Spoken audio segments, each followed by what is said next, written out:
7 minutes past the hour. Welcome into the kickoff hour. A brand new week has started. If you're listening or watching live, with streaming options and replays, you just never know. But thank you so much for making us a part of your day. The number is 866-WE-BE-BIG. We could jump out and take some unscreened phone calls, so that's there for you. Eddie Van Adler, he's here. He's got TV rolling. I am Speedy. To my left, Greg Burgess. To my right, Michael Helms. And we're ready and fired up for another day with you. What's up, boys? How are y'all? Y'all good? Everybody fired up? Good, fired up. Bring it in, everybody. Excited to be here.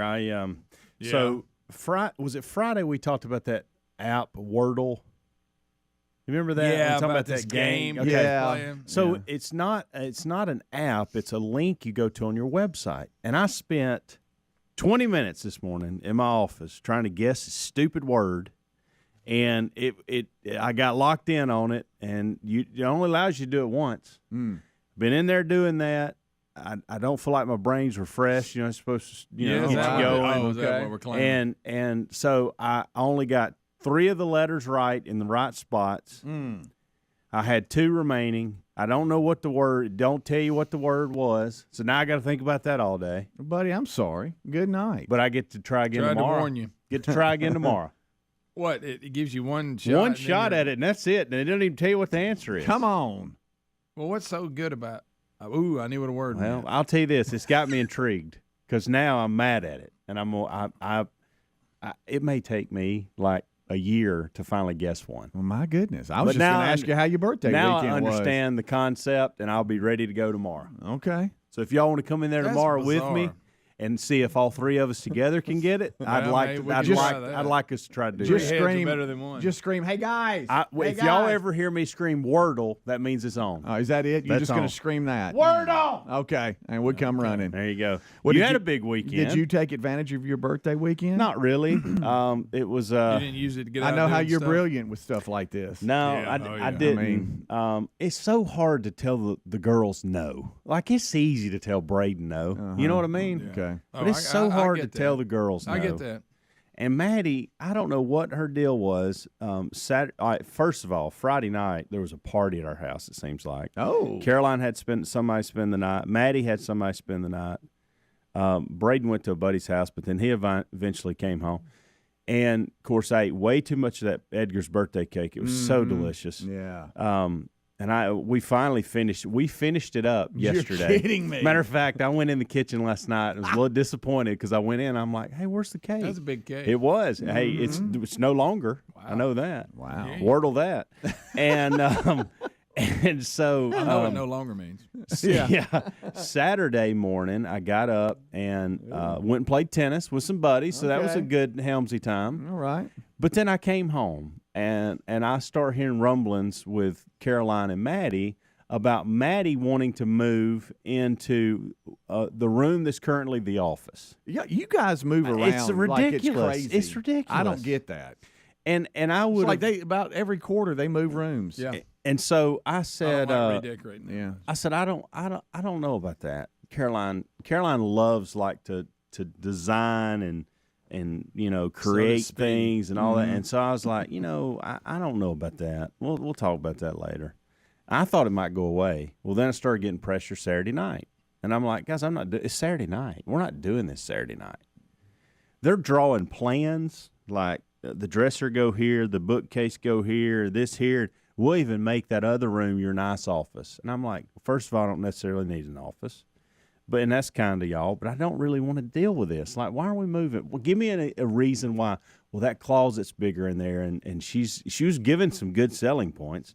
She's got more stuff now, and I just think do y'all pick up beds and move it and all that? No, we leave the beds in there. It's all the same color, so the bed stays.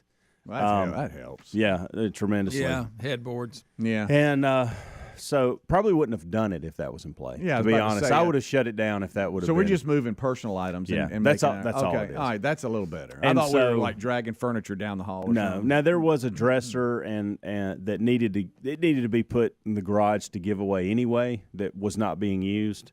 That was stuck in a closet. So I did do that. And Okay. Of course, that wasn't fun. But so they eventually won, and I told them we got back from church yesterday. I said, "Listen, I will help at some point today, but I'm gonna do it on my time.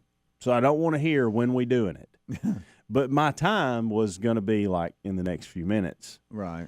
Because at like, I don't know, I think it was 4 o'clock, Braden and I went together and played he went and played tennis with me with a couple of buddies. That was fun.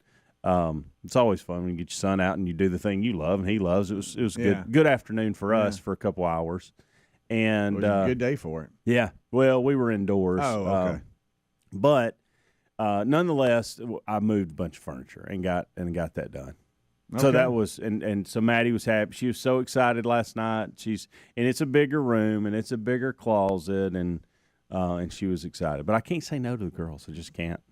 Not even Caroline, who's a smart aleck now because she's 14, about to be 15. Oh, you know what I mean? Knows it all. Yeah. Oh, yeah. Yeah. Told her the other day I may stop talking to you and pick back up in 2024.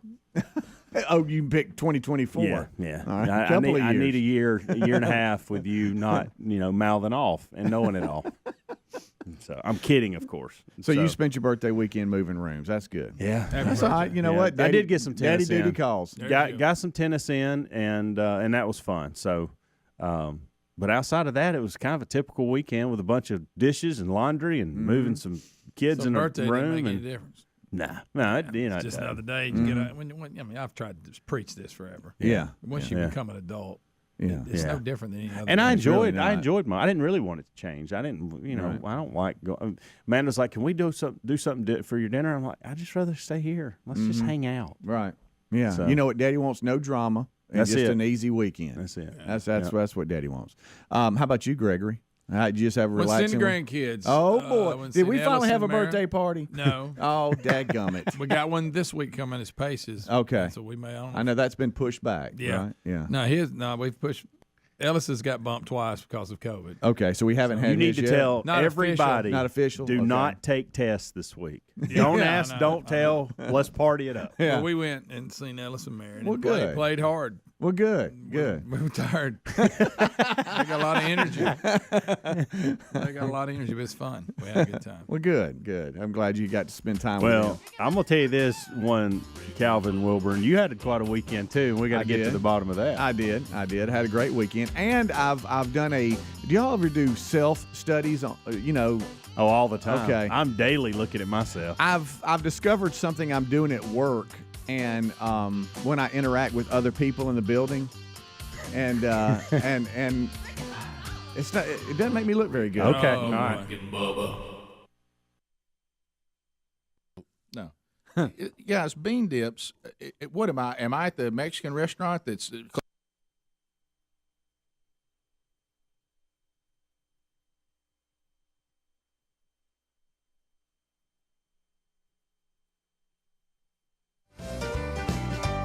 So my mom sent me Urban Stems recently because I quit my job.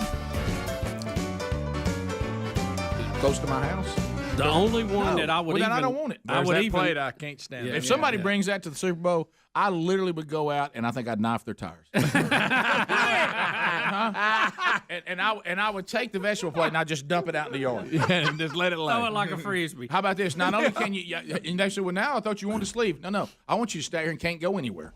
You can't come in and you can't leave. I want you to suffer right here with your vegetables laying in our driveway. Did you just show up at the Super Bowl with a vegetable plate? Are you kidding me? What if you looked at the plate and you just kicked it like you were punting it before it came in? Just kicked it out in the yard. Rick, the only bean dip that I think would even be close to being acceptable would be pork and beans. Right.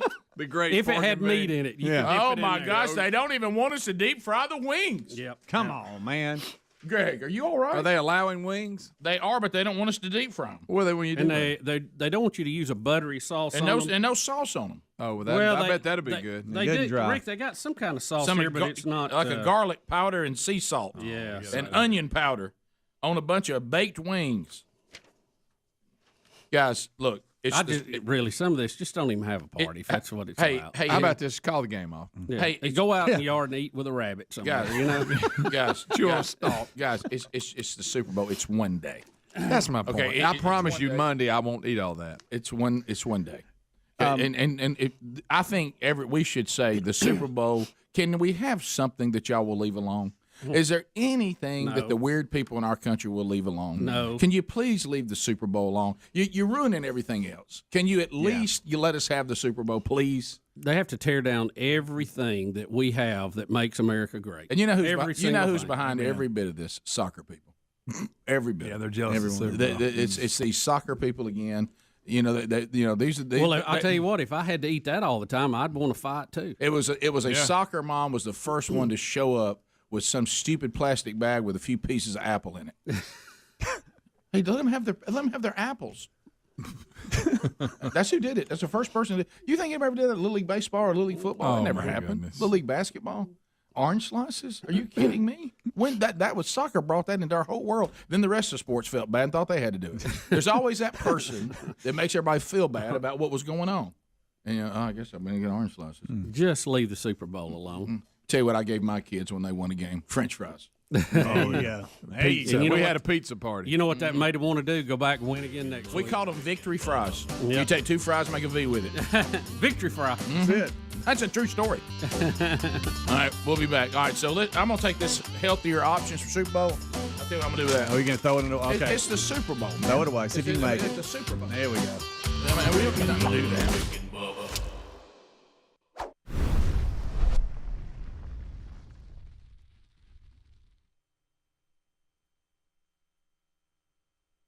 Oh, yeah. I take this. If he smelled like this, I'd probably give him. Joe Biden continues to just. What was that this weekend? That was kind of bizarre. He just gets more bizarre by the day. And before we go to phones, and you can get in now, I want you to see this picture of Joe Biden kissing his 19-year-old granddaughter. Right on the lips. And she's wearing. It looks like she performed at the Super Bowl halftime. Yeah, it looks like she and J-Lo are going to talk about the plight of children in cages while wearing. It just weird, guys. that's y'all. I know. Why does some, Joe Biden continue I know some to do families do that a little more than others, but that just looks strange. If it was up to me, we don't do that in our family. Yeah, if it was up to me, and I think you're with me, if it was up to me, I would just make kind of a rule that if you are, first, if you're kin to somebody, if this is your daughter or granddaughter, let's not kiss each other on the lips. I don't want to kiss my sons on the Especially when lips. they freeze the picture, so in your mind, it may last you for 5 I mean, minutes. he's kissing her on the Right. lips. It looks. I gotta hear from families. 866 We Be Big. If you kiss your family members on the lips, I want to hear from you right now. And there's a few 'Cause that's out that there. That It do is. that more. It is. But Just turn your head. What's wrong with her cheek? It just doesn't look. Yeah, it would be a sweet picture if he was kissing her on the forehead. cheek. Forehead would be Yes. great. Yeah, forehead. Yep.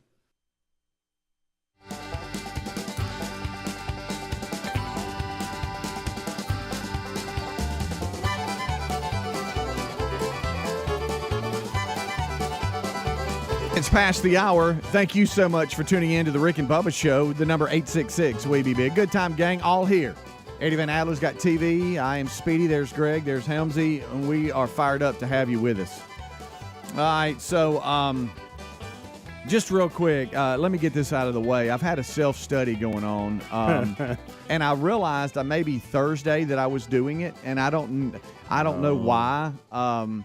But, there's a lot of time. We've talked about, being at the news studio. It's got its advantages for sure.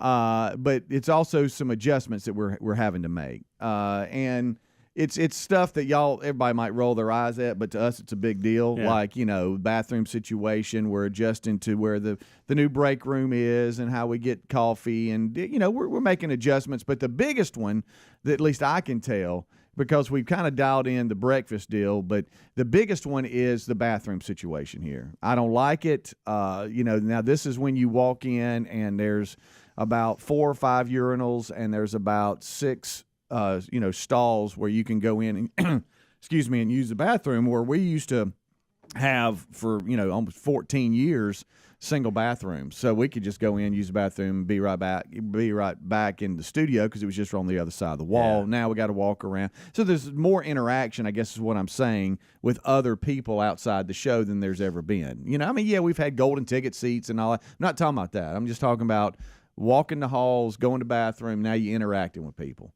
And I've noticed that I'm using a certain voice when I say hey to people, and I don't know why. What? It's like, you see how I'm talking now? Yeah. But like when somebody says hey, I go hey. What? What? Yes, in the I don't know what the What is deal that is. about? Because I guess it was Thursday. Hey, a how are you? guy comes out of the bathroom and goes by and goes, hey, how you doing? I go, hey. Speak And on. I think gonna start paying it's attention. my version of trying to whisper and use a low voice, and I Because don't, there's other people working. and I don't know why. I don't know why. Better than if you were going, he. Yeah, but I don't know why I feel like I have to be quiet. Instead of going, hey, how you doing?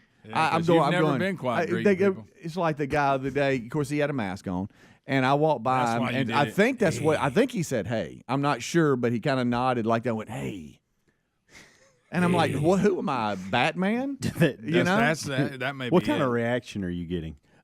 They just kind of like look at me, but I don't know. It's like, hey. Is this only people you've never met, don't know, or do you do this for people we see all the time too? Well, I've noticed. I go, hi, man, hi.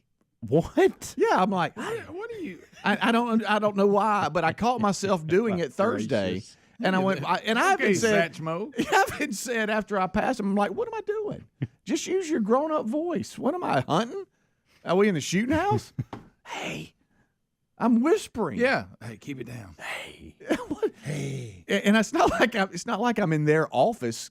I'm in the hall. So you feel like that you're supposed to not be as Yeah, it's loud. like, hey, do you know where we used to be, we would holler and kick and scream. And you know how everything run. seems to be real quiet around here. Have y'all noticed? Hey, how are you? Yeah. And Which I like that. I'm like, hey man, how you doing? Don't know if it deserves a whisper, My but goodness, I think you've just come up with that on your own. I mean, what am I going? Psst, hey, I'm over here. I didn't know we were supposed to be that quiet around here. I guess I'm not as aware as you are. Hey man, keep it down. Keep it down. Hey, how are you? Good to see you. Yeah, that's You're me. not in the library. That's what I'm doing. What's the matter? So y'all need to hold me accountable on that. I But it was am. a self-study. We will. I want you next time you go. I want you hollering out loud. Yeah. Now. Hey, what's up? And I think what really got me is the voice I used. I think it was Thursday when I literally went, "Hey." He said, "How you doing?" I went, "Hey." I don't know. It just made me feel weird, and I felt silly. And as I passed him, I was like, I've got to do something about that. And I made a commitment that the next person I say to, I'm going to say, hey, in my normal voice. in a normal voice. Yes. Yeah. Tried it out earlier this morning. I was a little loud. I felt like I need to bring it You back overdid just it. a little bit. You overdid Because, it. we're loud. I could hear you. I was already in the door. Really? I could hear you out there talking. So I you don't weren't need to loud. scream, hey, man! I think I need to find. You're going to have to find a I think instead middle ground. of doing that and hey, I need to go somewhere in between. Yeah. Hey, Speedy, use your normal voice, bud. It's okay. Hey, how you doing? So you have an Hey. inside and outside voice like I kindergartners? guess so. Let's lose our inside voice now. Calvin. Get in here and work on your asses. I know. So this past weekend, went to Mentone, Alabama. You been to Mentone lately? Never been there. Huh? Greg, I was the same way. You and I grew up Not too far. less than an hour from Mentone, and we Is it didn't that go. close? Yeah, yeah, it's an hour. I've never been. You really? I don't know why.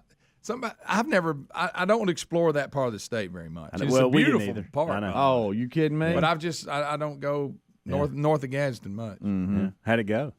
It went great. I mean, it went real. There was one kind of downer, but I thought we overcame. Yeah. We overcame and made it work.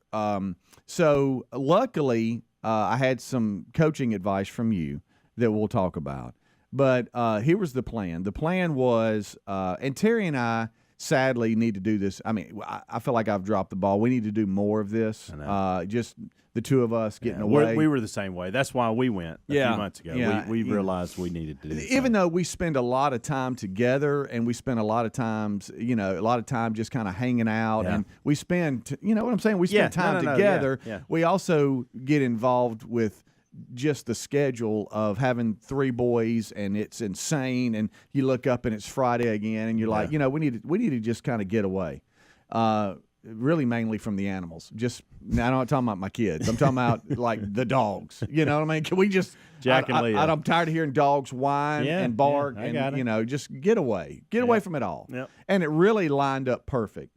I had Reese, he was going on a hunting trip with the Sivleys, one of his best friends and his dad, and they were going to a place down in the Black Belt, which those of you that hunt know it was just south of Selma, Alabama. It was just an amazing setup, and he was all fired up. And so Friday after the show, he left around that same time. The goal was for me to get back and kind of start packing the truck, which I'd already had things organized so we could get out and get on the way.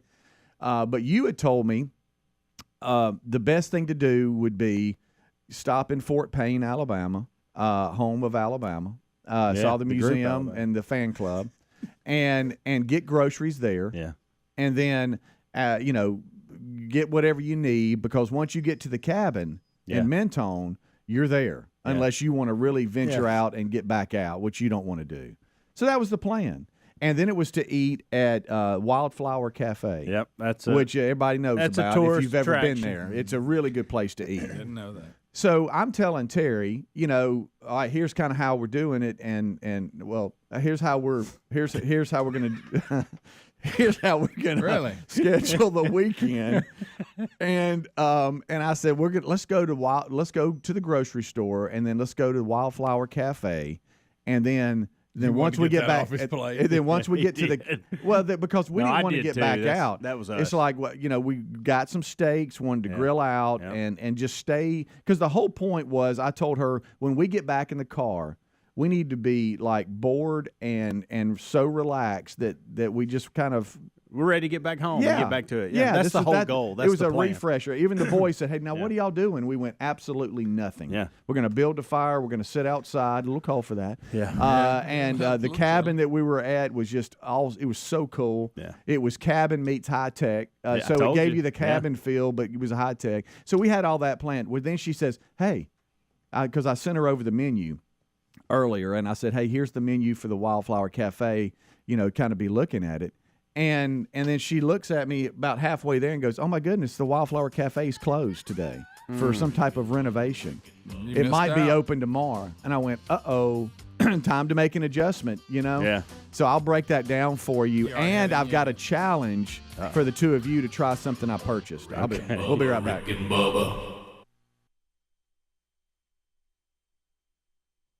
Right on that creepy grin too. I know. As he's doing it, Well, there's another picture. He's kissing her neck. and what she's wearing, that doesn't help. This is not good. No, you're right. It's kind of a grin kiss. I mean, it's Like not, he's grinning just a little. it's not good. Y'all, again, the other day when that guy said like 2 words and he screamed at him to vote for somebody else and grabbed his shirt, He's I think coming apart. Joe's coming apart. He's coming apart. When the guy wasn't even being combative at all.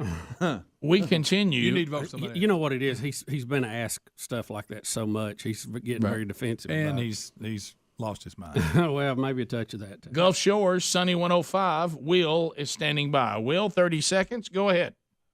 Hey, what's up, guys? Buddy. Hey, man, kissing that granddaughter on the lips. Now, I'm gonna tell you, they must be some moonshining and steels around there somewhere. Maybe banjos playing too. I just. When I started school, I wouldn't even let my mama kiss me on the lips, no more. No, sir. Kiss me on the cheek. If you. Yeah, I heard the word no more. My mother Hey, never. when I was 18, that's it. That's it. My mother never kissed me on the lips. No. Never. I don't remember that. Never. No, I I heard can't the term no more. I know. If you did, it was accidental. Mama, I'm driving now. Stop kissing me on the lips. I just. I tell you, when I started college, I said, that's it. Larry. I've just pictured y'all kissing your mom. Larry in Kentucky. Quit nursing at 7. You're right. Remember Said that was enough. Remember our list of when it's enough. Right. When you can actually ask for it. Yeah. Larry in Kentucky. Larry, go ahead. R&B with the GTG. What's going on? Okay. Larry. Hey, I'm okay, Speedy. I'm going to help you out here. Yes, I have kissed my sister on the mouth at Christmas. I ain't tearing that sugar up or nothing, but Larry, don't do that anymore. Larry, you didn't have to admit that. Larry, You call this show to tell that. no one would have ever known. Larry. Tell it all. You tell should it have all. just had that debate in your mind listening. The entire state of Kentucky said no, Larry. Please. We continue. Louisville, Kentucky. Terry is standing by. Terry, go right ahead. 30 seconds. Yeah. Yeah, hey guys, I want you to know I don't know Larry. I don't want to know him. Right, yeah. No kissing on the lips. No. That is, I'm with Speedy on There's that. no need for that. Let's reserve that. I want Larry's sister to call. That's right. Put her through. Put her through if she calls. He kissed me.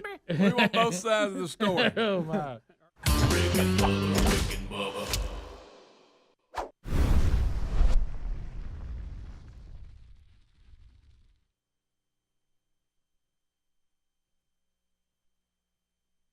All right, so as we come back, Andy Reid has been asked, Bubba, and this is the question now, very controversial. How you going to White? How you going to White House? Hey, Hey, I thought he'd give a good answer. you going? He said yes. If I'll be there, I'll be there. If they're inviting us, I'll be there. It's quite an honor, I think. Well, you know they will be invited. They will be now. Of course, you have to. Now we have to. Well, what players are going? Yeah. How many players will go see the racist Trump? And from what we're gathering, we haven't had anybody so far that says they're not going. Right. Right. Some of the bigger names of the team have said they're going. Well, they should go. And as we've said before, even though there's been presidents I certainly didn't vote for and presidents that I thought were detrimental to the country, if the White House invited us to come and be honored by our country, then I'm going. Well, think about this too. It's an honor for those players personally, but it's also about the team. It's about the city they represent. It's about their fans. Mm-hmm. So many of them will say on the sideline after the game, we did this for you, Kansas City. You've been great fans. We thank you.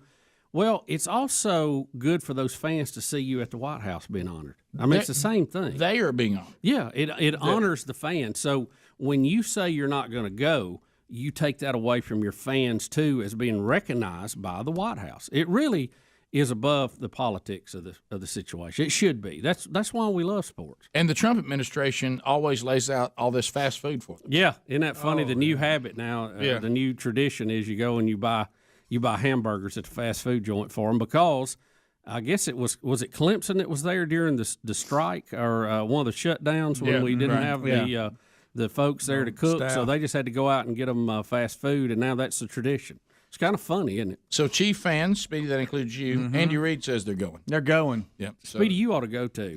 Let's head that way. Let's just go. All right, at what point have the Chiefs, have they been given a pass on being called the Chiefs? Do they still? You don't see much blowback on them at all, do you? Mm-mm. Is it because if I say Chief, everybody that's you okay? really don't. Yeah. Is Chief bad or good? I mean, well, just think about this: the amount. Hey, what about it, Chief?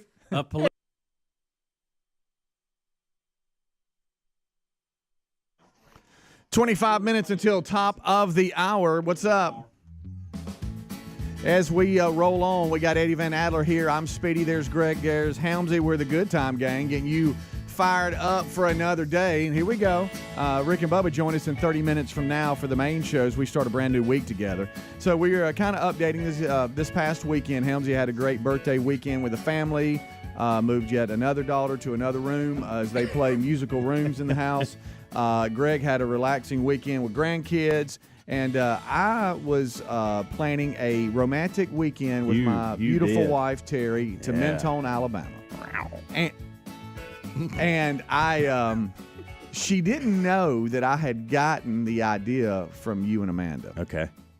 Not that I was keeping that from her; it just never came up. Because when I booked this cabin, I booked it and then just said, hey, let me just tell you this: with baseball season starting and 3 boys, you just try to find a weekend. Yeah. And you're going to miss stuff, but you try to find it to where you can at least. You keep the damage to a minimum. And so this past weekend was it for us. It was our last, what I call free weekend before Mania starts with boys playing baseball and coaching and all that. So Friday we head out, and as I said, we had plans to go eat at a restaurant in downtown Mentone.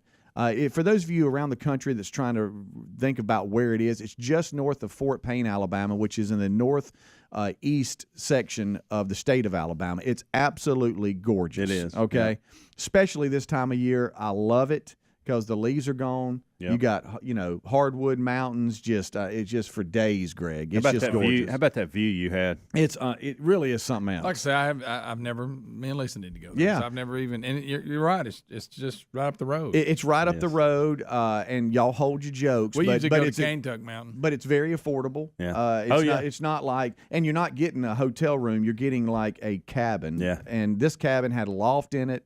Yeah. And so it could be more than just a couple that goes, depending on what you want. But anyway, we decided It's mini Gatlinburg without the people and the toffee. Yeah, yeah. And if you're going up there to go, you know what I want? Taffy. You know what I want? I want a weekend with nothing else going on. I want to relax, recharge, and just hang out. Yep. And that was our goal. And so we had to make an audible there. We had to say, okay, where do you want to eat? No wildflower. And so we said, why don't we stop in Fort Payne at Vintage 1889? Okay. Now Fort Payne, Alabama is known for their sock mills and all this.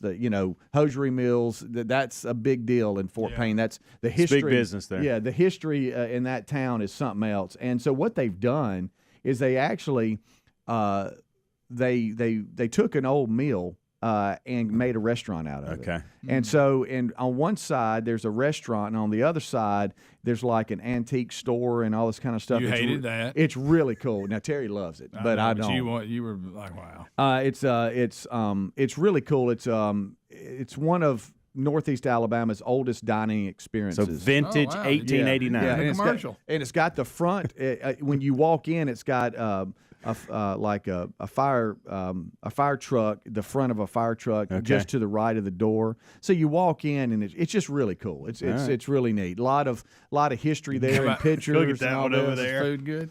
It was delicious. Okay. Yeah. And I don't know why. I mean, fire truck's cool. And I all, felt but- I felt like a little kid. Yeah. Because I'm like, there's so many things. I was just in the mood for a hamburger, man. And let me tell you something. I like a good restaurant hamburger. Hey, I know you do. And it was that experience. I like that. I want one right now. You know it. Like the Depot and Helena. Best hamburger I think I've ever eaten. Come on with it. And so we had timed it down right because check-in was at 3. There you go. And by the time we did that, then went to the grocery store. And by the way, Terry started laughing at me and made fun of me in the grocery store. So we're back there, and Greg, I know you worked in the meat department, so this will really bring back some memories for you. White coat on. So we went in there, and we weren't sure because there was a couple of things that were closed. Don't know what was going on Friday, but we found a grocery store close by, and we were going to run in and grab just a few things. We had brought some stuff. We had a small cooler and brought just a few things, but you gave me a heads up. Grab some extra charcoal. Yeah. And grab a couple of other little things that you might need. And then we're gonna pick out some steaks. Yeah. So the guy comes out of the meat department, dressed in white, got a little bit of blood on the front of him, so he's been really hard at it. That's he's throwing some stuff in there and stuff. And he and I make eye contact. And I was looking for the fillets because I was like, this is a fillet kind of weekend, And I said, hey man, we're because he was like walking into me, and Terry's standing beside me. Hey, headed up to Mentone. And was looking for some. Here goes engagement, and looking for some steak. Hey, how are you? I can't be loud in the grocery store. And looking for some steaks for the weekend, kind of thing. Kind of gave him that eye. Yeah. And he was like, "Okay, you want these right here." And he walked off, and Terry said, "Why did you tell him we're going to Mentone? He doesn't care." I want you to say, what good steaks do you have? Why don't you just? I said, "No, man to man." I'm basically telling him, got me a weekend. Okay. With my woman. With my woman, I need something special. Where's your special meat? Oh wow. Well, I mean, you know what I mean. Where's your special steaks? Good night. but it's like when I engaged him about Mentone, he almost like he knew. I'm stopping like. What cut buddy. was it? What cut? It was filet mignons. Yeah. I'd eat 2 of them. Huh? Oh, I like a filet that's just not big enough. Hey, and that's what I told Terry. And then you like them burnt, so I bet it took you like 2 or 3 hours to get it cooked. Actually, I actually cooked them perfectly. Now it's been a long time since I've had used charcoal. I just realized it's a little bit different. Well, and I enjoyed it. Like I did too. It was a while since I had done that, and I was like, wow, I should do this more. I need a charcoal grill. Right. Matter of fact, Terry took a picture of me grilling out and making them with the sunset just over the horizon. Yeah. You don't think that was cool? Did y'all see the train go by? We did. Did you tell the cashier you were going to Minto? No, I didn't. But hey, going to Minto. And you've heard of it. But she started. I can imagine him pumping gas. Hey, yeah, headed to Minto. Headed to Minto. But I don't Good to see understand. ya. But I mean, she's like, what? She started laughing at me. She goes, "Why did you do that? He doesn't care." I'm like, "No, I was just basically telling him this is just. We're not just grilling out. Yeah, we're grilling out." And so they had a 3-pack too. To your point, Greg. Oh, yeah. So I had 2 and she had 1. There you go.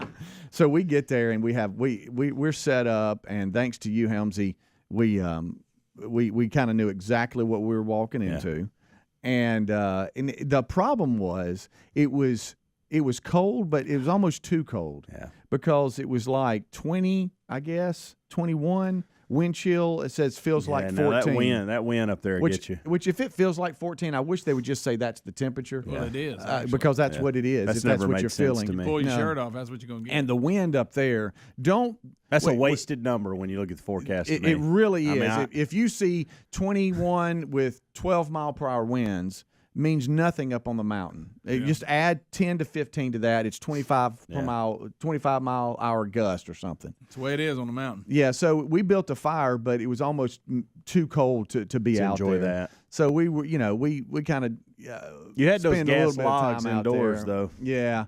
So she finds the guest book. And she starts flipping through it because we had a lot of dead time. I mean, we really did, which was the goal. So you know what? We watched a movie.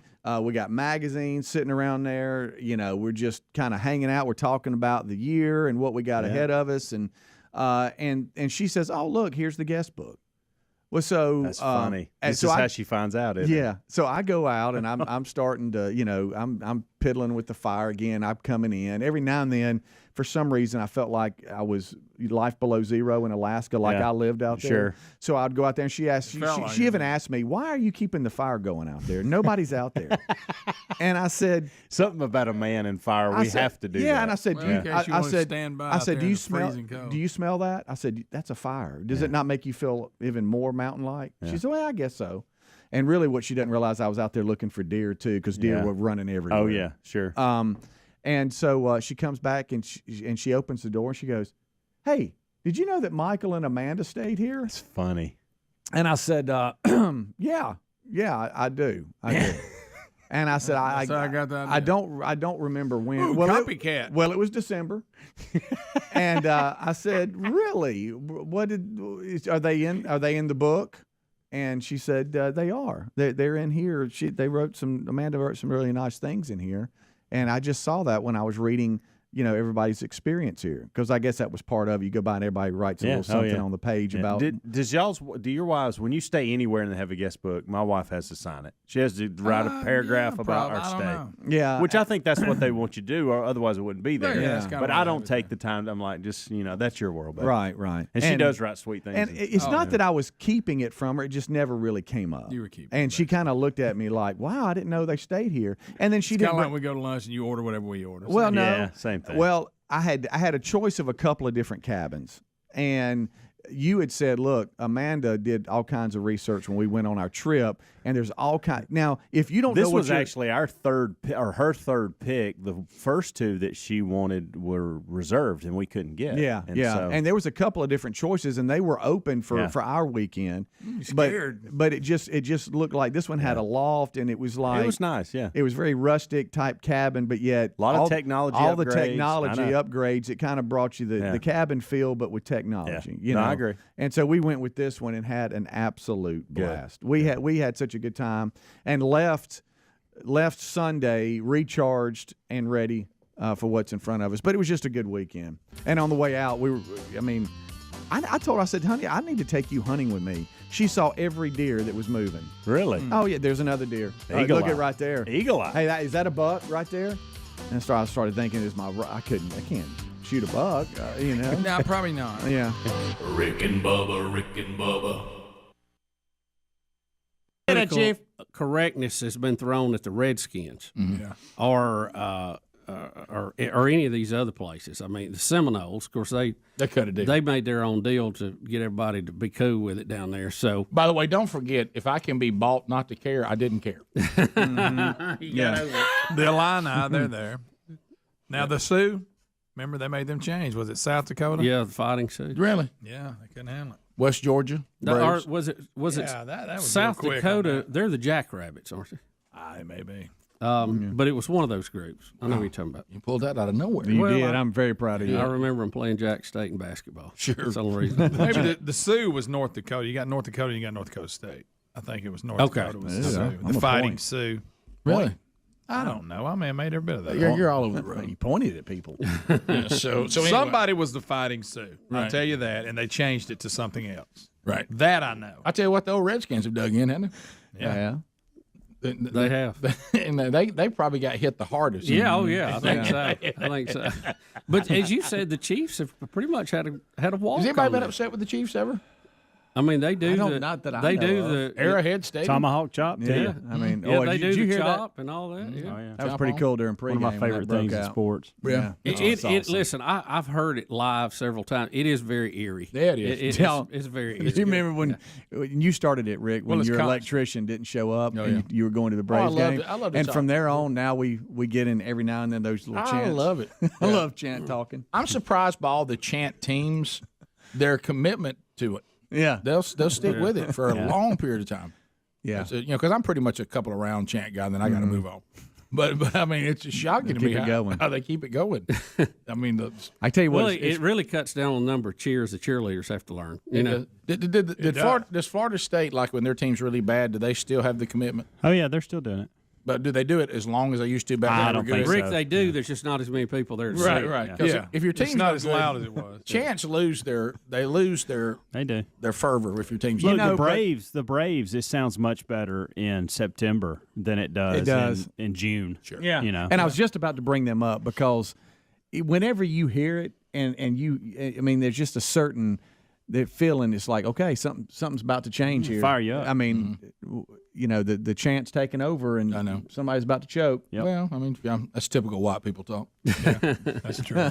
Imagine towing the rubber and hearing that. Oh man, nothing like it. And here it's about to happen. It's about to happen. To me, the thing that I know, here I go again. Don't do this to yourself again, Rick. As long as what's happening is not disrespectful or degrading, I've never understood. Yeah. These things were never adopted to be degrading. Why would anybody want to name their team Rick, something I degrading? will go a step further. You're celebrating. You're uplifting. Yeah.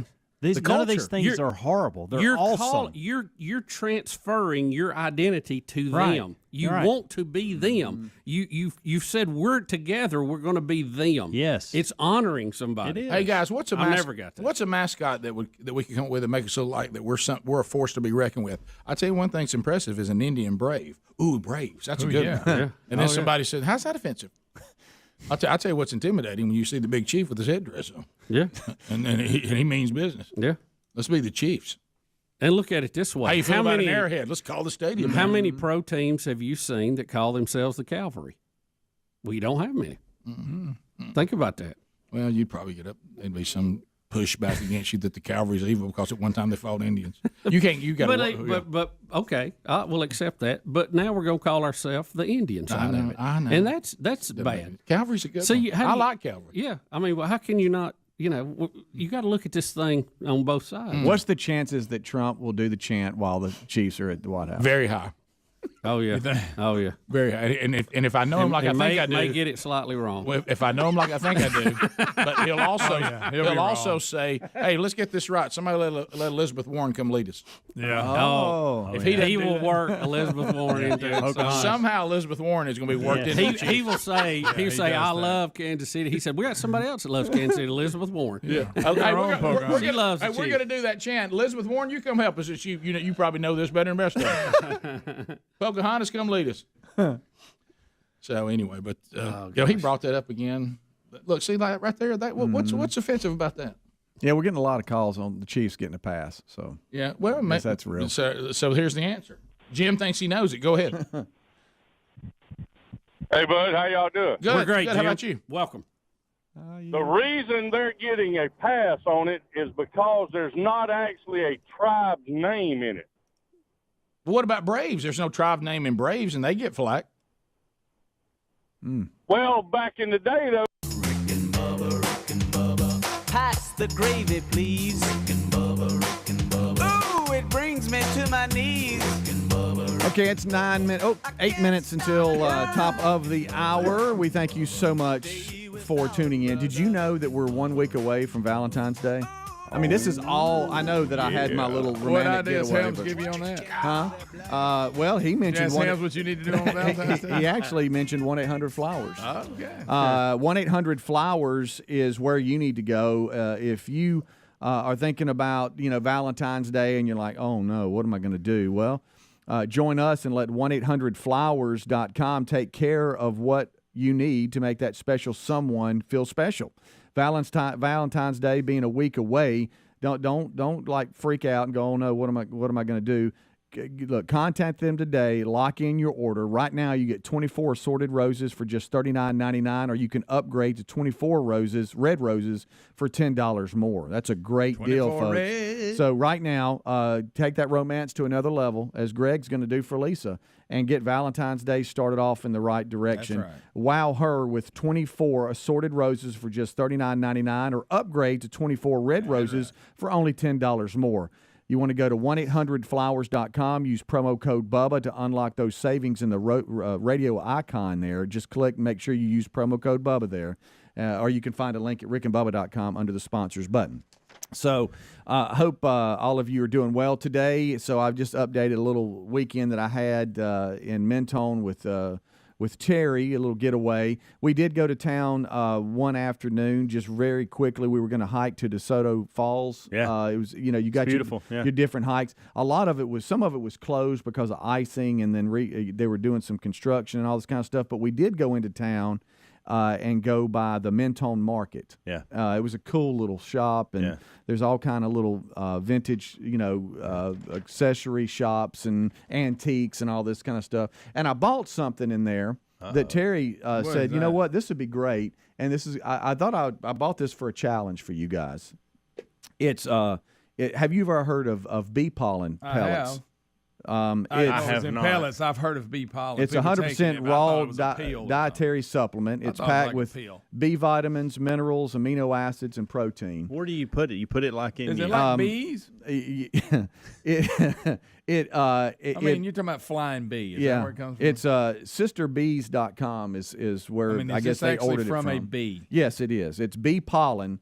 But it's in little pellets. Let me see this. B-E-E. But what do you do with it? You basically do this. You do this, and did you put it? You start off what with do you put it in? You start off. You start off with like a half a teaspoon. I don't think that's how you do it, Speedy. A quarter of a teaspoon. Aren't you supposed to mix it with something? And then you just do this right here, and you just go. That's not. No. Bring it here. I don't think you're supposed to do it that way. And that's the challenge. We all do that. No, I will not. Pass it this way. No. Okay, hold on. Fill you up there, bud. I'm curious. Goodness. Oh, it looks like little rocks. There you go, big guy. I don't think you're supposed to eat it that way. What is this? Do you not have anything to drink? Mm-hmm. I feel like I need to get you water. That'd be nice of you. Bee pollen. Do you want me to get you a water? No, I'm good. I don't think you're supposed to do it like that. I think you're supposed to mix it with something. Oh. It says here, Helmsy. That's not very good. It Oh, says, my God. There you go. Hey, that's horrible. It says, That's terrible. Can you not just take a pill Can with you, it? can you Start mix it small. with your coffee? Start small with Y'all half, didn't do that. It says start small with half a teaspoon. Good. And work your way up to 1 or 2 teaspoons per day. Supplement with a handful as needed, or generously sprinkle over granola, smoothie, toast, or however you want to do it. Yeah, that would make more sense. Great to take before and after a workout. Why?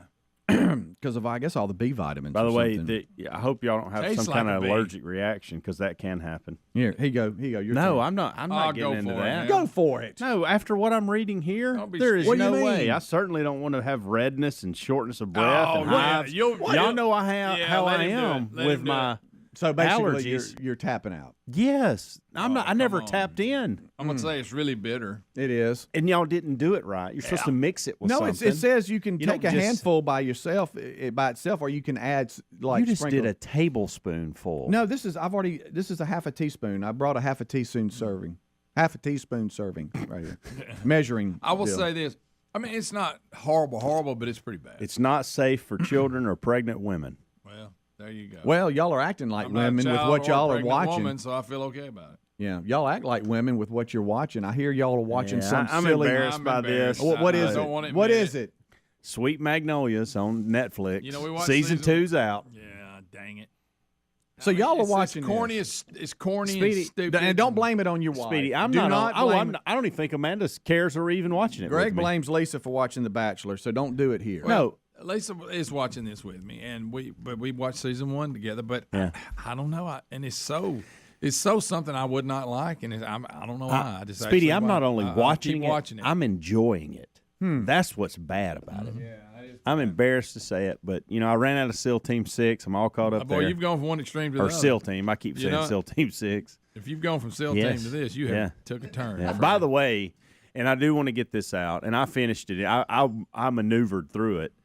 About season 5, episode 2 or 3 is when they moved it to Paramount Plus, and that gave them a green light to say about anything they want to say. On Sweet Magnolia? No, on SEAL Team. And so, hey, you've gone through 5 seasons or 4 seasons, and you're into the 5th season, and all of a sudden they start F-bombing and this, Oh, that, and the really? other. Like Yes. Speedy. And See, we're only in I mean, season 3. And so, because when you're in season, you watch 4 seasons Yeah. of that, and then it happens, and it's almost like you've been hit with an RPG. You're like, what in the world just happened? But I went ahead and maneuvered through it. I got through it. This was brilliant on your part to But- draw attention off of Sweet Magnolia. Well, the reason I was They saying keep is, talking about is a I manly finished show. with Yeah. SEAL Team, and I needed something else to watch. And Amanda and I were we tried to find a couple things here or there. And you want some more pollen, Greg? No, I don't. And so Greg, you had told me Friday. You said Sweet Magnolias is out. I hate we're Because even me and you talking had talked about about this. season 1 when it And was so on. I got into it. I watched it. I enjoyed it, and I'll keep watching it till I'm done. Sweet. We're what- almost what done What with is it about? I mean, we got 35 seconds here. What is it? It's like a town in South Carolina. Is that supposed to be? Yeah. It's just Serenity. yeah. And these 3 women Kinda want wanna to live in serenity. And it's about their families. You got all kinds of Yeah, twists. yeah. And y'all aren't It's a watching good- it. it's Are a you ho- watching it it's a- with your wives? Yeah. Yes. Okay. It's a good wholesome show. Sweet Magnolias? Yes. Is it okay? Is it Magnolia or Magnolias? Yes. Yeah. Okay. With an S. And what streaming service? Netflix. All right. There you go, everybody. He'll Y'all keep wanna it be till like- he gets done. then Now he'll don't tell Terry that we pushed you to this. Come up with this one on your own. Yeah. I've got She that. knows better. Rick and Bubba, Rick and Bubba. They used to be, Okay. what was it? They called them something before, back in the day that had a name. Okay, you're rambling. All right, I thought Jim knew. Jim, now you're rambling. Jim doesn't know. Jim, but- what- There's not a anyway. tribe. There's not a tribe named Redskins. Either. No, Jim. Why did Jim, Jim I'm sorry, Jim. call? That's just not it. Yep. You're incorrect. Jim thought he had something. But he Jim had a point that he didn't quite think through. Hey, I'll tell you why. Once I said Braves, Jim was struggling. And he started Couldn't stand up because looking a little deeper. Bubba, Rick and Bubba.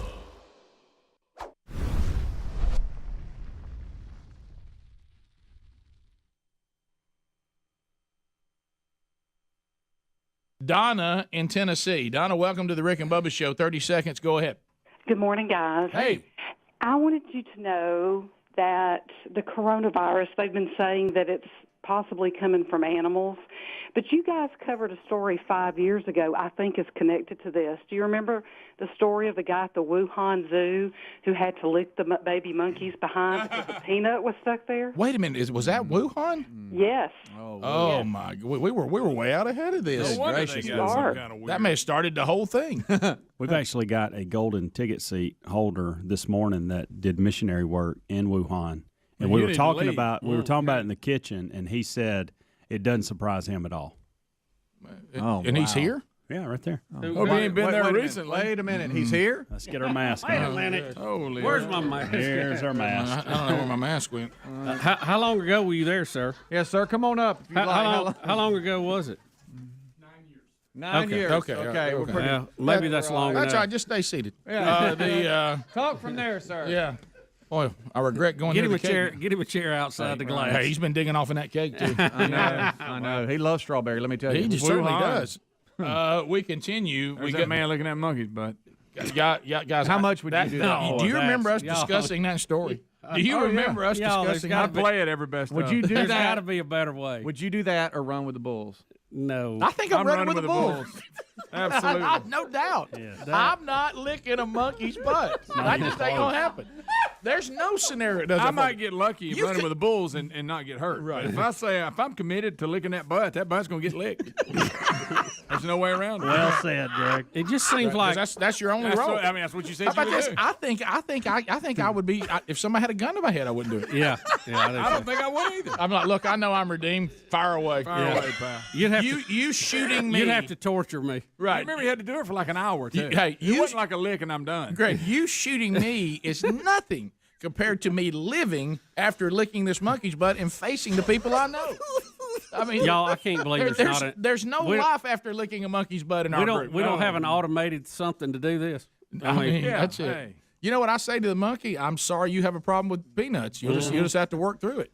Rick, this monkey will die if you don't do it. Well, there's other monkeys. Some of the one-liners during that segment. Oh. And I'm gonna tell you this. I think he could have done it without his tongue. You know what I mean? I can't believe I don't know how we got to the tongue that quick. I can't even.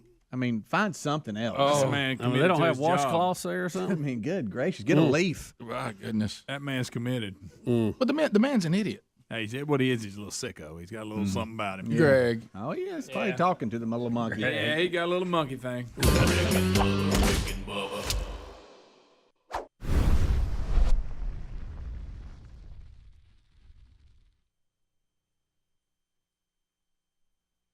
People ask me every day, what do I do to look the way that I do? When I tell them it's 9. As we make our way back, let's go to an anonymous caller out of Birmingham, Alabama, listening to us on 104.7 WZZK. Anonymous, go right ahead. Good morning. Hey, how you doing? I'm good. I've listened to y'all, and you've been to my church many times. Appreciate your show. Thanks. I wanted to make a comment about the McDonald's Monopoly game. Okay. Back in the 1980s, my son was dating a girl in high school. Her grandfather went to the McDonald's in Tarrant, Alabama, pulled his coupon off, and it was the top winner of $1 million+. Hello. Wow. We know this family personally. I still am in contact with this family now, and it was just a big thing for our little city. Wow. That's and so do you remember how much they actually got? I do not remember how much they actually got, but I know that it was enough that it caused people to start contacting them and everything, wanting to sell them all sorts of stuff. Oh, yeah. Cousins coming from everywhere. Yeah, there you go. See, I never have a chance to win any of that stuff because I'm not willing to play it. Right. Well, I mean, the story we had were the people were cheating. I mean, that was obviously That's the different, problem. Yeah. I like the story of that family on the lottery that just figured out mathematically how to do it. Yeah. And then we're wiping them out. Dave and Jasper. Dave, welcome to the Rick and Bubba Show. Go ahead. Hey, Dave. Jasper, Alabama. Dave. Hey, Dave. Hey, guys. How y'all? Please don't hang up. Dave. Dave. I want to hear him, shuffle for the phone. Please. How y'all this morning? You want me to just leave him on hold? Yeah, and come back and see if he's still Just keep checking in from time to time. Please. Dave and Jasper. Oh, this is the greatest ever. Yeah. So He just has a shovel now. Dave? Dave? Call him another name. Lloyd? He's here. Rick and Bubba's in Ohio. Rick and Bubba, Rick and Bubba. Pass the gravy, please. Rick and Bubba. 6 minutes now past it the brings hour me of the to Rick my and Bubba knees. Show. Thanks for being with us. Excited to spend some more time with you. We've started another hour, another day, and another week in Rick and Bubba history as we're building it together. And I hope you'll take part in the show today. We start this hour with our national anthem.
is 8 minutes past the hour of the Rick and Bubba Show. 866-WE-BE-BIG is our number. Much to do as we go forward on the program, and we hope that you'll decide to take part as the Rick and Bubba Show rolls on.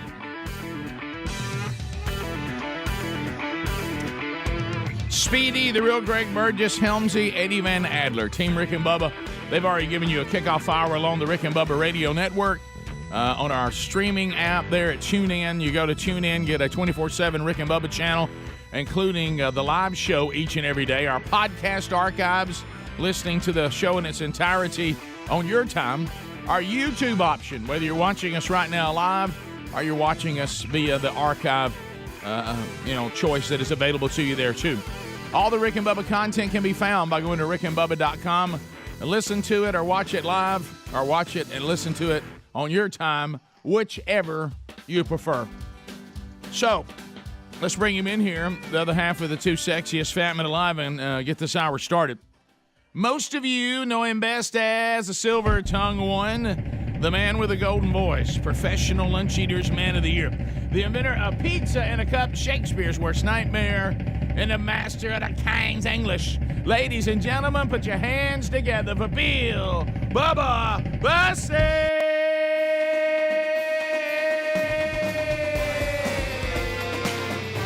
Howdy, Bubba. How about it, Rick Burgess? Friends, neighbors, associates everywhere, welcome into another week of Rick and Bubba. Let's go. You left me here on your way.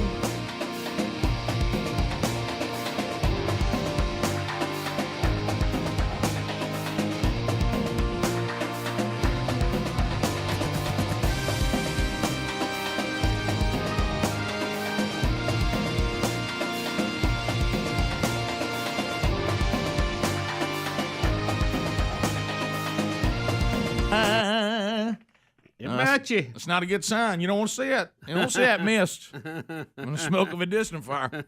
You know, that means Greg's friend, Friendly Henry. Jody might have come by. Really, in that case, it'd be a Friendly Henry, though, because she's been somewhere. Yeah. Jody didn't come up, and she went off, found old Henry, didn't she? So we do have a number of things to unpack today. We've got Super Bowl coming up this weekend.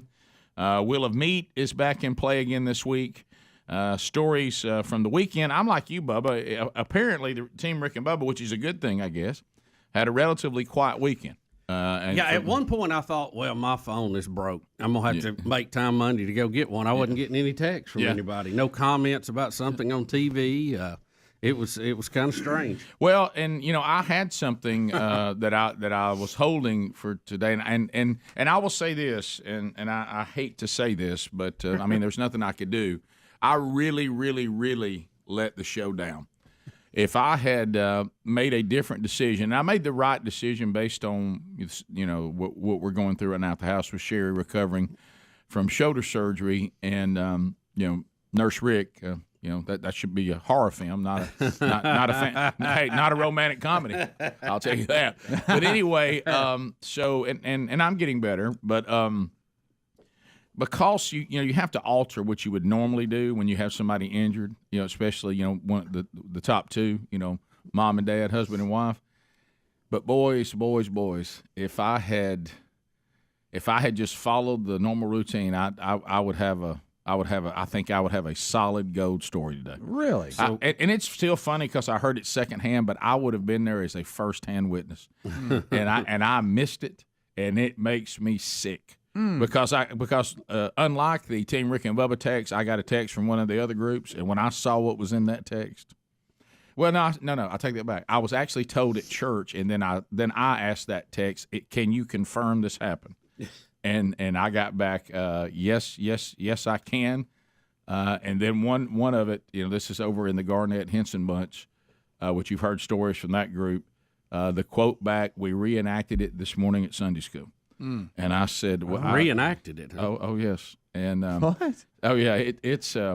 I'm still missing some details, but I've got enough to share. And look, they know that. They know this is part of the deal. If you're going to be friends with us, this is part of the deal. Do you agree? Yeah, yeah. So, anything for the show. But Bubba, if I could have just been there and I could have come back and given you the details you're going to want, because you're going to want some details that I don't have. Yeah. Now, I don't know if anybody from the group's willing to call us and say I was there, I saw it, but that good? Huh? Oh wow. Oh, Bubba. Oh yeah, it's that good, and it's right up our alley. It's the kind of things that own us. You know what I mean? And it's and it also speaks to the stage of life that we're all in right now, especially those of us who are a little bit older. But doggone it. I mean, I did the right thing. Sherry couldn't do that. I was telling you, Bubba, when we were starting the show, Sherry's at that point now where, yes, we're going to go to church, but we can't stay for the entire thing. Okay. We've got to pick small group or we got to pick worship. Sunday right school now. or big church. Yeah, there's because that pain stuff and even the pain meds and all that, it just to get it all to work. It's everything we can do shortened, but we can't do the long thing. And right. Doggone it! It cost us on this one. It picked the wrong one. Huh? It cost us a play-by-play today. I'm afraid. Doggone it! That's all right. I think I've got enough. I think we can do enough with it. For one little recap, and then what we'll do that thing where we ask for details, right? And see if somebody will. Okay. Because somebody will come forward with the details. But you ever have that thing where you go to church on Sunday? When you go to church on Sunday, church on time. It's almost like turning on news. Because when you get there, people come to you. Hey, did you hear about that? Oh yeah. Well, it's socializing. So you see a lot of folks. So I saw somebody who was part of the family of the wedding that I went to Saturday, and he pulled me off to the side and he said, "Have you heard?" And I said, "No, what are you talking about?" And then he told me, and I thought, well, he didn't have that right. Then I went to the group text for confirmation. I got to know what happened. And all I thought to myself, Rick, you just left a little early. If you'd just gone to that reception, you'd have known.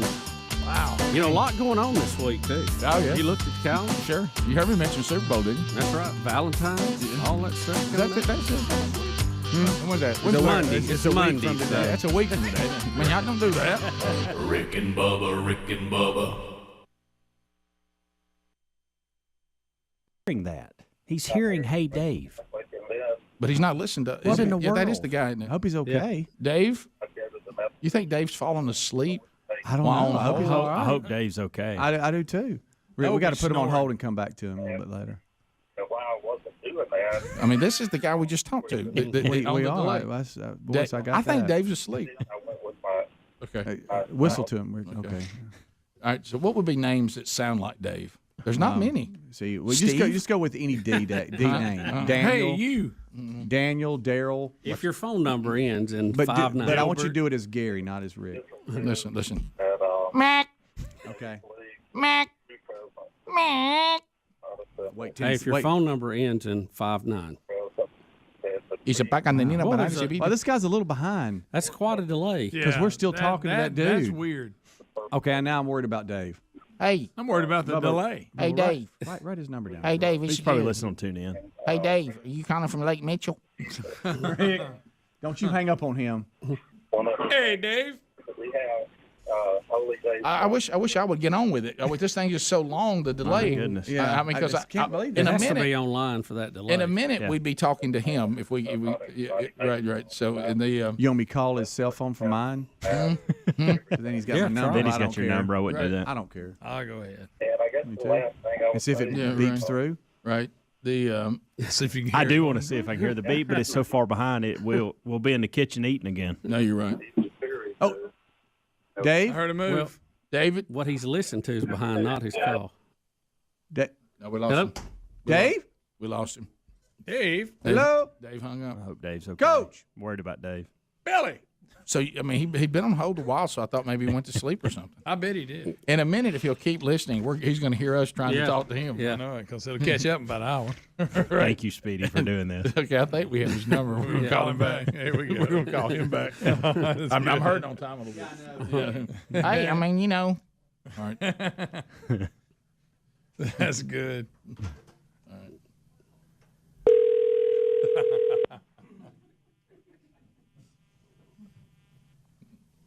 Hi, this is Dave. I guess I can't hear my phone or can't get to it. One of the two. That's a fact. Leave me a message, and I'll call you back as soon as I can. Thanks.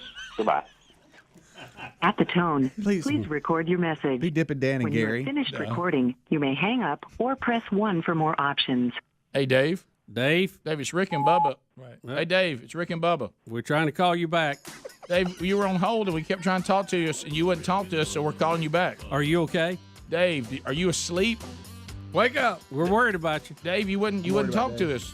Dave, are you all right? This is Dave. Hey, call us back. Call us back, Dave. 866-WE-BE-BIG. Dave, it's Rick and Bubba. That's fun. All right, we'll come back. Bottom of the hour. More Rick and Bubba coming up right after this. Rick and Bubba.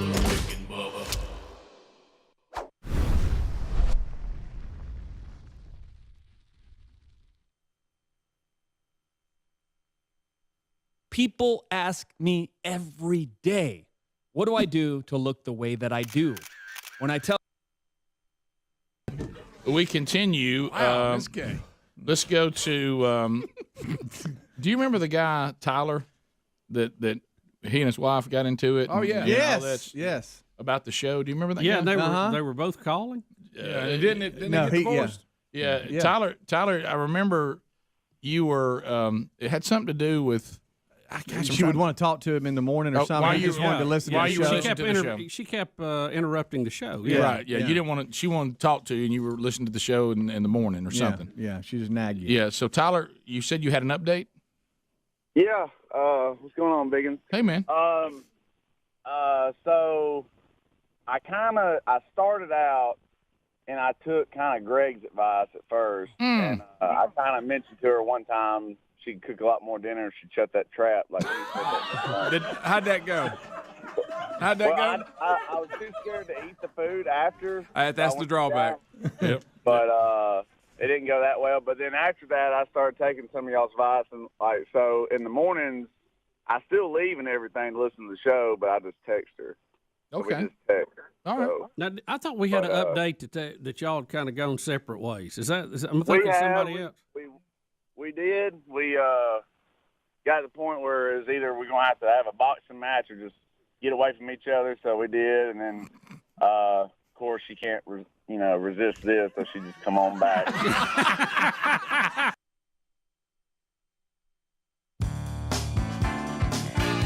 The Rick and Bubba Show, 866-WE-BE-BIG is the number. So we'll walk through a number of things from the weekend. Looks like the Beijing Olympics started. I don't know any of us paid any attention to that, but it's not any kind of protest. It's just the Winter Olympics. But anyway, so we got that today. Looks like okay. We got a number of things we can look at there too. So we move forward.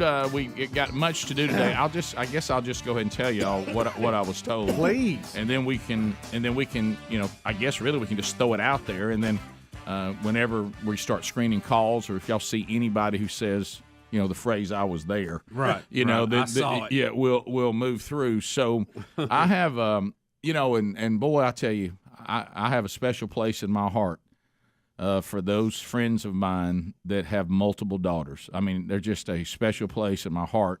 Helmsy, have you run the numbers on that? For people who have lots of daughters. Rick, can I just interject here, because I'm hearing all this now, and I've had more friends go through it. This cost of weddings is out of control. There is no way can it and should cost that much. Yeah, boy. I just watch. I've watched. Look, it's a grand day. Buddy. Yeah. It's a grand day, and I got that. And you won't have the big. But come on, people. I mean, get your checkbook out. Yeah, I'm afraid it's one of those things you have to ask yourself this question. And I see it a lot out there with people. Did college and weddings sneak up on you? Did you just think it was not going to happen? Did you think that was just going to fall out of the sky? No, I'm just saying. I think it's ridiculous how much money spent on it. Yeah, right. But I mean, what are you going to do? You better get ready.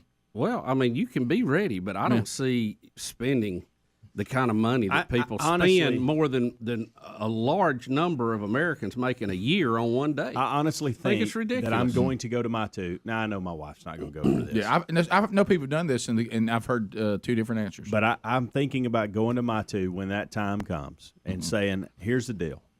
I will write you a check for $25,000. You do whatever you want to with it, and I will pay for the honeymoon. Let's go to the courthouse. Yeah. Or we just, How about this? Why not I'll just pay have for the wedding? But you're going to have $25,000. You just do it. Yeah. Now think about the number I just said. That's barely under the average wedding. Yeah, you would save about $15,000 to $20,000 in that scenario. Correct. Yeah. So there's people that have done that, and the couple has accepted and said, you know what, we'd rather have money start our life with. I hope my daughters. Well, do. can't you have a happy medium on that? Can't you still have a nice wedding, a nice service at a nice place, and not spend what neither one of these kids are going to make in a year? Now you're going to have your daughter go along with it. Yeah, that's the deal. What is a reasonable? Unless you're willing to stand up and say that's just the way it is. Yeah, unless you're just willing to say that's the way it is. I've never seen a man actually do that. No. Well, see, now, I have seen daughters who are frugal that didn't ask for a lot. Yeah. That were sensible. I think one of mine will, the other one won't. Right. I think this thing got momentum, and then just everybody thought, well, we got momentum, so we'll just run roughshod over everybody. Well, but I will tell you this: some of it is the minimum, and like I say, Greg, I know you've been through it too. I have been to weddings. Chandler was one of those that I thought was beautiful. I thought it was holy. I thought it was a great celebration, and it certainly wasn't. You didn't go in there and go, wow, they just didn't do much, but it was not elaborate. It was not pretentious. Yeah, but it's still, and it's still a good chunk. Yeah, but you can go over the top. Yeah, yeah. But I'm talking about I've been to some that I didn't think were over the top, and I was shocked how much it still was. I said, I don't. I'm talking about your basic. Your basic. It's pretty high. Hey, we got some flowers. We got a cross. And, I'm sure there's a way. And we got some meal over here in the barn. I mean, but it's still you're not going. There's a certain amount you can't avoid if you're going to do anything. Yeah. Unless you're going to go to the courthouse. Yeah, exactly. Things cost. Or I did a wedding one time that was simply on a creek. I stopped by and there was a couple standing there on the creek, and there's a lot of pretty places you can have. That one didn't cost them anything. Yeah, there's a lot of pretty places you can have a wedding. I mean, or you have friends or families that have pretty places. Yeah, you got your own property or something. Yeah. But that's all. That's almost like though what's happened because it's so out there is that it's almost like telling your kids once they knew about Christmas, and they know this is how Christmas has gone for every kid they ever knew, and then you tell them, well, we don't do Christmas that way. No toys on our Christmas. They'd be like, what? Well, it would be like we're not going to give you a car every year. Maybe a bicycle. Right. Well, I'm just saying, I completely agree with everything that's being said, but. You have to get your wife and your daughter to go along with that. I do think, and you do get caught, and you want it to be nice. Of course you do. The average wedding in this country, I think, is $30,000 to $35,000. Yeah, that's minimum. That's that's pretty basic. That's ridiculous. From what I'm hearing, in some that we're going, you better plan on about 50. I'm talking about. We're just talking about the average. Yeah, the average in this. See, that's crazy number. Right. Crazy. What do you think your wedding cost? Oh, mine? Yeah. Oh, well, Betty can tell you it wasn't near that. Oh, no. Ours was I can tell you how much ours. This was 20 years ago. We had $10,000. But what I'm saying ours is, was a blowout, and it was $5. But what it's a whole nother world. But what I'm talking about, I think you take that same wedding you had and price it today. I mean, exact same thing. Yeah. And it'll be like $30,000. You're right. I don't Yeah. know. 25. But somewhere in there. I'm glad I got 3 boys over here. The incomes have not gone up to that point. It's gone up some, I realize, but I got to break something to Speedy. Rehearsal dinner is on you. No, you don't think I know that? Well, we used to. I got a wedding coming up in May. And look, if the bride's parents still proud of it, can't foot the bill, they'll still come to you. Yeah. Well, it's just I don't know. It seems like it's a bad financial plan to get these couples started by spending more money than they'll 100%. see in a while. Yeah, you're right. And then then they have unrealistic expectations about life, and then they end up a statistic. You know, I just think it's a bad deal all the way around. But it's same thing with cars. You buy them a car that they probably can't even afford when they start their life. and they think they're going to go buy one just like it. But anyway, we're not doing them any favors. But anyway, so here I am, my dad talking. Who am I? You can't help but become your dad because eventually you're the same age he was. Yeah, I know. And you have the same wisdom that he had. You hope. But anyway, so there was a wedding, and this is a friend of mine that has 3 daughters, and he, I know that time goes by quicker than I think it does, but they all 3, and this was the third one, got married. I know inside of, it seems like it's been inside maybe 8 years, and all 3 of them have been married in like anywhere from. Does he need a GoFundMe account? Yeah, and it may be less than that, but I think I'm trying to. Time goes by quicker than I think it does. Yeah. But I've been to all 3 of them, and all 3 are just absolutely gorgeous brides and powerful women of God, and man, they did a great job with their daughters. But this is this group because you've heard me hang around them forever, and things always happen, and. There's something to be said when you're the youngest of the 3 daughters because by the time you got married, your parents are not as young as they were, like even at your older sister's wedding, and so which means, but they want to give the same effort to all 3, right. But sometimes physically you just can't do it, so I'll tell y'all how I found out and what happened, and I don't have the details, which is sad, but I think I have enough. And, man, I tell you, it's kind of like us here. I don't know if we're the common denominator, but you ever notice just our group just can't seem to keep out of some sort of drama. We'll be back. Rick and Bubba. I said we can do this now. Put DPSs on all the kids' shoes and Spider-Mans, and then we'll be all right. So how are we today? Oh, we're good. I'm listening to y'all. I don't know what she's doing, but we're good. I believe after this call, she's going to resist that. Greg, how many times something we refer to as famous last words? So at first I took Greg's advice. Yeah. Uh-oh. I can't believe that didn't work. Yeah. Well, Tyler, I hope you guys have found a way that works for everybody. Yeah, I think it's going. Okay. Thank you, buddy. Well, as long as she can't resist that. That's good. Yep, she's probably going to muster her way to today. Rick and Bubba.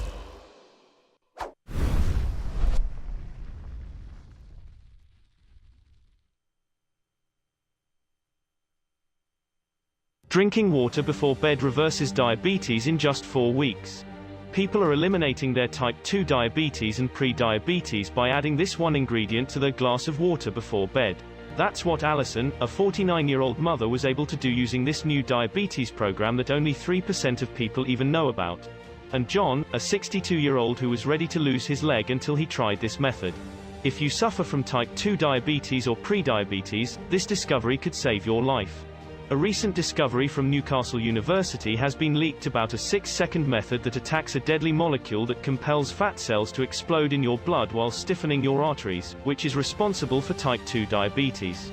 So before you resign yourself to being hooked on medication for life and spending outrageous amount of money on doctors, you got to see this right away. A clinically proven, 100% natural method that takes just 6 seconds to do, and most doctors have no clue it even exists. It is more powerful than any treatment or diet known to man, and it has the diabetes industry in absolute shock. More than 197,000 people are already doing it, and they have been able to treat their type 2 diabetes successfully, while also losing pound after pound of diabetic fat. Remember, this has nothing to do with medication, dieting, exercise, or expensive treatments. I urge you to stop everything you're doing and click the link below to watch a short free special video that shows exactly how thousands of people are taking advantage of this 6-second diabetic reversal method to completely change their destiny. The $390 billion diabetes industry doesn't want you to see this video and discover this extraordinary diabetes fighting secret. Watch it now before it's too late.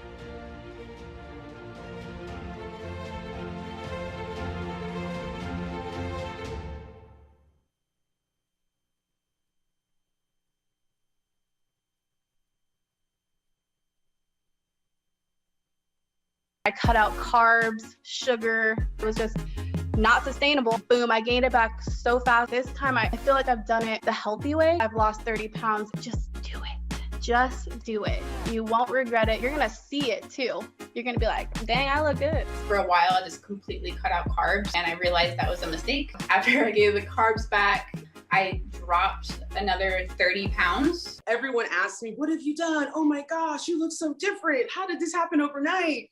And I was like, well, let me tell you a little story about V-Shred. I don't even weigh 210 pounds. You've lost me. That's insane. So you lost 53 pounds in 90 days. I went from 189 pounds to 136 pounds. Holy cow. The truth is that Hollywood's elite actors can get ripped while adding 12, 15, even 20 pounds of muscle in just a few weeks because they follow a long forgotten and suppressed by the fitness industry secret that was used for generations of bodybuilders and athletes before steroids were even invented. I get further and further in. By the time I hit the 90 days, I had lost right at 30 pounds and my jeans were falling off of me. I lost 53 pounds. I would say that it far exceeded my expectations. You want to know why running on the treadmill 7 days a week doesn't work for you when you're trying to lose weight? Because it never has. And I know that's hard to believe, but it's true. Cardio actually burns calories, usually in the form of carbs in the bloodstream that are then replaced with the very next meal that you eat and stored as more fat. This is why when you even eat low-calorie foods or run for an hour a day, it seems like you get softer, but you don't actually lose any weight. And this is one of the biggest reasons why most weight loss attempts fail within the first 3 weeks. I don't do an hour of cardio. I have never done an hour of cardio in the past 5-10 years, and I stay sub 10% body fat year round. Well, you could say, well, I have a couple injuries and I can't lift heavy. You don't have to lift heavy to get in shape. You could say, well, I can't stick to a diet because I'm always hungry all the time. You can follow diets where you're not hungry and you're eating your favorite foods. You can say, I'm not in shape because I don't know who to listen to. I don't know even what to do. Well, here's your chance to put all those myths to rest and learn exactly what you need to do to get in shape, depending on what shape you're in right now and what shape you want to be. There is a simple way to completely transform your physique. We're the Rick and Bubba Show. 866-WE-BE-BIG is our number. HelixSleep.com/Bubba. HelixSleep.com/Bubba. Proud to be part of the Rick and Bubba Show. And we love it too. Greg and his wife Lisa, they went to HelixSleep.com/Bubba. I mean, the minute we started entering into this partnership with HelixSleep.com/Bubba, it was perfect timing because Greg and his wife were looking to get a new mattress because the one that they've had for years have served the family well. And Greg, you and Lisa went in and y'all filled out the paper and we did. Rick, how long did it take to do the questions about what kind of mattress you want? About 2 minutes. About 2 minutes. It's that quick. It's not an in-depth thing. Yeah, and so you go there and they ask how you prefer to sleep and you know, what kind of firmness you like in a mattress and they put all that information together and they produce a custom-made mattress for you. They go, this one here we think fits your needs. And boom, and they send it right to your door. Right to your door. And you got 100 nights to sleep on it to be sure that you love it. And if you don't love it, there's no obligation, full refund. So you save $200 too if you use the URL that is the Rick and Bubba Show, HelixSleep.com/Bubba. HelixSleep.com/Bubba. Also, you'll find a link at rickandbubba.com under the sponsors button. All right, and thanks to all of you that have responded to that. They said, boy, there are a lot of you have, and for good reason. It's a great mattress. All right, so I did go to a wedding. I was still taking care of Sherry. She's recovering from shoulder surgery. Had a pretty rough day at rehab on Friday. Woo me. They start moving that shoulder around, and they have to do that. And you do the best you can to stay on top of the pain, but when they get in that rotator cuff, a lot of you apparently everybody in the world's had rotator cuff surgery of some or will, and when they get into that cuff, it's a nasty, and she's been doing great, but it's a hard recovery, and so anyway, we're working through that, and our goal is for her to be mostly done with all of it by the time we go on vacation for spring break. And today is Big Love's birthday, 23 years old, and he graduates, Lord willing, and all the paperwork lands. He finishes up and gets all the grades he needs to, which right now he's on track to graduate in the spring with a degree from Mississippi State University. And we will go to on spring break to celebrate that. And Sherry's like, if I could just be done with this by the time we go on that vacation, that'd be good. That's kind of our goal. So anyway, we had some things that we were doing this weekend, and she still wanted to do them, but we couldn't do them to the degree that we had hoped, which may have cost the show here a little bit. So we go to a wedding of our friend's daughter, and like I say, this is his third daughter, and she got married. Beautiful, beautiful ceremony. Sherry says, I just don't think there's any way that I can do the reception, but let's go to the wedding. I want to be there, and she did fine during the wedding, and it was a beautiful wedding. And so we leave, grab something to eat for the way home, because we're kind of running through the food of everybody who we got on the list for a little while. Apparently we're not on the list anymore, but it's had some outstanding food, and so we picked up a little food for dinner. And that was kind of the end of it. And we talked about how beautiful it was. And I took some pictures during the ceremony. And, Sherry's talking about how beautiful the bride was and how gorgeous she is. And, oh, I love that dress. It's so classic and all of that. So, anyway, that's kind of the end of it. And so get up next morning, get ready for church. Sherry had a meeting at church at 8 in the morning. And then our class that we help teach is at 9:15. And then Sherry, again, said, I just don't think I can do I'm kind of starting to hurt, so let's just go home and either watch the archive later today of the service, but I think I need to go to the house. So I said, okay. So she's out there in the lobby, and somebody was talking about something about the meeting they had or something, and I look, and approaching me is our youth pastor, who just happens to be one of the son-in-laws of the father of the bride. Mm-hmm. He married the older daughter. Right. Okay, and he goes, "Have you heard?" And I said, what are you talking about? He goes, you haven't heard? Heard what? And I said, heard what? He goes, you hadn't heard what happened? Oh, and I said, no, I haven't heard what happened. He goes, so you weren't at the reception? I said, no. He goes, oh, man. And I said, what are you talking about? He said, I don't know any other way to put it, but the mother of the bride decided with some of the women, and remember, time goes by. You can't stop time from going by. Right. And I'm very aware of that. And you want to give every child the same effort you gave maybe one when you were younger, right. The older ones. Right.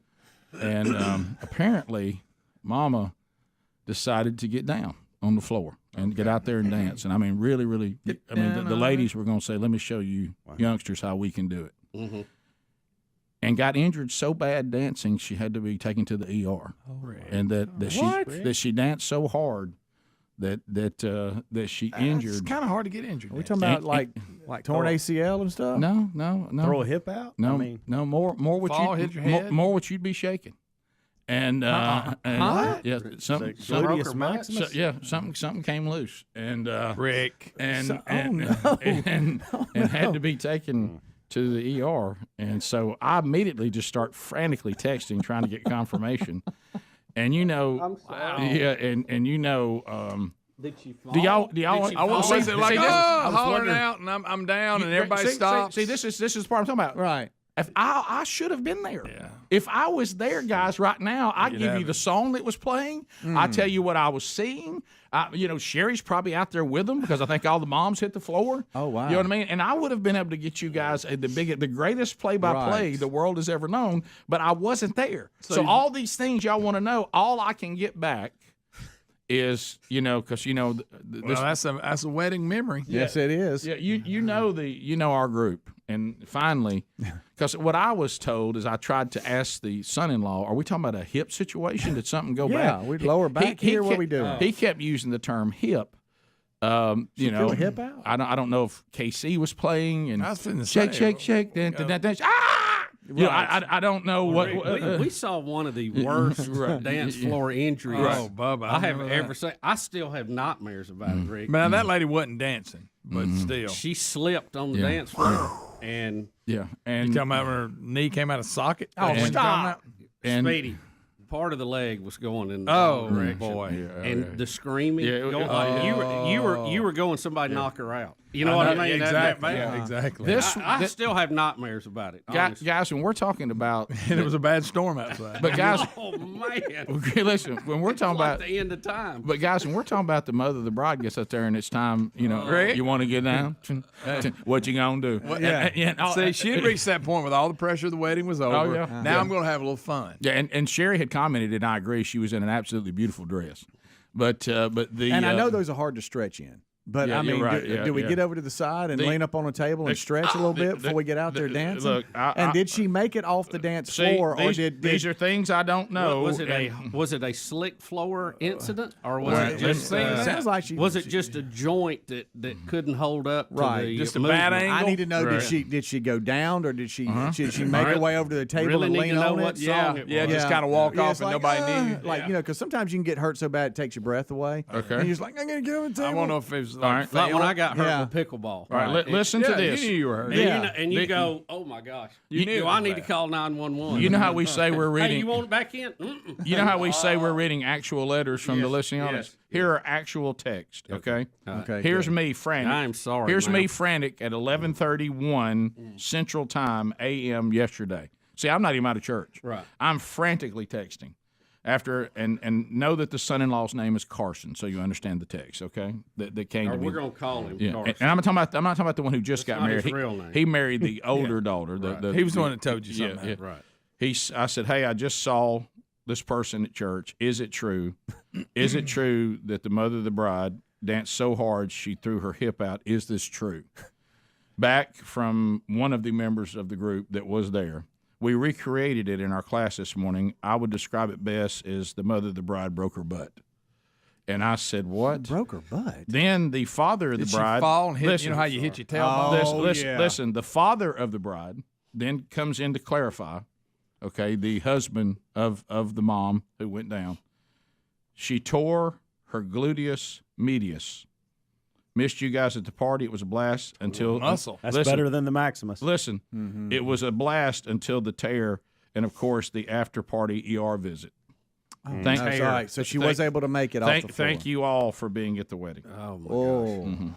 So we got some. She must have been dancing. Man, son. I mean, that is. I got to know the song. Must have been the birth of Butt Boogie. Hey, I got to know the song, but you see the point I'm making. Rick, I hate to say it, it sounds like a failed twerk.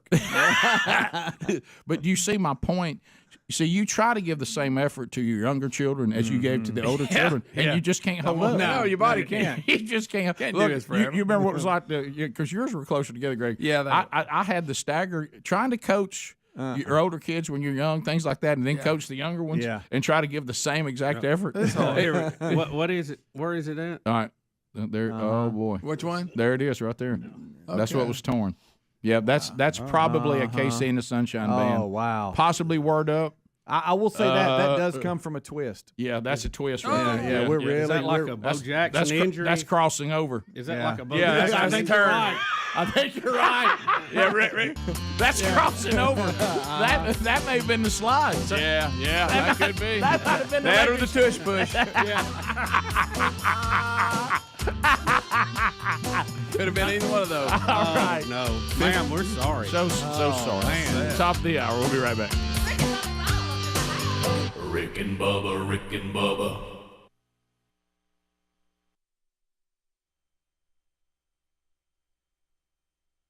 Things where I'm going to dance real hard in your face, and Oh yeah, we have movies serving about you. it. yeah, We have movies about it. I'm gonna serve you, and I'm gonna dance real hard in your face, and undoubtedly we have Match that. Yeah, Rick, it's a battle. we've had a cheerleader dance battle that turned into an all-out brawl.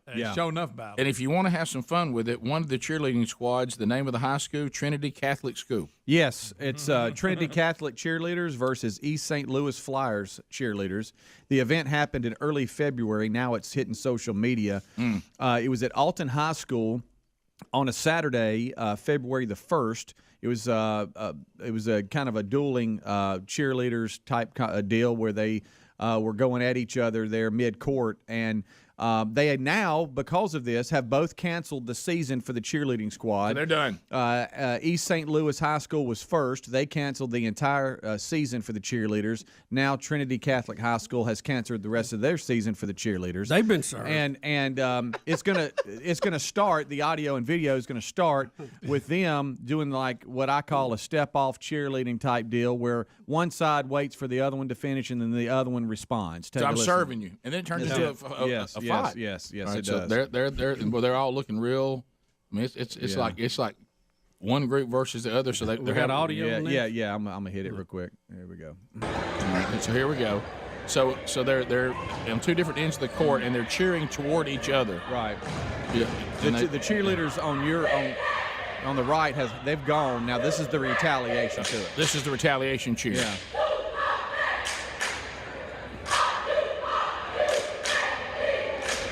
So Trinity Catholic is cheering now? I'm not sure which is which. Now they're walking towards him. So they're going to walk toward him. Okay, now I think the PA guy. He's part of it. He kind of eggs it battle, off. guys. He's It's like, a hey, battle. you gonna take that? Oh, look out. Now we're cheering back, Bubba. Now they're coming toward him. Yeah, this is a lot of hands on the hips. They're not happy. Yeah, that's right. You come up here, Dan. You come over here cheering in our face. Well, they are getting a little close here. All right. Now the orange team has really closed the gap. Yeah. And they're really close to the other squad. For some reason, I feel like that's Trinity, but I don't know. Rick, at some point, one of the cheerleaders on the left ends up in the middle of the ones on the right. It's about to get nasty. Now here's the retaliation of the retaliation of the retaliation. But did you see one of the orange cheerleaders walked over across the line? And that's where you need to look at her. Okay. So now on the front left, if you're facing them. Oh, I see her. Oh, she's mad. Yeah, she's mad, and she's about to get all in it. Now they're both going at each other. Now we're all cheering. Now we're all cheering. Don't take your eyes off the top left when we were discussing. Here we go. Okay. Well, look, see, she's in the middle of it right there. She's see, in there. They're going see, back. she's in there. She's broke the line. She's all up in it. Now she's getting surrounded. They're surrounding her. Oh, my goodness. And it's about to happen, boys. Here we go. It's on now. It's about to happen. It's on now. Cat fight. And it is. You know better. Look, and then we got. Why would that guy drop what he's got in his hand? Just drop it. So here we. Hey, we're all out fighting. Two cheerleading squads are fighting. I'm talking about. I mean, it's look over here. Somebody's weave is gone. Yeah, it's gone. Hey, now we got police officers out there. That's right. It's a mess. There's so many fights you can't control. Yeah, there's a fight everywhere you look. Look at how many phones are out. No. Look, somebody's laughing because instigators now trying to play nice. Did you hear? Can I tell you what? He's getting on them now. You get them broke up and they go right back into it. Can I tell you what?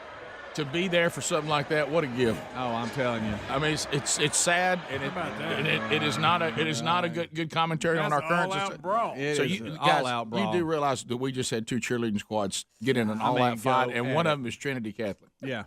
Guys, what a great story. Yeah, I mean, it's sad, but I mean, for us, for what we do for a living, it's gold. When they circled around that one, that messed it up. Boy, it was on. Well, you saw everybody kept getting closer and closer with their very aggressive cheering. Oh yeah, really hard. Stomping, a lot of stomping. A lot of stomping. The sheriff's office that has jurisdiction there for Alton High School where it happened said there were no injuries, believe it or not, and that the officials said there were no criminal charges filed from either side.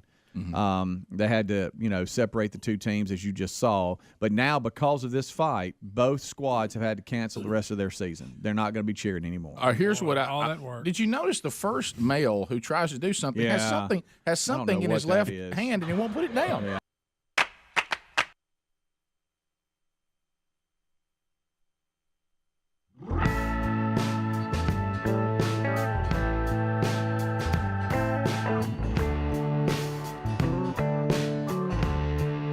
It is 9 minutes to the top of the hour, the Rick and Bubba Show. Thank you for being with us. 866-WE-BE-BIG is the number. So if I find out any new information on the story over the next day or two, I'll bring back the details that y'all crave that I don't have because, like I said, if I'd have been there, boy, I would have you detailed update. I hate it for her. I do too. God love her. But we need to know more details. Yeah. And I know there are people who were there. Yeah. Who know more details. Yeah. And they need to let you or me know. Yeah. So just please do, and we'll update that as we get it. But she seems to be okay. I heard someone say she's on crutches.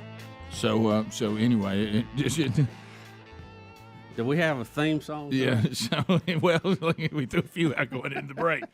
Another thing, Bubba, I hold here this story in my hand, and it's one of those things where I can't believe the team did not pull me off to the side and say, Rick, we think you should be the one to tell Bubba that we. I thought we had a blackout this weekend. Seriously, I thought something was wrong. Well, this may be part of it. because the guys, I'm surprised y'all didn't meet me at the door and say, Rick, we think you should be the one to tell Bubba. We don't think we should tell him.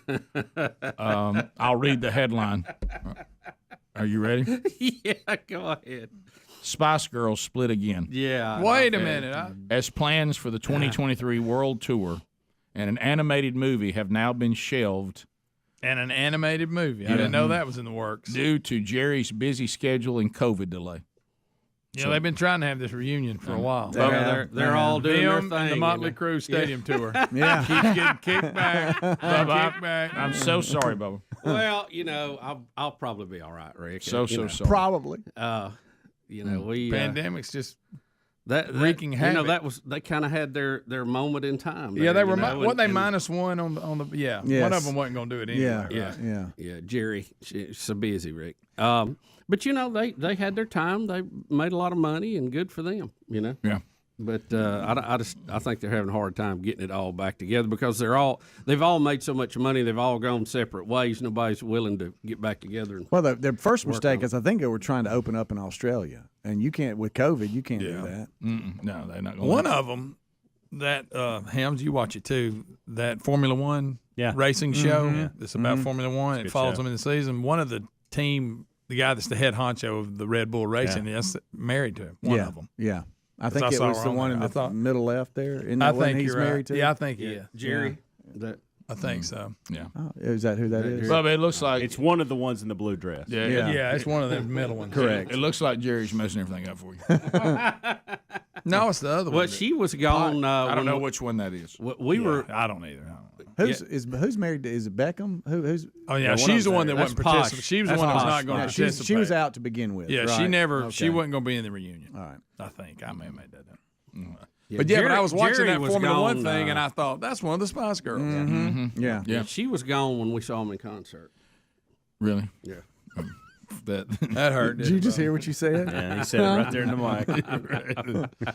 Well, yeah. So, Bubba, I'm sorry. I know that you had that circled, and maybe they'll put it together soon. Maybe look, don't give up on it. I've kind of, I've been able to let that go because, it's very difficult. Yeah. Watching you and Greg, you want the Spice Girls reunion, and Greg wanting the Motley Crue Stadium tour. If they could, Rick, that thing just keeps getting pushed back. If they could pair up, what a show! Huh? Yeah, I'm telling you. Rick, it's quite a lineup though. It's Motley Crue, Okay. Def Leppard, Poison, and Joan Jett and the Blackhearts. Ooh. That's a big show. That's an all day. I'm telling you. Right. No. So They keep bumping it though. I think it's been bumped to June right after Maverick Top Gun 2. Speaking of these big shows, I didn't follow pro football. I mean, if you're a Vikings fan, you might as well not. But I didn't really follow pro football just real close. But if it's on Sunday afternoon during when you're kind of edging out or something, it's comfort TV. I call it. Yeah. And I noticed this weekend I kind of missed it. So did you it not being on? You didn't watch the Pro Bowl? Well, I saw. I'm just asking. I didn't. I think I saw a playback of the Senior Bowl. I didn't see it live. But I think it was a playback. Yeah, the Senior Bowl was on. And did the Pro Bowl, are they still doing it weird? Is it not AFC, NFC? Didn't they draft people they picked teams? I don't they know. keep changing it up.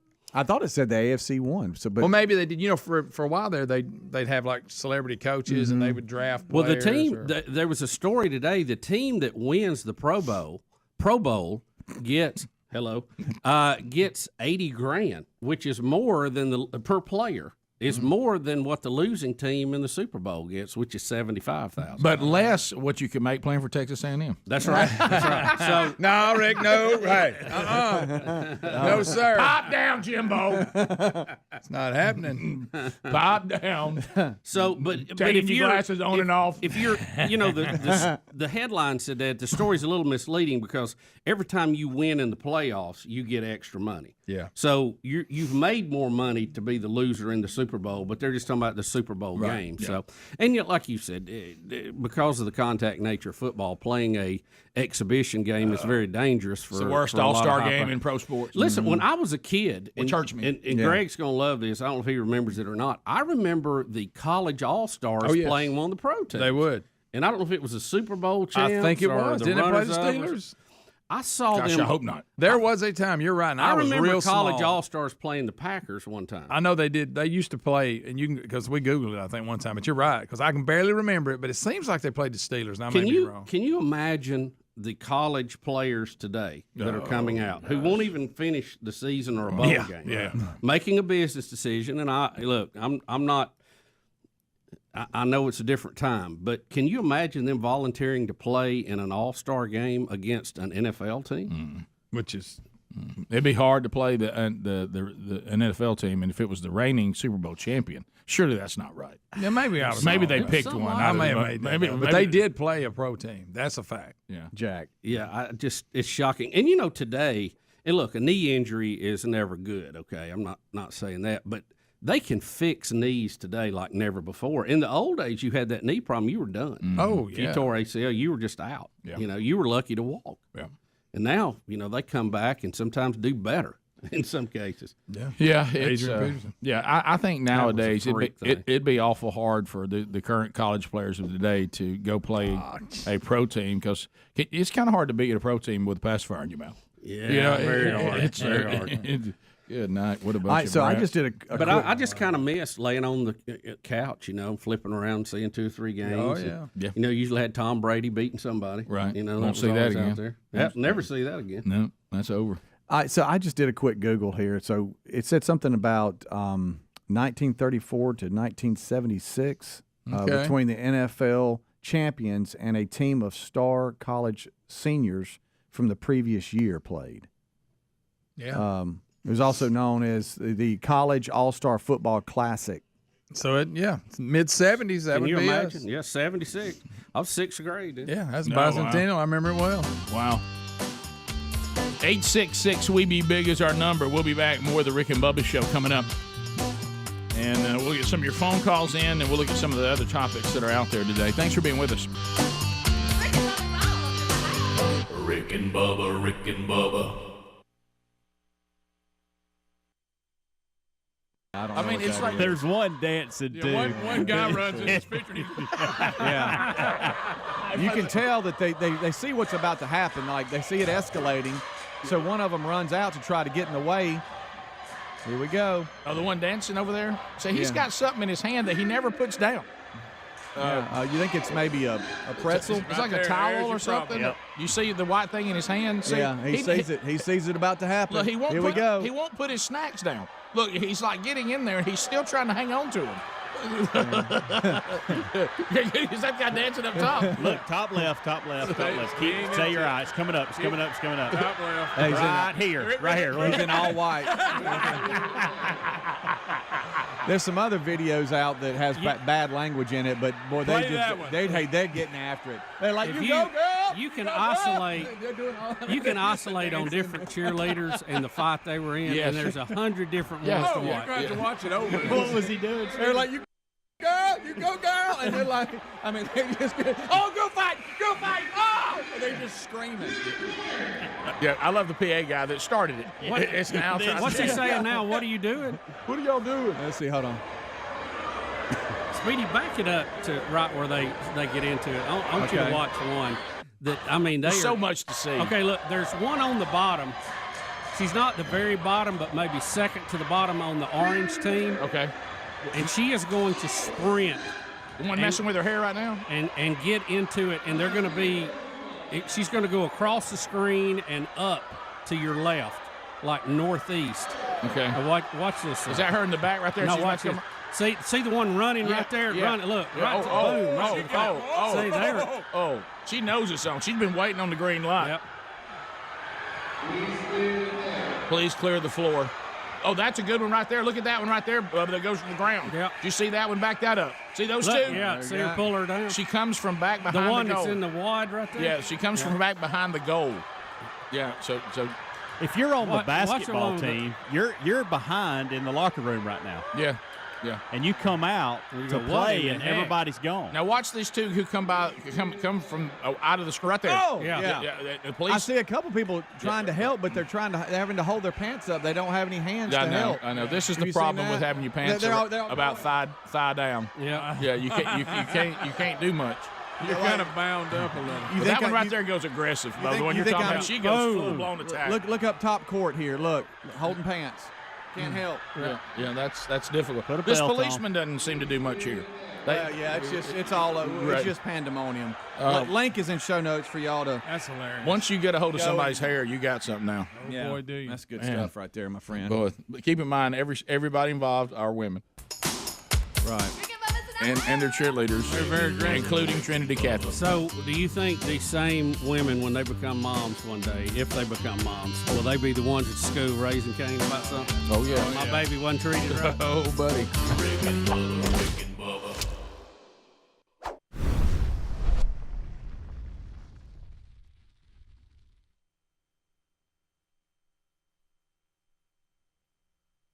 As the mainstream media stokes fear and division, and the government tells us what we must do.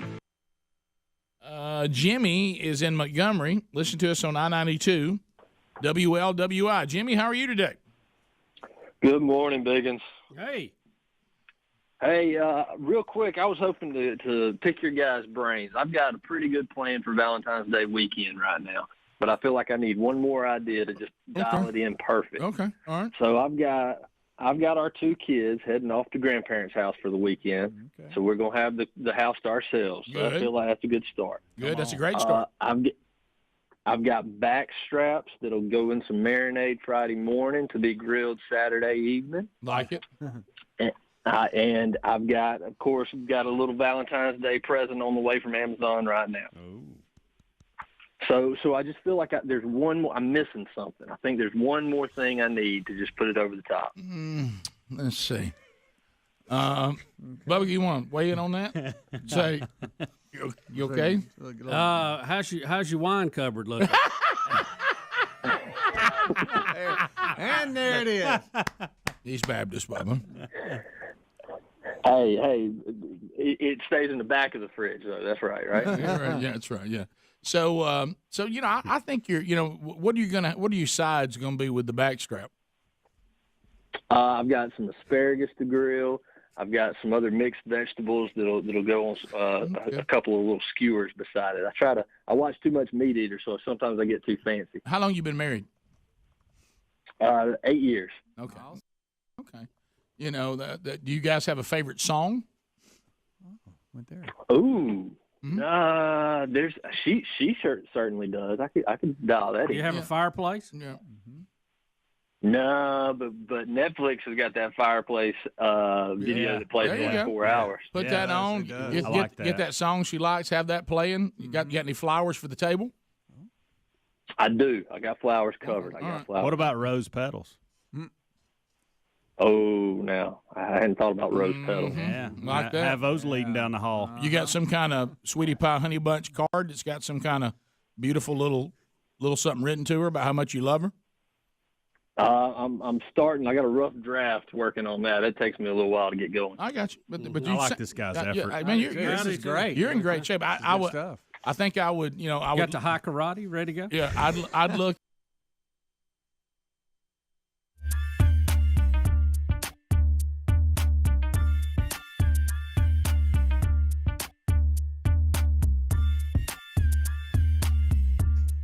It is 6 minutes past the hour. The Rick and Bubba Show coming to you from the No Name Studio. 866-WE-BE-BIG is our number. Somebody say. All right, so the gang's all here. Speedy, the real Greg Burgess, Helmsy, Eddie Van Adler, all with us today. Check Rick and Bubba University, the podcast. It's available from this past weekend.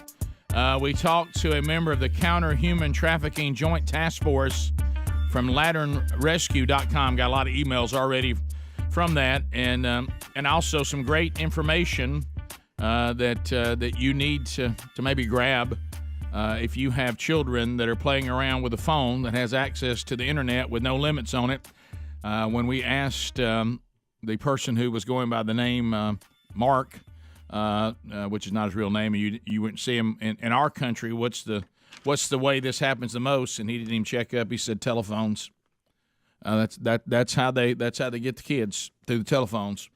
And if you have a young child out there with a telephone that has no restrictions on it, he said you are dancing with the devil. So anyway, but go and you can catch that from this past weekend. It's available wherever podcasts are available to you. And excited about 2 weeks now. We got a big weekend coming up where you can see a few members of the show here coming up February 18th and 19th. I'll be at the Pursuit Men's Conference. Tickets are moving on that. I'll be there with Jonathan Evans, also Andy Blanks and Charles Billingsley leading worship. Dothan Civic Center, the land of News Talk 103.9. Be our third year to have this conference. And, we had to come through COVID last year, and it looks like this time a lot of that is lifting. Thank the Lord for that. We even had to move to a smaller venue last year. But back to the Civic Center. You got a great lineup. And, men, if you don't have your tickets, go do that now. We have the link at rickandbubba.com under upcoming events. And if that is too far down to the southern part of the state of Alabama, you can go see Helmsy along with Lance Ingram from the Rick and Bubba Show, who does Dr. Lou. Tyler Stovall will be there, and Sid Bream. They'll be speaking the same weekend in Hoax Bluff, Alabama, at the Men of Iron Conference. And then if you want to go up and see a couple man churches that weekend, Scottsboro, Alabama, you can go to Scottsboro, Alabama at First Baptist Church and see Mark Garnett on Friday night and Brian Gunn on Saturday morning. So 2 man churches, one on Friday night, one on Saturday morning. All those details are available to you. So, men, pick out the one you want to go to and have a great weekend. Or if you want to stagger Friday and Saturday, you might catch 2 of the 3. Think O'Reilly Auto Parts for all your car care needs. Get guaranteed low prices and excellent customer service from the professional parts people at O'Reilly Auto Parts. So, Bubba, did you said you didn't like a weekend that had no football you could put on in the background. And I agree with you. There's something comforting about that. But did you take any time to gaze toward Beijing? No, I have not, Rick. I didn't catch any of the Olympics, and I don't know how I missed it, honestly, flipping around, but I missed it. Now, one of the stories I saw, though, that is interesting is the U.S.-born Chinese figure skater. Have you heard about this? No, I have not. So she gave up her U.S. citizenship so she could skate as a Chinese skater. Now let me get in. Chicom. Let me get a now. What that doesn't mean.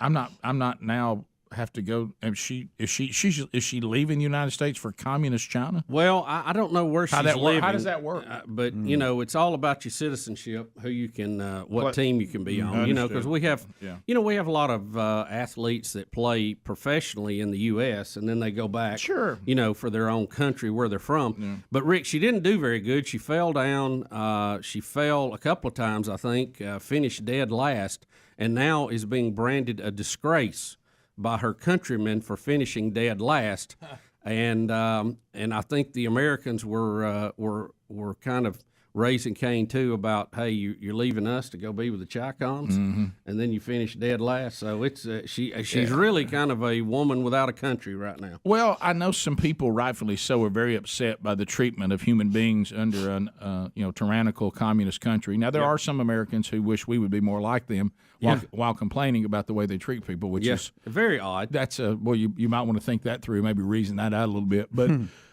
you realize how many women in China wish that they could be citizens of this country, and for her just to throw that aside so she can go skate and maybe lift the flag of an overbearing tyrannical government, and she finishes dead last. I'm not trying to be mean, but there's a little poetic justice there. Well, I don't know her story. Maybe some of the people who watched, hit the wall pretty hard there. Yep. Maybe she did that because she couldn't make the U.S. team. That's a possibility. I don't know. It just says that she was born in L.A. to a Chinese immigrant family. She decided to compete for China in 2018 and gave up her American citizenship. She even changed her name. I won't try it. And of course, she's to your point, she's facing a lot of criticism from both sides because of the fall, and it messed him up. What part? And I've got half the story. You know how we do. There was it wasn't an American, it was from some country, a reporter, and the Chinese security would come up in the middle of his Danish reporter and pushed them and shut them down. Did they not like what they were saying? I don't remember. Well, I saw that story too. I don't know the details. There I mean, was you a can see he's reporter. talking. So they start pushing him out of the way. He was on live, and the security forces. I don't know if he was in an area he wasn't supposed to be in, or I mean, the Chi-Coms will just shut down a reporter anyway. They're used to that. Well, yeah, so they didn't think anything about it. They don't even know why we're being so dramatic about it. Yeah, what's the big deal? I'm looking up here on Fox right now. Here's another headline: China accused of mistreating athletes in isolation. Oh, can you believe it? The ones that tested positive? Right. Yeah. And Greg, when all that's going on, you look in the B-roll that Adler's showing, they're just treating it like, here, welcome to Beijing. Everything's good here. All number one. Here we are. Here's the torch. Let's get started. Well, how about if you finish dead last in ice skating? How's it going to be this week in old Beijing? I'd get out of there pretty quick. Look, let's look at it. If you would have just stayed in this country, you could have acted like there was too much pressure on you. Before you know it, you'd be a hero. Oh yeah, you'd be doing commercials for somebody this week. You get a contract, an endorsement deal. Be on the Ellen show, talk about it. I'm sure. Yeah, the whole thing. It'd be heroic. Wow. So this this correspondent was in the middle of his live shot, and I think it had to do with the opening ceremonies. Do we have it, Adler? And I guess he was doing something during the opening ceremonies, and they shut him down, and he told the anchor, "I fear we'll have to come back to you later." Handled it pretty good, and you better be careful. He may not come back to anyone. Yeah. And also, now look, there'll be a mic laying on the ground. Yeah. I can try to find that. I did want to mention that one of the athletes that lit the torch was one of the Uyghurs that are being oppressed by China, and so China put that person up there in front of everybody, kind of just say, "Hey, look, we're not mistreating the Uyghurs. See, right? Uyghurs. You know what they probably said? You know what they probably said? Hey, take him, feed him for a few days, then give him a torch. Promise. Right. Now get him out of here. Hey, and tell him if he doesn't go over and hold the torch, we'll kill him. Email. Put him over the rest of the week. Then he heads off to the re-education camp. Right. Yeah. I think that, and Adler's about to pull it up. The you ought to see the anchor's face when the reporter is getting pulled away. She's like, "What in the world is happening?" Well, so we'll see that. Well, that's where she lives. There it goes, right here. All right. So should I pot this Yeah, out? I don't know. We're not going to understand what they're saying. 咱们往前走，哥们儿。哎，稍等一会儿，我现在在新闻联播。Ja, we worden hier inmiddels, je merkt het, al weggetrokken. We zijn net ook al bij een ander gebied weggezet. Dus ik vrees dat wij later even bij je moeten terugkomen. Dat kan halen, ja. Denk ik ook, Sjoerd. We gaan door met het volgende. Ja. Look, there's something about just hearing that communist voice telling you to leave. You know, how about watch her face when they first grabbed? She's like, "What is going on?" Did we ever hear from this guy again? I don't know. I don't know what they didn't like. If he was doing a live shot during the opening ceremonies, they wanted everybody to be quiet. I don't know. Who knows? Basically, do what they want to do, can't you? He might have been defending the Wiggles. The Weavers. Is it the Weaver? What's the name of it? Uyghur. Easy. Yes, I know. You got to be careful. You got to be careful. Yeah.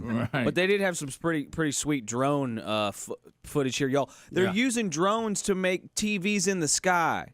Do you guys see what they're doing here? It's unbelievable. Pot it up, Rick. Let's hear the music. I don't know if we can. I think it's just like B-roll. Yeah, it's just. But never mind, Rick. So those are drones up in the sky. That's a group of drones. It's a group of to make the screen. Yes, that's like that's a cluster of drones making a display up in the sky.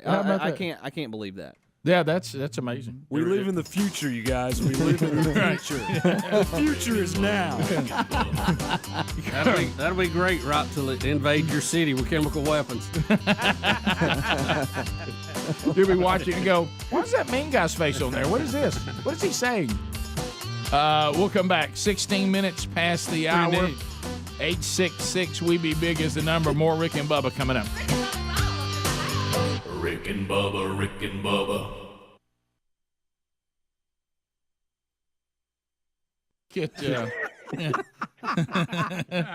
I would. I'd probably add the music there for the ambiance. Get the fire on the TV, and I don't. Then you heard Bubba's suggestion. That certainly can be received by some people well, others not so good. Right. So, I'd like for him to go a little bit further and make a playlist, not just one song, because within the song ends and you're in the handle trying to figure out what. And Jimmy, let me tell you, if you're really talented, the order the playlist in is important and what the songs are saying. Yeah. If you can time it out just right. Come on. Yes, sir. But now that's insight right there. That's 400 level stuff. I'll just tell you that. You want to start with Climax Blues Band, I Love You. Yeah. Because that's straightforward. We got to establish that as our foundation. Right. Yeah. Right. And then you start working your way to romance with the music. Well, Rick, I know I don't have the experience you do, but I don't know if you're supposed to start with anything that starts with Climax now. So you went there. What's just the name of the band? You went on and said it. But I thought we were eating back straps. right. Yeah. That has to do with the order of the song. But that's just the name of the band. That's back to those rose petals. The song itself is a foundation. Yeah. You can get Marvin Gaye there at the end. Just yawn. I didn't say start with Marvin Gaye. Yeah. Right. So you got to time it out. You got to, it takes a little skill with that. It does. You got to kind of. You have to know, am I a quick eater? Are we going to take our time eating? Because the lengths of songs. Oh, yeah, that's a good. I mean, don't be too hungry because if you exactly like, right. let's say you're eating with a Burgess, they'll eat in like 30 seconds, and then the meal's over. Well, but I don't want the meal. I don't want the meal to be too heavy though. Right. Yeah, somebody again, it's an art to it. Somebody on 4, and you've probably known this since you've been married, a little while now. There's really nothing that really gets them in the correct mood for the evening, quite like you having the house straightened up in some way, shape, or form. Oh, yeah. I mean, look, I'll tell you one thing. It's a good call. Yeah, get home, do some if laundry. Sherry comes home and I've got the vac out, man, it just drives her crazy. I'm vacuuming, cleaning up, got the dishwasher loaded. I'll vacuum in camo. Mm-hmm. Yeah. For some reason Terry likes camo. Yeah. Yeah. Don't be afraid to wear your camo pants. Guys. Okay. Apparently, the motor, the sound that it makes very relaxing. Right. What it is. So straighten up the house. You got the flowers handled. You got the meal handled. You got the fireplace handled. You got a sweet card or something you're going to write to. We got that handled. Add the music. Might want to look into some rose petals. And I think you're in great shape. And remember, with the music, walk down the path. Right. Walk down the path. Right. I like it. Well, I got my notes straight, so I'm gonna go take care of this. You guys have a great week. You too, buddy. See you there. There he goes. That's a guy. He's trying. He's trying. That's important. He is going. It's going to be great. Yeah. Let's go to Amy in Huntsville. Amy, welcome to the program.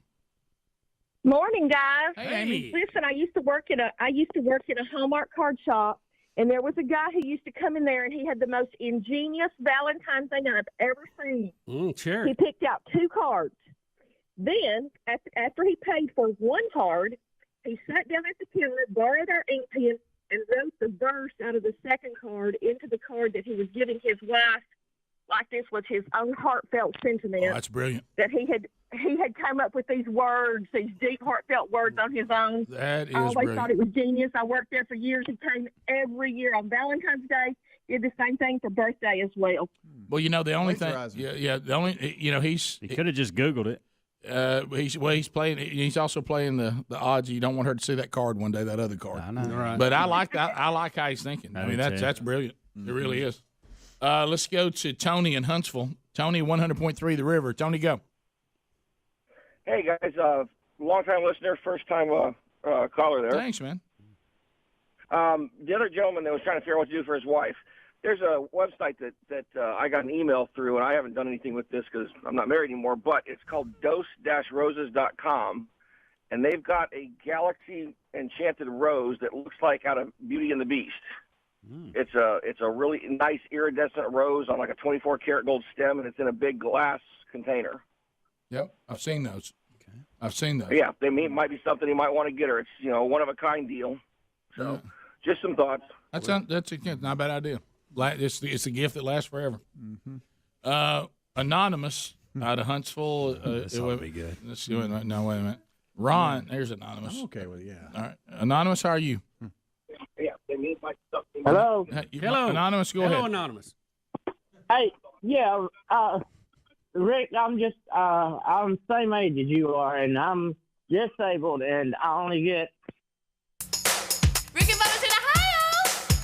Rick and Bubba. Pass the gravy, please. Rick and Bubba. Ooh, it brings me to my knees. Rick and Bubba. We're back 21 minutes past the hour of the Rick and Bubba Show. 866 We Be Big is our number. All right, so we do have an update on a story we brought you last hour, and some of you may or may not have been here. And I'm just going to have to kind of watch to see what happens here, because there's probably some thinking about it and then thinking about it again. And so there was a wedding this past weekend that involved a mom and dad who were there for their third daughter's wedding, and they have 3 daughters, wonderful, godly women, beautiful brides. And I was fortunate enough to attend all 3 weddings, but due to Sherry's shoulder recovery, we did not go to the reception. And unfortunately, I was not there to give the play-by-play that was needed. But I did find out on Sunday morning that the mother of the bride, from what I can gather, injured herself dancing and trying, I guess, probably to bring the energy for the youngest daughter that she had always brought, already brought for the 2 older. Right. But time passes, and there was an injury. So I'm trying to. They have actually texted me, or she has, and she said she wanted to talk to her husband about it. And says, do you want to call us or text us? And I have texted them each a number that should be able to get them in. And we're ready for them right now. Yeah, unless I text the wrong number. Did we change any of our numbers before coming here?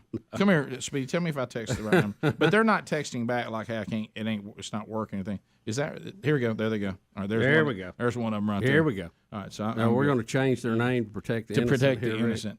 Because I wasn't there, so I can't give details. Right. But they're willing to give us the details that we seek. So I like that attitude. Yeah. And so we've got. It looks like we have. That looks like that is the mom's cell there, and I don't know if Dad is just going to stand by in the background or he'll call the other line. But let's just get what we can get. Okay. Right. So hello, mother of the bride. Hello there. So we don't have to use your name if you don't want us to. I really don't care. Yeah. Yeah. We could just call you Kim if you want to. Is that okay? If we just use that name? Yeah. That's fine. Yeah. So, Kim, the question before the team right out of the gate is, what song was it? Okay. You dropped a bomb on me. Well, that's took a lot of people out. That's a good one. That one's injured many. All right. So Dad now joins us. Hello, father of the bride. Wait, we can't hear you. You're too far off. What in the world? Yeah. If you're trying a speakerphone, it's not working well. That's not very good. No, he's in the same room with me. He's in the background. Okay. All right. So you were dropping the bomb.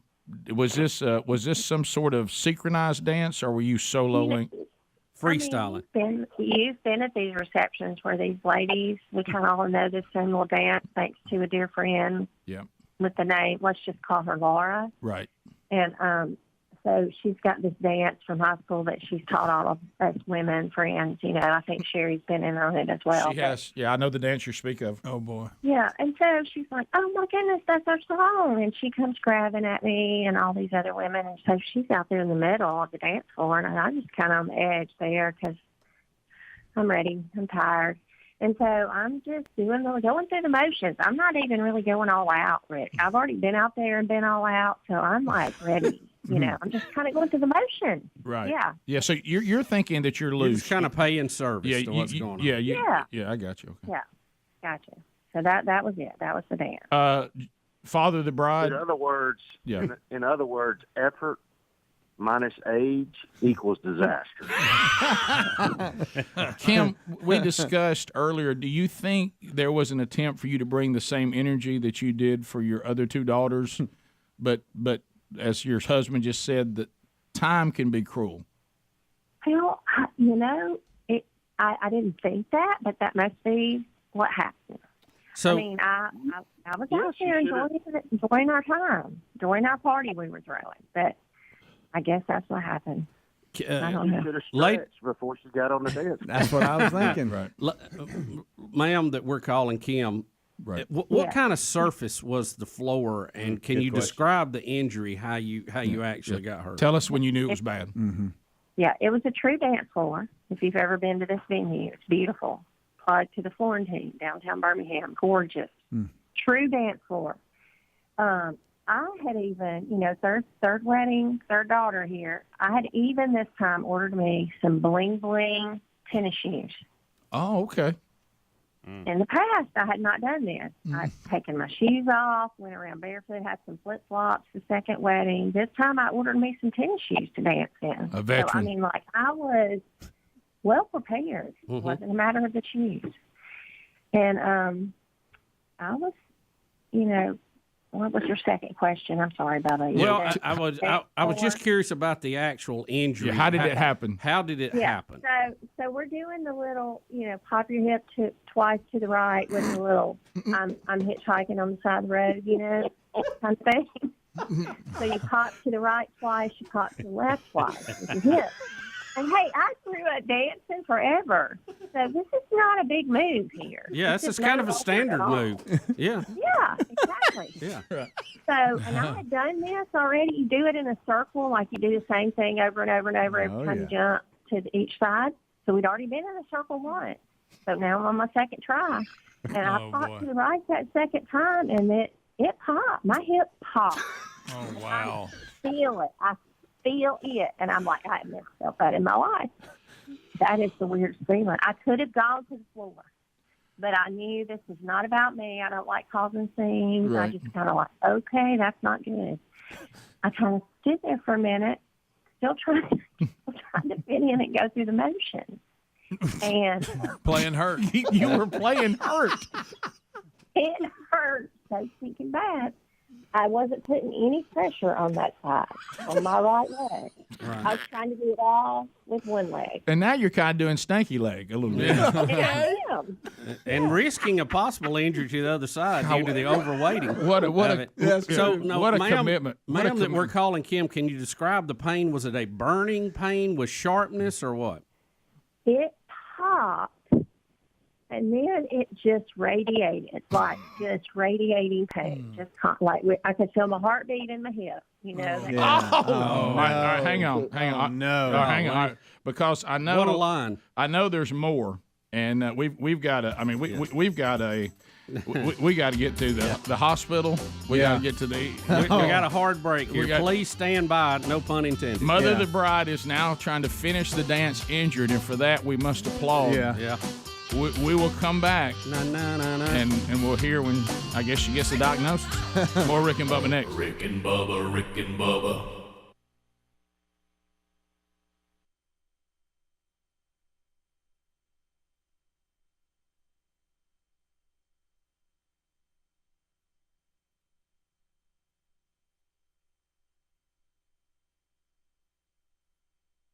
So much of my stuff.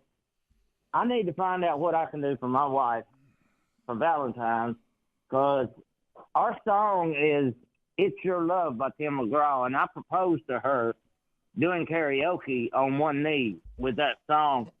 And I don't know if she loves to clean house, so I thought about cleaning the house and doing the laundry and all that, but is there anything extra I could do for her? All right, let me ask you this.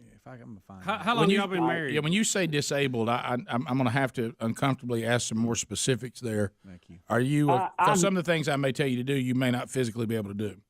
Yeah, well, I can do. I can walk and get up and do stuff. I just got my right hand is bad, and I can walk and do stuff outside and work on stuff and everything. Okay. I can do a lot, but can you kneel and sing it to her again? Oh yeah. And what's the song again? I mean, It's Your Love by Tim McGraw. Sing that. I've got a huh? You need to be on the knee singing that again, reminding her when you proposed. And we've been married. December the 19th was 15 years. Yeah. Oh yeah. Yeah. You need to be on. You need to be on your knee. If you could get a cowboy hat, that'd be huge. I like for him to sing it now. I've got a cowboy hat. I knew it. I've got a real nice Stetson hat, but there you I've got go. a picture of my wallet where somebody took a picture of me doing that, and some of the guys that there and where I was doing karaoke, one of the guys at the end of the bar even teared up when I done this. Greg, you know, one guy at the but end it of the was bar first teared up. time. Greg, don't miss this. That was Speedy. Yeah. I think that's a country song. So here's what you're gonna do. I think you're right. You're gonna get your Stetson out. You're Brush her out. You're gonna get on a knee and you're gonna sing. Probably hold the mic in the hand that works. You're lefty, right? And you're going. Well, I'm not at work.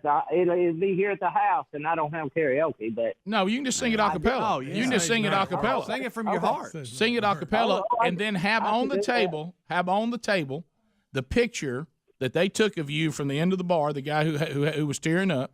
Have that with some flowers on the table with that picture leaned up against it. You and the Stetson on a knee singing it when she comes home. Good night. That's awesome. Yep. That is awesome. There you go. Thank you. Done. Thank you. See you, buddy. All right. Bye. And kind of like to see video of that if you got it. He said the guy at the end of the bar made him cry. Yeah. Took the squalling, Rick. Yep. So we're just here to help. Yeah. I mean, that's all we know. Dancing in the night. Picture it. Oh, I got it. Yeah, I'm there. Right.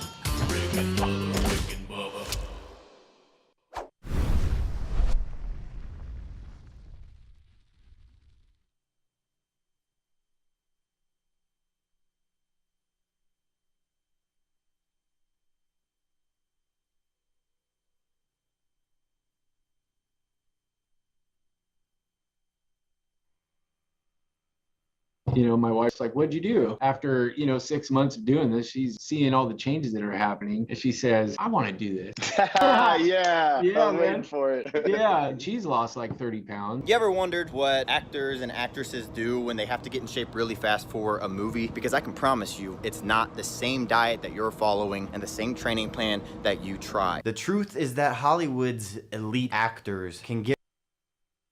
Let's go to Eric and Coleman. Let's get some more dudes back in here. Eric, welcome. Hey, how's it going?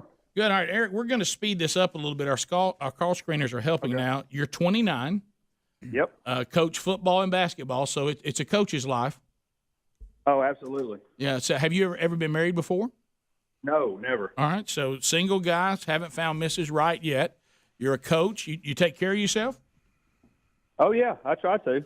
So how tall are you? About 6 foot. 6 foot. How much you go?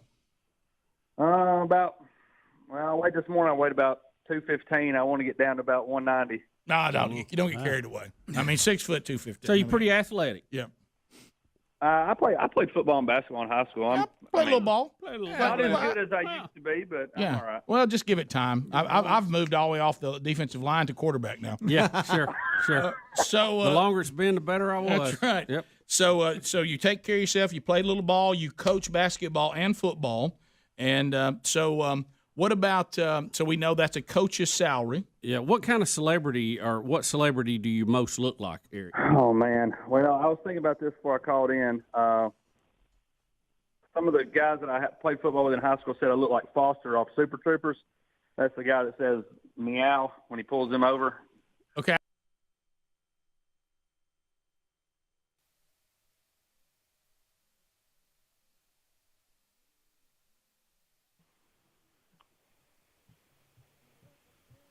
Well, unfortunately, 35 minutes past the hour, it appears that one can drop the bomb maybe harder than they should have.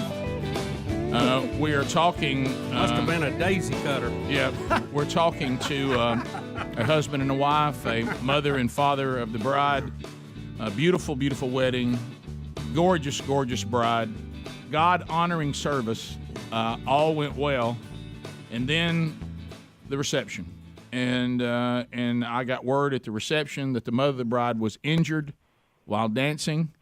We have the mother of the bride and the father of the bride on the phone. Apparently that is accurate. She said she was, I believe it, if I'm mistaken, we're calling her Kim. It was when you did the two hip to the right. Was it the right, Kim? To the right. Yeah. To the right? Yeah, to the right. To the song, you dropped the bomb, and you felt it come loose. You tried to finish the dance when we went to the break on one leg. Which is hard to do. Yeah, and so Very hard. Yeah, tell us what happened next. Were you able to finish the song, or did you have to step off? And then No. we'll call the man here Jordy, and then Jordy, I want you to tell me how you found out and what you saw. So Kim, first, how did you end the song? So as I stood there realizing pain is radiating, I cannot stand here Couldn't and go finish on. the song. But I also don't want to bring a lot of attention to me because this is not my. I don't want to, don't want to upset my daughter and new son-in-law and all that. So to the left of me, not too far off the dance floor, sat my sweet mom and mother-in-law and some family members at this reserved table, who, by the way, had videoed all us ladies out there dancing. I have not watched. Kim, is it too much that we could get a copy? Would you mind? Could you have them send us a copy? I mean, we might even make a donation. We do have a YouTube option. Yeah, that's right. She's like, "Oh, I videoed. I saw when you said ouch." And I'm like, "I don't want to see it." Ouch. But, maybe get that and forward it to you in a little while. But so I just realized I just need to make my way over to that chair right there and sit down for a few minutes. So as I took a step, I thought, I think I might fall, but I just kind of scooted my way as best I could, little bitty steps. Almost like you're dancing to your seat. Yeah. A little bit, yeah. And it wasn't that far, thankfully. So I sat down, and, of course, my mom and mother-in-law, "Are you okay?" And yeah, I think I just kind of strained my muscle or something. I'm just going to sit here for a few minutes. Didn't make a big deal about it. Didn't say anything else. Just kind of sat there and acted like I was enjoying everybody watching everybody dance. But as a corner of and then everybody starts yelling, "Call an ambulance." No. Call an ambulance. So Kim, when you never want to hear that. Kim, at when the you reception. sit down, did the pain go away or did it just continue? Amplify. It was just continuing down my left, down my hip, starting in the hip. All right. Who? Well, yeah. Go ahead, Kim. I see on the dance floor, I see my sweet friend, her name, let's just call her Lynn. Okay. Yeah. And her sweet daughter, who is a nurse. You know who that is, Rick? Yes. We'll call her Heather. Yeah. For sake of argument. I do the, y'all come here for a minute with my finger, like, come here for a minute. So they come over there, and I whisper to them what happened, and I said, I got to know. I got to know what you whispered. Yeah. How did you tell me describe exactly it? what you whispered? I said, I was out there dancing, doing. You dropped a bomb on me, and I said, as I popped my hips to the right, it literally popped. Oh my gosh! And it's killing me right now, Heather. It's killing me. Can I tell you, if you'd have just used the word "when I went to the right," it exploded like a bomb. Na, na, na, na. Yeah. And Heather looked at me with really wide eyes, and she said, "Do you think you popped it out of socket?" And I said, "I have no idea what I did. I just know it's killing me, and I need to do something, but I don't want to make a big deal about it." And I said, "Can y'all go find Jordy?" Oh boy! And they went. Where was Jordy, by the way? Jordy, where were you? Come quick, your wife's injured. When you got word, where were you? Tell us what happened, Jordy. What were you grabbing out of the bar? Well, these things, you're very involved in talking to people and thanking people and just socializing. I had finally kind of pulled off to myself, went and got me some groom's cake, which was a good chocolate cake. Mm. And I was sitting there kind of and all of a sudden, people start coming over. Kim's broken her hip. We need to call the 911. And the cake was so good. It was one of these Edgar's. Oh, yeah. Oh, sure. Well, y'all understand. I said, well, does she need me right now? I mean, like this. How bad is it? But you still had some icing to go. Yeah. I did. And but I lost my cake, and they pick it up and throw it away. So when I came back, it wasn't there. But went over Came back to check it. It appeared that she had broken her butt. Right. It Right. looked like to me. Right. Right. That's how it's been described. I like to say my butt off. I had so much fun. That's good, There you Kim. go. What a great attitude. Right. That's true. So did y'all have to go to the hospital? She wouldn't wait. She wanted to wait. In fact, Hope and Ross are probably hearing about this in Cabo this morning because she didn't want them to know, what had happened, and they still don't know. Did you carry her out, Jordy? We we did the old limp like you do off the football field, where you put your arm over your shoulder. one leg. And, All right. I want to be sure I've got this right. If I had been there, and I'm now very upset with Sherry's shoulder injury. If I had been there, what I have seen, I want to be sure I see it as like I would see a player leaving the field. The mother of the bride in her beautiful glittery dress. And her fancy tennis shoes. Her fancy tennis shoes with one arm around your neck, and you trying to walk her out to a car? Yes. Right. We went. We had to go downstairs and see them all first. Wait a minute. She went through all that? Oh, yeah. She was like, what a trooper. You know, at a big football game when you come. You got to play hurt. Come back on the field, but you keep your pads on, and nobody knows whether you're coming back in the game or not. Right. I mean, were there ever any uncomfortable times, Kim, where the dance floor would shout, "Kim, come back, dance some more"? Well, as I'm trying to stand up across the dance floor was our sweet house mom from Tuscaloosa, Aopa, Becky. She saw the grimace on my face, and she, before Joy even got to me, she said, "What's wrong? What can I do to help you?" She is just genuinely, she's just the perfect house mom. I mean, you know, God created her to be the house mom. I'm telling you. She said, "What's wrong?" And I said, "How do you even know anything's wrong with me?" And she said, "By the look on your face. What do I need to do?" It was that bad. Very observant. I'm trying to get to Jordy and get off this dance floor. And she said, "Come on." And so I stood up, and I had one arm around her shoulder, her neck.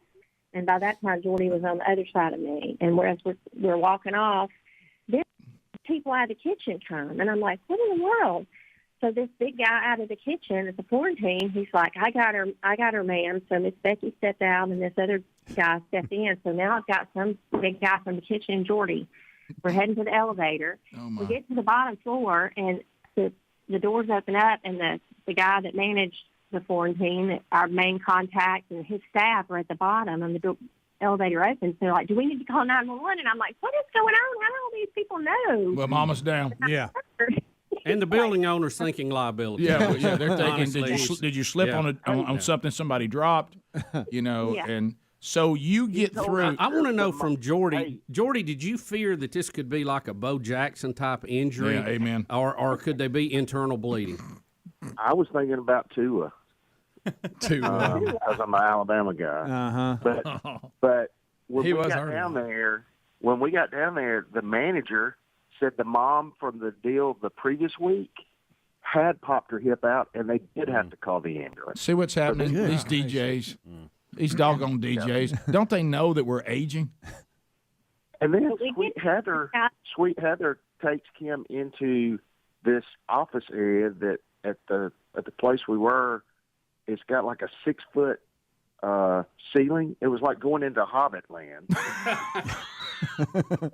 And next thing there's a lot of people around, and next thing I know, Kim's like pulling up her dress. They're going to pop her leg into something. No, that's not happening. It did. Kim, tell them. But of course, all Jordy can say is, "She's fine. I just think it's gas. I think she's fine."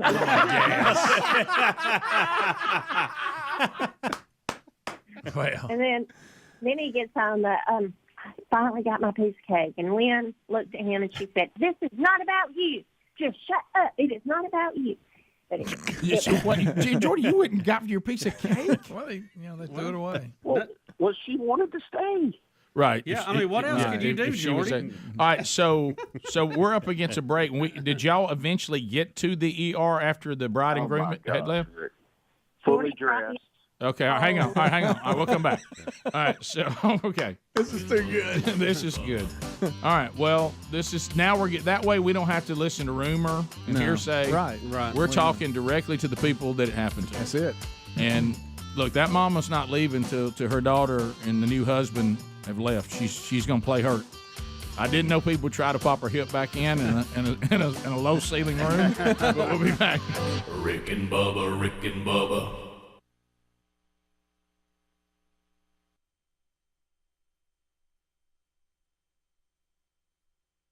I don't know that show. I don't know that movie. I think it's a movie. Adler probably knows the movie. Yeah, right.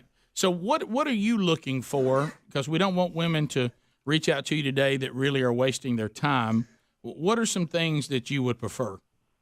Oh, you absolutely have to love the Lord. That's number Amen. one. Somebody that, I don't really want to date older like most guys. I'd like to find somebody that's, never been married, preferably does not have kids.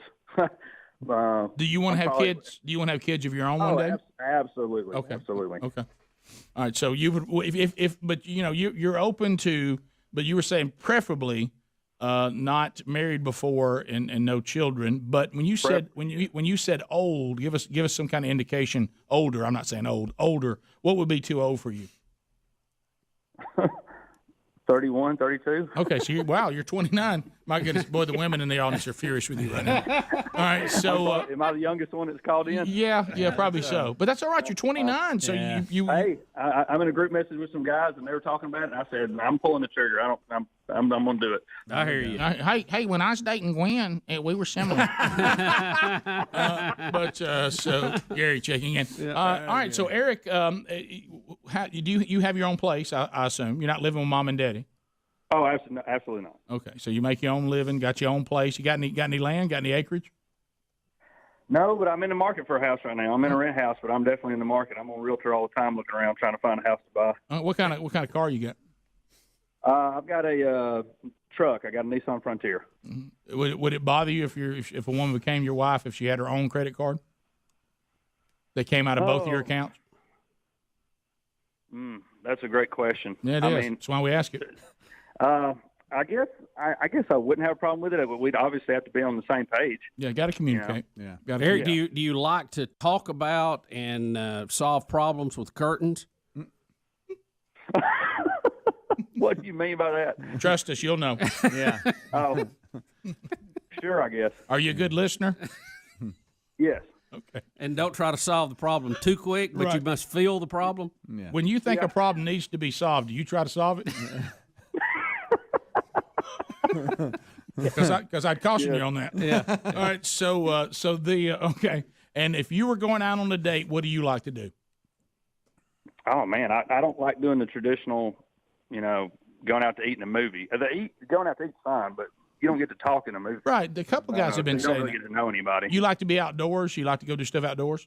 Absolutely, I fish all the time. I'm not big into hunting, but I fish a lot. Yeah, well, some of the women would take the "I'm not big into hunting" as a positive because they would actually see you during the winter. Right. Yeah. Okay. So, all right. Let's. How do they contact you?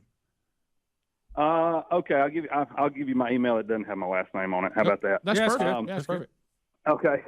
EDB. Yeah, keep on going with letters. EDB. My initials. EDB8032 @hotmail.com. Yeah, because you for just a minute, say it again. Say it again. E as in echo. Got it. D as in dog. B as in boy. EDB, like the Charlie Daniels. Yeah, all man. together. EDB. EDB. At 8032. 8032 at hotmail.com. At hotmail.com. All right. Hey, I play guitar too. I know the ladies love that. Oh, he plays guitar. He can shred it. Little James Taylor. I like it. Sing you a little love song. Yeah. I like it. All right, man. Eric, let us know. Let us know how it goes, buddy. I appreciate it. I've been Listen through the break. There's a commercial you might want to. What's that? What did you say? I'm sorry. I've been listening to y'all since I was in the minivan. Mom taking me to school when I was in elementary school. Oh, good. So he's a Rick wise man. A wise man. Rick and Bubba.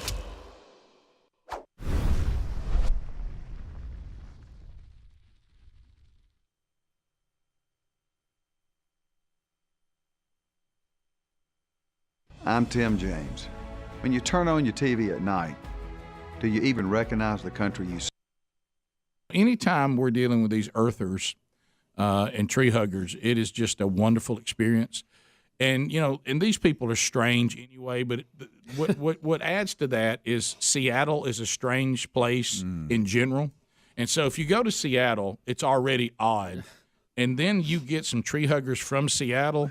Is a city council meeting? Yes, it's a Seattle City Council meeting. It's the Land Use and Neighborhoods Committee. Oh, this is good. And just enjoy. It's about land neighborhood use.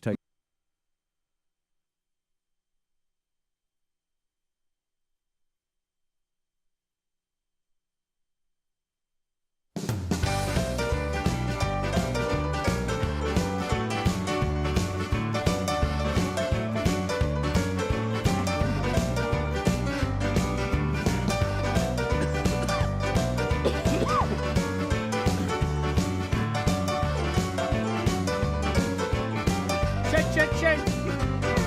Shake, shake, shake. Shake your booty. Booty. Shake, shake, shake. Shake, shake, shake. Shake your booty. Shake your booty. All right, so as we make our way back, mother of the bride, trooper, father of the bride, telling us a story. Daughter number 3 gets married, and they've already had 2 weddings here in a relatively short period of time. Third daughter gets married. They go to the reception. Mama says, I got to get on the dance floor. I gotta drop the bomb just like I did for the other 2. Injury goes bad. And the second hip shake to the right, something comes loose.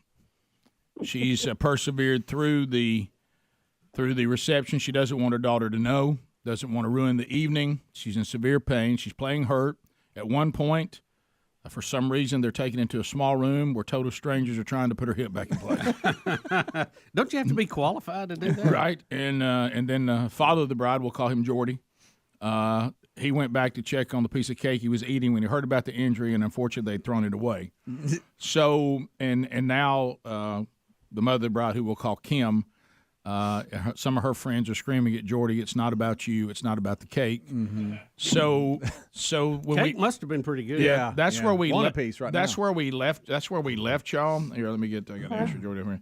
So Jordy, that's where we left y'all. Now, do we see the couple doesn't even know because you don't want to ruin their evening. Let her work. They don't see her hopping around and people helping? Oh, they're okay. You know what all they see is in each other's eyes. Love.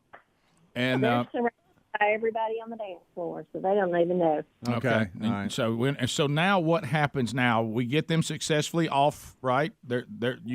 Are you standing on one leg throwing rice or what? Jordy props me up against the pole like that's a getaway car, and we tell them bye. It was lovely as they left in this convertible in the freezing weather. Yes. Yeah, but a beautiful thought. It was so pretty. And then we get our stuff loaded in the car, and another sweet friend whose fiance's in physical therapy school, apparently. He's only been in a year, but he's been very sweet right there beside me, and he said, "Make me feel a lot better, Miss Kim, if you went and got it checked out tonight." Right. Okay. Yeah. Jordy, did you agree with that, Jordy? There was a little discussion. Okay. Jordy, how was the cake? The cake was unbelievably outstanding. Right. But no, I knew, Kim's a pretty tough woman, and I knew when I got her in the car that we needed to go and check this out before we got home. Of course, we both were exhausted at that point. Sure. Yeah, I'll bet. Wow. Pushing your wife in a wheelchair into the emergency room. She was beautiful, by the way. Yeah, absolutely beautiful. What a dress. After dropping about 40 to 50K on the wedding.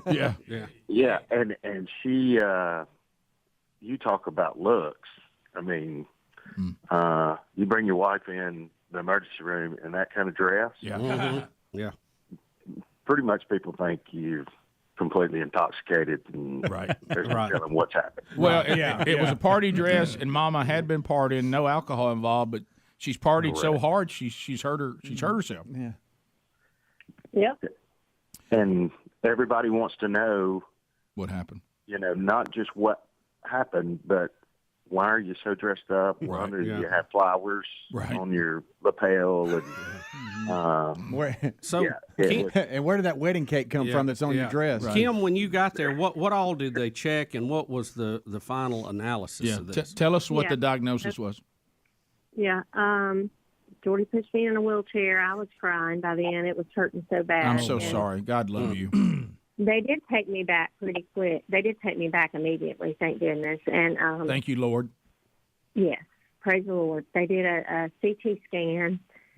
We went to one of those standing ERs because the other close hospital wouldn't give us an indication as to how long the wait would be. Right. That's standard, but anyway. So we went to a standing ER. They took us straight back, and I have torn my gluteus. Jordy, help me. Medius. I don't even know if I'm saying it right. Well, I'm scared to ask where that is. Yeah, we have a chart. I got an idea. It's your pelvis. It comes from your gluteus maximus. Yeah. Around your hip. Yeah. And kind of over your Speedy, pelvis. show us where that is. Yeah, we had a chart that Adler put up a minute ago, I think. So it's Jordy, we're men of weight. Where is it like compared to our love handle? Down? It would be down about 2 inches from your love handle. I see it right there, and kind of around to the front a little bit. We actually have a skeleton with the muscles showing on the screen In right 3D. now, and we see where she's been injured, and that is a definite dancing injury. Because that's hip movement, the muscles that are moving the hip. Kim, or the young lady we're calling Kim, when the doctor asked what happened, how did you describe it? Oh, that's a great question. First of all, he asked if we've been drinking. I said, no, I have not. My daughter just got married. I was at the reception dancing, and I felt something pop in my hip, literally. That's really what happened. And he's like, okay, all right, well, let's just get a little CT scan, see if we can find out what's going on. I don't know if he believed me, but truly that's what happened. So is it a tear? Is it a pull? What are we talking? He called it a tear. Oh, my. Oh, no. That's dancing, though, Kim. That's straight out of Huffman right there. Yeah. Go Vikings. Go Vikings. Yeah. He said it is a tear with a contusion. Oh my goodness, Kim. I'm not sure what that means. Oh, honestly. that's a bruise. That's a bruise. That's a bone bruise there. Yeah. Probably bleeding. I bet you're in a lot of pain, aren't you? It got ripped from the bone is what it is. Yeah.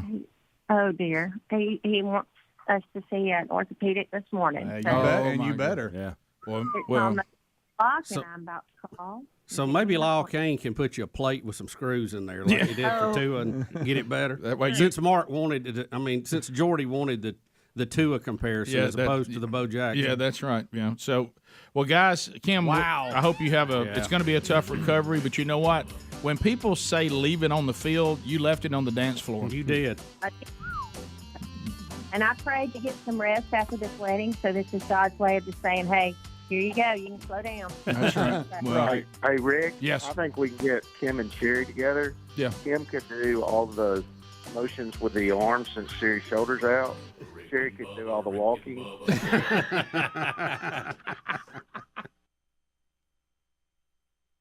There's an unwelcome sight in the neighborhood. A developer is being greedy.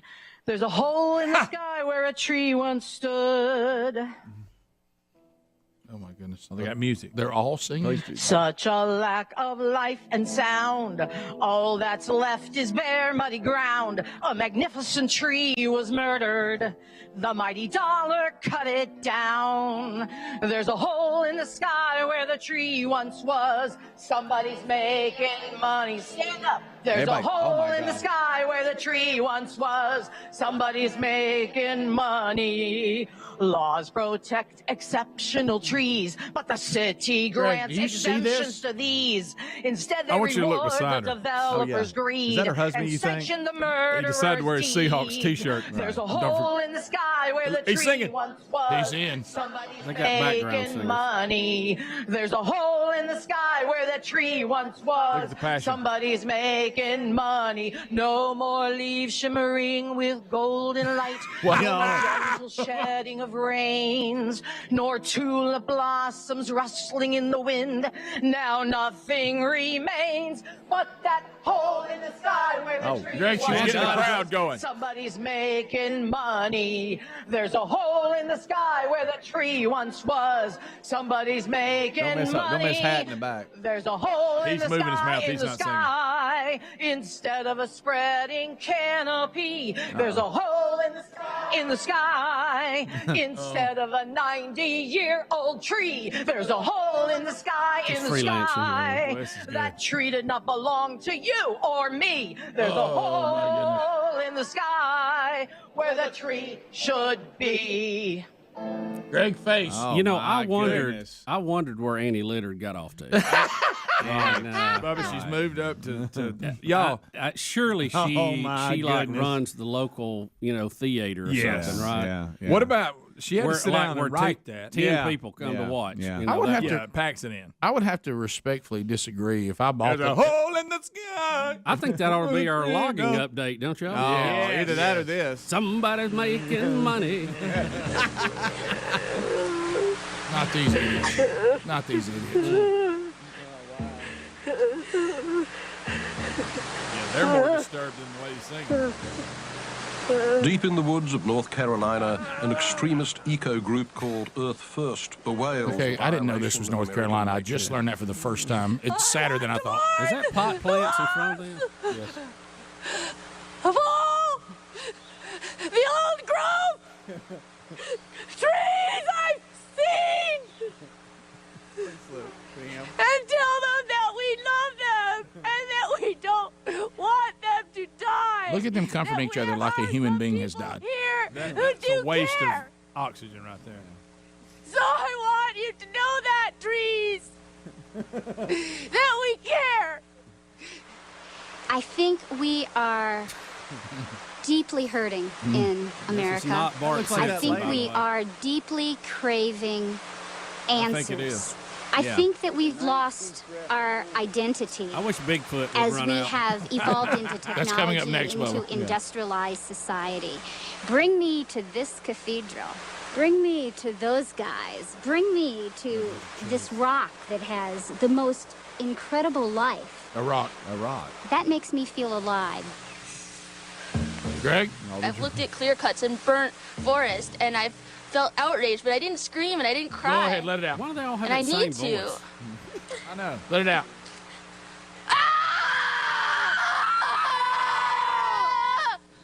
I tell you what the Okay. trees would like for you to do. Go down to the river and take a bath. Yeah. Yeah, what you do? Why don't you Here's the hit question. them armpits? Here's the question that I want because it'll explain it all Get to that me. greasy hair one There's a time. hole in it. I want to ask. There's a hole. Somebody's making money. I want to ask. There's a hole in the whatever person. Hole in your head is what it sounds like. Yeah. I want to ask her, and I want to ask all these idiots out in the forest in North Carolina, if they are pro-life or pro-choice when it comes to human beings. Oh, That'd be well, you good. know the answer. Don't you want to know that? I mean, don't you want to know how they feel about the Virginia governor when he was talking about letting the baby lay over and we'll see if he wants to live or not? Would they cry about She that? gonna write a song about that? Would there be anybody? There's a baby laying over there that nobody's looking after. Would they ever do that? Probably not. Say, Rick, I'll be honest with you. Some of those folks are not going to have to deal with that issue. That's a good They ain't point. going to get nobody. They're not going to be in that situation. yeah. I like the guy in the Seahawks shirt. Oh, He yeah. decided to wear that to the event. Right. Can you imagine? Look at it. Can you imagine? Top of the hour. We'll be right back. Rick and Bubba.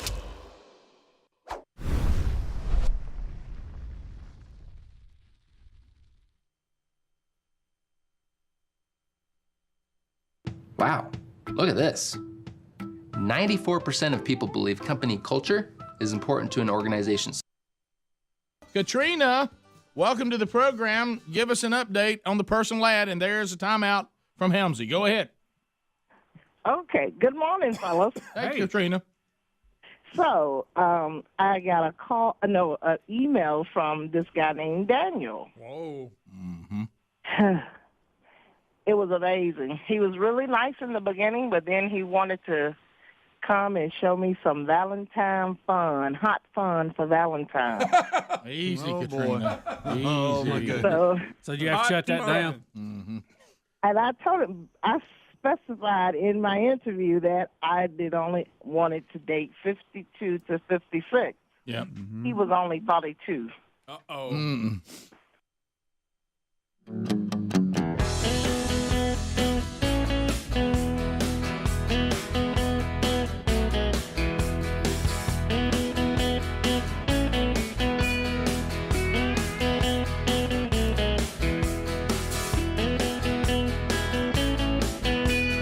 It is 6.5 minutes past the hour of the Rick and Bubba Show. 866-WE-BE-BIG is our number. Thanks for being here. Let's get your phone calls in here. Speaking of 866-WE-BE-BIG. Let's get your phone calls now. 866-WE-BE-BIG. We'll talk to you to start the hour. All 10 lines are available, and you can join us at 866-WE-BE-BIG. We'd love to hear from you. Rick and Bubba University, the podcast, is out again from this past weekend. We talked to a member of a counter-human trafficking joint task force from lanternrescue.org. It is a difficult conversation, but it's important, and you can catch that wherever you get podcasts today. So grab that. Join me in welcoming back Bill Bubba Bussey for a brand new hour. Rick, glad to be here, honored and privileged. And Rick, you were talking about the podcast. Boy, this week we got a good one. This one, Rick, goes back and ties into the very first podcast we did. The first one we ever did. And we've talked about it on the show quite a bit here, Missing 411, The Hunted. We will have the guy who did that series this week. Yep, so we're interviewing him on Thursday. It'll be out on this coming weekend. So instead of us just talking about the show we saw, we'll talk to the person who actually did it, who did all these. So wow. So catch that coming up this weekend. Also, the couple we talked to last hour about the wedding incident, they now have sent us pictures of the mother of the bride there at the emergency room in the hospital. Okay. So I sent Adler a few of those, and God love them. But what a what a great you know attitude. what they said? Hey, thank you for the memories. Yeah, thank you so much. Well, you know what? You'll have memories of this, and the daughter. Think about this for years to come. She'll be able to talk about her mother dancing and blowing her hip out. What about this? What about this? They don't even know yet until they get back from the honeymoon. I guess maybe they'll make contact them on the honeymoon and let them know. I feel like somebody probably reached out and got a message to them. Will you agree, though, that if she's in the room now and you try to make you try to do some kind of speech about how hard you can dance and how you can bring it, do you think that you can? Do you think you should? You don't want to? She's a beautiful dress to be in the ER. Don't it really is. What a beautiful dress. Mother of the bride. In so much pain. In so much pain. Mother Can't of the bride. believe it. Let me tell you, that's dancing right there, friends. Yes, it is. And I want everybody to know something. That woman's Baptist. Yeah. Okay. Yes. Rick, can we hear the music behind it as we say it? You want me to hear you want to actually drop the bomb while we're looking? Oh yeah, sure. Okay. Let me see. By the way, so wrong. Look, y'all, there's her shoes. There's her shoes. What about the fact that she said that she went? Lady we call Kim, you sure are funny. Can I tell you? She said that she's now a veteran, so she tried to over the years. One year she was barefooted. The other time, she said I tried flip flops, and she said this time I thought I was ready because I had some tennis shoes to put on. Yeah. So I could dance. Uh-oh. Yeah. Lost the ground there. Hot ground. The bling shoes. Yeah, I mean, if you say heel, slick floor, you think that, but that's somebody that gave all she had for her daughter. Man, that looks like she's had one of these 24-hour dance-offs or something and just collapsed. You wonder. I'd like for Adler to play with the zoom onto her shoes to the beat if he could. The only thing I can think about is they still have 2 sons to go. Attaboy. I know you don't have as much responsibility when it's a son, but still, there'll still be a dance floor. Well, thank goodness she's got her mask on. Yeah, thank the Lord they put a mask on her. Yeah. I like how they put one that's been proven not to do anything. Yeah, that's my favorite. That's what makes it even more fun. Follow the science. Some of this we keep doing is just. So there it is, Mom. I'd way to give all you got. Wow. When somebody lady known as Kim, that's impressive. Hey, let me tell you this: lady known as Kim, don't get around her and say you dropped the bomb. Because you know what, she may have something to say to that. Did you drop the bomb so much that you injured your gluteus medius? When you're around her, anytime that song comes on now on the radio or anything, it's just going to be like a dog's been hit by a car. I know. Now she did say this. Yeah, they don't like the sound of cars. No, she did say this. I might have missed it. I wanted to confirm it was the hip side that she was. Yeah, she was 2 to the right. Okay, 2 to the right. And so it wasn't her pulling on the left when she landed I don't think on the so. right. The way I understood it, it happened to the actual throwing side. Okay, right. Thank you, Rick. Yeah, right. The weight bearing side. Yeah, the hip thrusting side. Yeah. Throwing side. It's a double. Yeah, it's a little. Yeah. The guy. Oh yeah, when I did that, I 2 times. You can feel it too. Right. Yeah. I actually, if y'all would like for me to send it to Adler, I actually have. Another woman's name we won't use, we call Lynn, reenacting it from the Sunday school class. And we have video of video of that. Oh, yeah. That's well, absolutely. We can do that. I mean, this is that lady called Lynn. What a Monday. What a Monday. Isn't this a great Monday? Yes. And I thank my friends for providing a great Monday. Thank you, friends. Right. I mean, this like is, I said, we just come back and report. Can I tell you know? what I like about it too is that they have gotten to the point now. All my friends is, hey, he's going to do a show about it. Mm-hmm. Get on there, get your version of it out there. Yeah. You know, don't let it be worse than it actually was. No, don't hide. I mean, go ahead and just get out there and make it happen. All right, I'll look and see if I can find that. Okay, yeah. Let's go to Dothan, where we've got the Pursuit Men's Conference coming not this weekend, but next weekend at the Civic Center. If you don't have your tickets. No dancing, though. No, go to rickandbubba.com under upcoming events and get your tickets. Men, we'll see you there. So, Lisa, welcome to Rick and Bubba. Lisa, what's on your mind today? Hey, honey, got to come out of Fun Zone and talk about your podcast this weekend, Lantern Rescue. Okay. Man, Yep. thank you for that. What I want to say is I'm one of the individuals that was extremely upset with all the QAnon stuff. And, you know, you always know that stuff like that happens.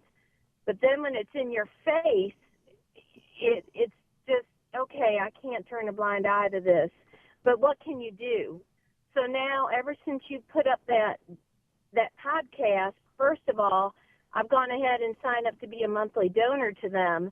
But second of all, I want to challenge everybody to take a look at it and consider the choices that you make when you're seeking entertainment. Because all of pornography feeds into children being victimized. Yeah, that's a good point. And it's not cute. It's not, well, they're adults. They can make a choice, whatever. Yep. All pornography, there's a dead child somewhere at the end of it. Yeah, when it was like he opened a world to all that too, and lanternrescue.org is what Lisa's talking about, and they're out there trying to rescue these children that have been trafficked for all sorts of reasons. He goes through a lot of those. Are the ones that are being used, like he said, the main consumption in our country is pictures and things like that. But boy, around the world it gets even worse, and it's all bad, no matter what it is. It's just amazing to think about that people could act like this. Yeah, you know, yeah. to This is level. not when they say, "Hey, everybody's got their own things. We all have our little things we do." The point she's making, when you step into this world, you have no idea the darkness of the people who do this. And to feed that is more than just, hey, it's maybe kind of weird and gross. It's much darker than that. James in Birmingham, 104.7 WZZK. James, go ahead. Morning, Biggins. Hey, buddy. You okay? Yeah, got you loud and clear. All right, I know Rick's going to like this. I got a new thing called a stupid meter. If you ride in your car by yourself with a mask, or you walk outside by yourself with a mask, you're stupid. That's a broadcast bulletin for everyone out there. There's no need to wear a mask in a car by yourself. I don't get it. Yeah, I don't know if it's somebody who just hates putting it on and off. Or maybe they forget to take it off, you think, if they've had to have it on for a long time? I don't know. Jordan. All right, Jordan, fire it in there. Jordan, go ahead. Guys, I think I have one of the most unique proposal stories ever. Okay. I actually proposed to my beautiful fiance at a cornhole tournament in a Buffalo Wild Wings parking lot. Gosh, you got to You know tell what? me. That's unique. You got to tell me how you set that up. Well, when we started dating, we played cornhole together every Friday because there's a couple cornhole leagues around where we live in Gadsden, and it was the most unexpected place I could do it, so she wouldn't think it was coming. I can see that. I agree with that. Stop it right now! We will stop this tournament. This is stupid. So This is absolutely ridiculous. So Get out of here! We will stop this tournament right now. We are adults, and this is ridiculous. It is a cornhole tournament fundraiser. So let me be sure I understood that. You met playing cornhole? Or this No, is just we something you met at enjoyed Rock the South. together? You Rock the South, and we started playing cornhole together right after we started dating. And you did that every Friday, you said. Yes. Every They called it weekend. Fun Zone Fridays. Yep. Big weekend ahead. Every Friday and Gadsden. So did you have a beanbag in your hand and you threw it with a ring attached to it? Yeah. How did you actually do it? Hey, that was actually somebody actually told me to do that, but no, while everybody was coming in and everybody was throwing and warming up, I actually had them stop the tournament, and play a song that she wanted played whenever she got proposed to. And I just walked out there and proposed to her. So what song was it? It was Big Big Plans by Chris Lane. That's what she wanted played. That's what we. Never heard of it, but it sounds outstanding. So when that music started, did she know what was up at that point? Oh man, she took to squalling, and it was she's pretty upset because the pictures she was crying pretty hard in the pictures. So Yeah, I know that. Yeah, I mean, you're all right. That's real. Yeah, I know how they'll call it ugly crying. You ever heard that before? So I hate to ask this, but how did the tournament go after that? Right. Did y'all continue to play on, or was at the end? 17 minutes past. We'll be back. 866-WE-BE-BIG is our number. More of the Rick and Bubba Show coming up as we get another week started right here. Rick and Bubba, Rick and Bubba.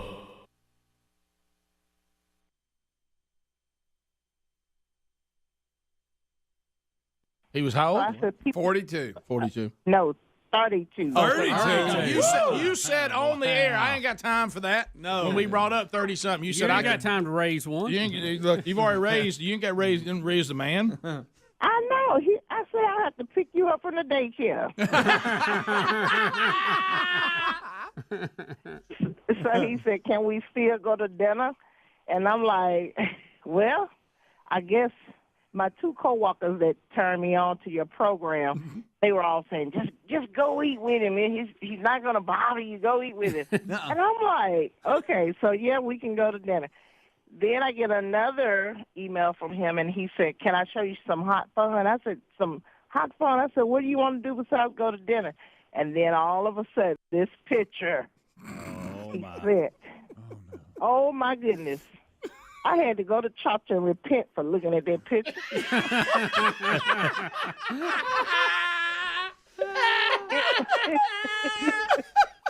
Suddenly, hot fun. You got it. You understood what he meant. Yep. My goodness. Oh, Katrina. So to go repent. Seeing the picture. Where's all the good men gone? I don't know, but if you find one that's looking for a thickalicious mother love type woman, well, check his age. Yeah, we got to check it because we put that out last time, and look what we jumped. You know what I mean? So so we got maybe the mother love comparison. That's right. You might be stirring them up too much, Katrina. You have to turn it down a little bit. That's it. Well, I don't know what else to do. I mean, it's turned down as far as it can go. All right, well, keep us updated. Hey, sorry about that one. Okay, there we go. That was good. Oh, she's funny. That is funny. Well, yeah, no, she said I got to turn up a certain amount to get some interest, but you can turn up too much, I guess. She said she can't turn it down anymore. No more. 32. Got these young men stirred up. 32. Good gracious. Rick and Bubba.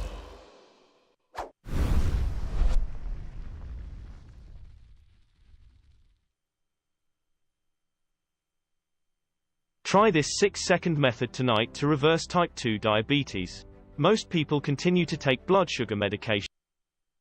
Congressman Gary Palmer, friend of the show, Bloomberg's in the mix. Mm-hmm.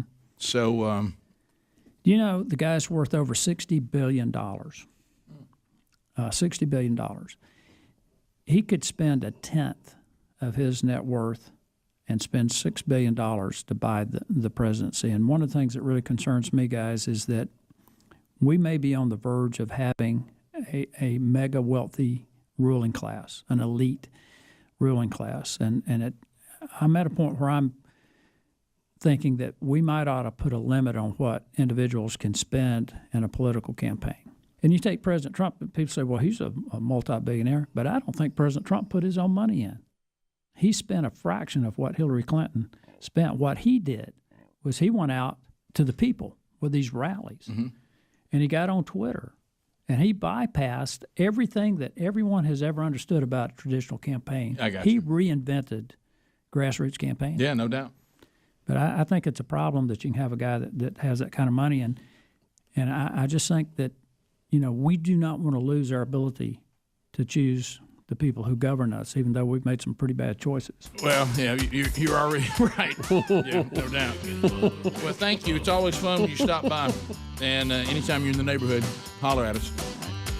I'm telling you, the beard has added some edge to you. Yeah. Well, the beard belongs to my wife. She likes the beard. I'm not crazy about it. But Well, look, if she likes it, then that's all you had to say. You know, that's right. well, she told me I look scholarly. I was hoping for something else, but I'll go with scholarly. Bubba, Rick and Bubba.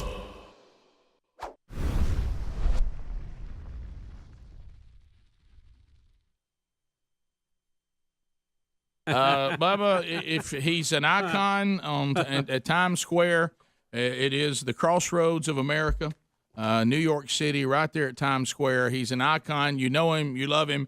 It is the world's most celebrated entertainer. It is the Naked Cowboy. Here he is. Hey, Naked! Here he comes. Come on in, Naked. Come on. There you go. Yeah. I tried country rock, even blues. Then I dropped my 501 blues. Help me out now. Come on, let's now. go. I'm the naked cowboy, keeping it real for you. Yes. Pass the gravy, please. Rick and Bubba, Rick and Bubba. Ooh, it brings me to my knees. Rick and Bubba, Rick and Bubba. I can't start another. Rick and Bubba, Rick and Bubba. Day without 'em, brother. Rick and Bubba, Rick and Bubba.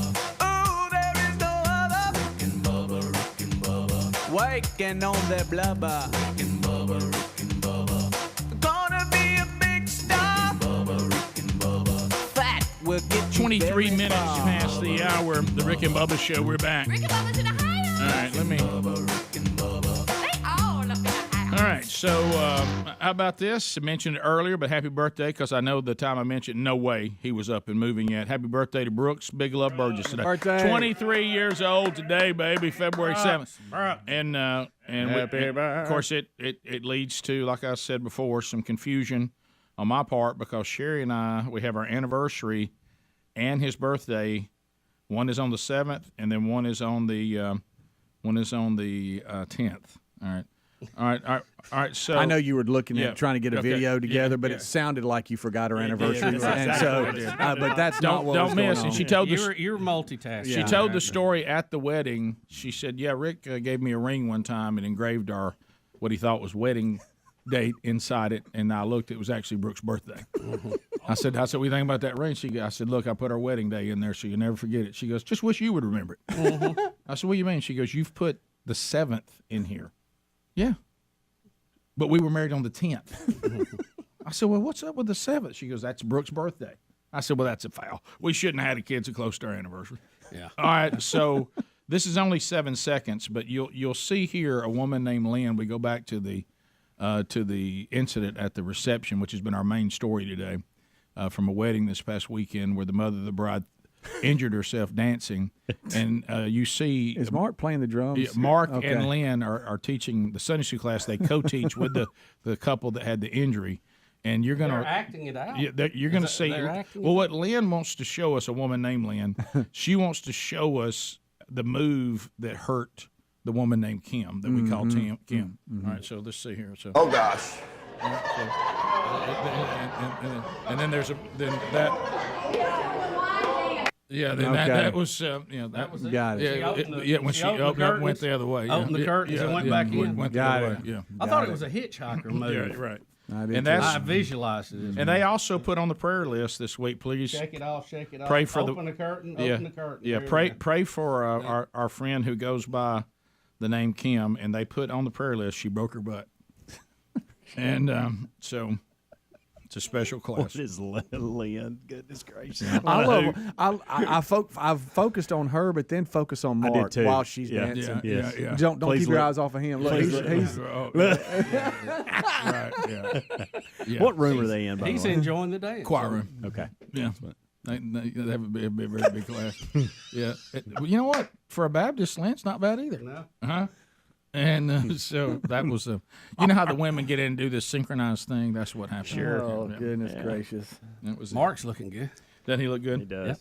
So he makes fun of that all the time, by the way. I will have, well, I better not say this. Like his daughter dancing there in front of him. Yeah, I wanted to say one thing that I saw, and I saw something on a lunch I was at on Friday, because we were having the bride's Sherry, even though she had surgery on Tuesday, still went on to keep her responsibility of hosting the bridal whatever brunch thing on Friday at our house. And the women all did everything, and Sherry just had to be the hostess with the mostest. And, I'm having some issues, being the nurse at home. And we all know it's not my strongest trait. And but something I didn't realize, because now it was different when we were growing up, okay? And I'm not saying better, and this is no indictment, okay? But when we were growing up, for a man to have an earring was not an option, okay? No. That option was not on the table. If you wanted to keep your ears, then you didn't do that, because your dad would remove your ear with the earring and keep it for you. So you just didn't do that. Times, things were different. So I mean, it was just not even. It was nothing that even entered into the realm of possibility. Right. So when you're trying to, it's one thing for Sherry to need me to help her to put on a sweatshirt and some sweatpants. But when she needs me to help her get ready, that which Remy, got here, rides the show, start on Friday, get ready for a bridal brunch or a wedding. It's a lot more dressing there. So I'm in there, and you're wrestling that, arm sling thing, the one that has the pill on it, because they can't, their arm can't touch their body. You went through this with your son, and she came in, and I wasn't ready for it. She says, "I need you to put these earrings in for me." I didn't think about that. And I was like, I don't really know. She goes, "You just put it through the whole of my earlobe." But there's a way they do it where they come in and you got to get through to the other side. And then she says, "You don't have any idea how to put an earring?" And I said, "No." I said, I wouldn't know where to start. When did I ever put an earring on? When was that ever And literally she gave up. Does it go through there pretty good? Well, I said, I think I'm about to this thing's about to come out of part of your ear that doesn't even have a hole in it. Yeah, she goes, "You got to come over the top and down." And I'm like, "I don't understand this movement. I don't understand it." Could not do it. Had to wait for Brody's girlfriend to come over and do it. Have you ever tried to put an earring in someone else's ear? No. Just historically, dressing our wives are not something we're used to doing. No, and she keeps making that comment. Yeah. Did she just say stop? Just stop. Yeah, just stop. Just give it up. Stop. So Camtastic pulled it off. I can't believe you can't do this. And I said, well, Bubba's point, this is all kind of a foreign concept for me. And to add to putting these clothes on, it's a foreign concept. Being in that pillow sling that she's in, she's right-handed, and it was her right shoulder messed up. So now she's working. We lost the right hand. So now she's working with a hand that she normally didn't work with. Yeah. Because if it was the other, she probably could have done it by herself. Tried to anyway. Yeah. But I thought it would just be simpler than that. It didn't go through there as easy as you think it would. Just forget it. All right, bottom of the hour. Rick and Bubba, Rick and Bubba.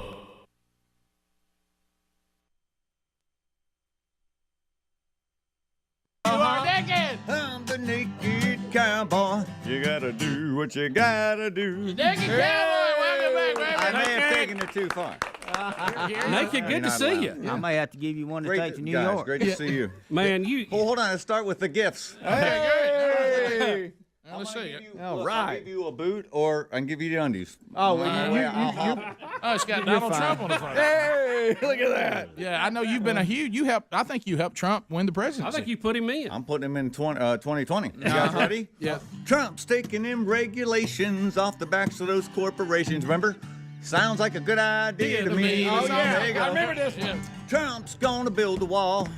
That wall's gonna protect us all. Sounds like a good idea to me. Got the economy moving again with lower taxes for you, my friend. Sounds like a good idea to me. Sing it, Gary. Gonna protect Israel's Iron Dome to keep the nukes from flying home. Sounds like a good idea to me. Yeah. Gonna finally scrap Obamacare, 'cause it don't work and it ain't fair. Sounds like a good idea to me. Thank God for Donald J. Trump, my friends. He's making America great again. Sounds like a good idea to me. Now stop me if I go too far. LGBT's okay, but 3 bathrooms is a little gay. Sounds like a good idea to me. Gonna protect the cops, 'cause all lives matter. Throw those thugs in the slammer. Sounds like a good idea to me. Come on, sing it, Gary. It's gonna go down in the annals. Trump got the spank Stormy Daniels.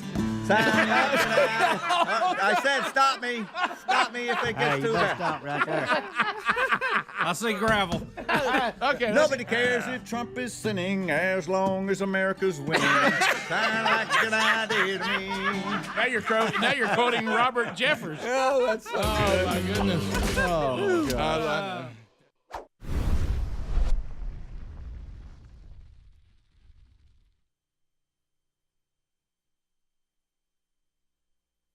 This olive oil helped me lose a life-changing amount of weight. Can your olive oil do that? Adam, welcome to Rick and Bubba. Go ahead. Hey, yesterday I was on my way to Birmingham, sick in the hospital. My wife tells me to ask my son who he's voting for, and he says and tries to give me a whole speech on why he's voting for Bernie Sanders. And I tried everything. What? He says it's because he hates Trump. But, what? I mean, could you help me, give me something to – I want to punch him in the face, but he's a kid. Well, how old is he? What the world? How old He's is 18. Oh, he's going to UAB. He's going off on his own. Oh, he can take a punch. I thought he meant like a kid. Wait a minute. Wait a minute. We were all thinking, don't waste your time with that idiot. He's going to do it. Greg's thinking about the punch. You're right. Well, this is the one thing I would do. I would steal and hide his driver's license so he can't go vote. I tell you, if he thinks he's voting for Bernie because he hates Trump, he actually hates America if he votes for Bernie. You know what I'm saying? Well, look at you. So eat that. Yeah, you need to look, eat that. You split that up, Mr. Socialist. Hey, I'll take a poke at him if he comes by. Well, it's just like this. It's just like this great idea of free school. That's a good point, though. And we all love the idea of free school. The problem is the very physics of economics say there are no free lunches. Don't work. So what you do, and there was even some things out this weekend. Bernie wanted to raise the minimum wage, but then you also look at the tax increase that he was proposing. By the time you paid all that, you went back down to about $6 an hour. So it doesn't shell game. But it's just an absolute shell game. He wants to give you free college, but then raise taxes on people. Right. So when you get out of school and you start making money, then you're paying more in taxes. So you pay for somebody else to go to school. Right. You're still paying to go to school. It's just a deferred payment. Is all it is. Exactly. Who can take education? Give it to you free. All the Bernie men can. Thank you, Rick, for that song. Thank you. Look, sir, you have to educate your son on socialism/communism. He doesn't understand what he's asking for, and Greg makes a great point. He needs to understand about America. Donald Trump will come and go. He's going to get 4 more years maximum. You start this turn towards socialism and the far extreme left in this country, and this place will go down the tubes, and Donald Trump will be long gone, and it won't matter. This is much bigger than hey, I don't like somebody's personality because I've been raised in a generation that thinks the ultimate goal is to be liked. Yep. So look at Venezuela as an example. Right. Venezuela was one of the richest countries in our hemisphere. They had a thriving oil business because they had investment from the U.S. 35 minutes now past the hour of the Rick and Bubba Show. 866-WE-BE-BIG is our number. HelloFresh.com/Bubba is our sponsor. HelloFresh.com/Bubba, making it easier than ever to eat well. Were you like a lot of us? Tell you what, I'm going to eat better this year. Well, you know what? Eating healthier is a lot of work. And it requires a lot of prepping, a lot of planning, unless you go to HelloFresh.com/Bubba and let them handle it. You're still going to prepare the meals, and you're still going to spend time around the table. But if you want to be sure that you're trying to be carb smart, they got recipes for that. Calorie smart, they've got low calorie options. Instead of you trying to figure all this out, try to prepare it yourself, just go to the menu items and go, oh, there's the calorie stuff I need. Boop. Hey, there's the carb stuff I need. Boop. Click on it. Order the meals. They come to you. They're fantastic. You prepare them. You eat them, and there you go. And that's the easiest way to stick with that commitment, because that part usually is where people fade and go, look, this is just too much work. Trying to plan all this meal planning and all that. Well, let HelloFresh.com/Bubba do it. You're healthier. You're eating great food, and they're doing the hassle part, and you're doing the fun part. 16 meals for free. And 3 gifts if you use our code Bubba at HelloFresh.com/Bubba. We also got you a link set up there at RickandBubba.com under the sponsors button. All right, so let's get an update. This is coming to us out of course, Canada. the ongoing deal, the Freedom Convoy, Rick. The Freedom Convoy, and the Canadian government trying to find ways to combat this, and if you're kind of late to this story or don't have a full grip of it, we have truckers in Canada that is basically clogging up the city of Ottawa and the U.S.-Canadian border. Yeah. And they are protesting the vaccine mandate, which would require truck drivers coming into Canada to be fully vaccinated, or they have to quarantine for like 10 days or 2 weeks, whatever, which if you have a shipment of stuff you're carrying somewhere, that's kind of hard to do. Right. And so they've gone all in saying we're going to clog this up until this is changed. Well, the mayor of Ottawa, Jim Watson, has declared a state of emergency. He's saying they have 500 trucks and vehicles in the Freedom Convoy that continue to linger in the Canadian capital to protest the vaccine mandate. Now, once he declares a state of emergency, that gives extra powers to the police that they can intervene in areas that they normally wouldn't be able to. Like they are now giving basically a blockade so that people cannot bring supplies or fuel to these truck drivers. And anybody who tries to will be arrested and their stuff taken away. So they are basically running a blockade of fuel, of propane gas, or any kind of food that would be coming to these truckers. So they're in an all-out battle now. Well, it's just like the war of northern aggression. They just cut off your supplies. That's it. That's right, Rick. That's how they do it. Choke you out. Starve you out. Boom. Yep. Burn your cornfield. So left your cities level. This thing is heating up a little bit now. So it. It's and I want everybody to pay attention. Like I just looked at another article that's out here today about this Beijing Olympic thing, and we got athletes complaining about the food and the overreaching government about the quarantining and how they can't do anything.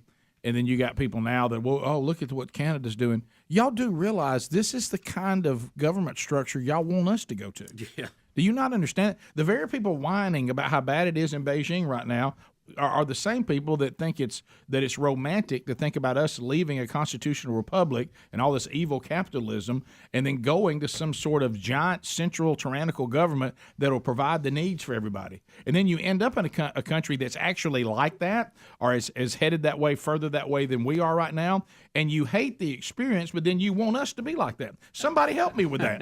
Help me, somebody. Can somebody help me with that? Help me. What in the world? So how will this end? We'll do it different. How will this end in Canada? I think that the government, because there's limited what they can do, I think the government will shut it down, and they'll make it horrible on the truckers. They'll make their life miserable. But what they don't understand, they're going to hurt the people of Canada. They're going to hurt the people of America who need this supply line to run smoothly. Wow. So the truckers. See the video? Yeah. Let me tell you who's all going to pay for this. We are.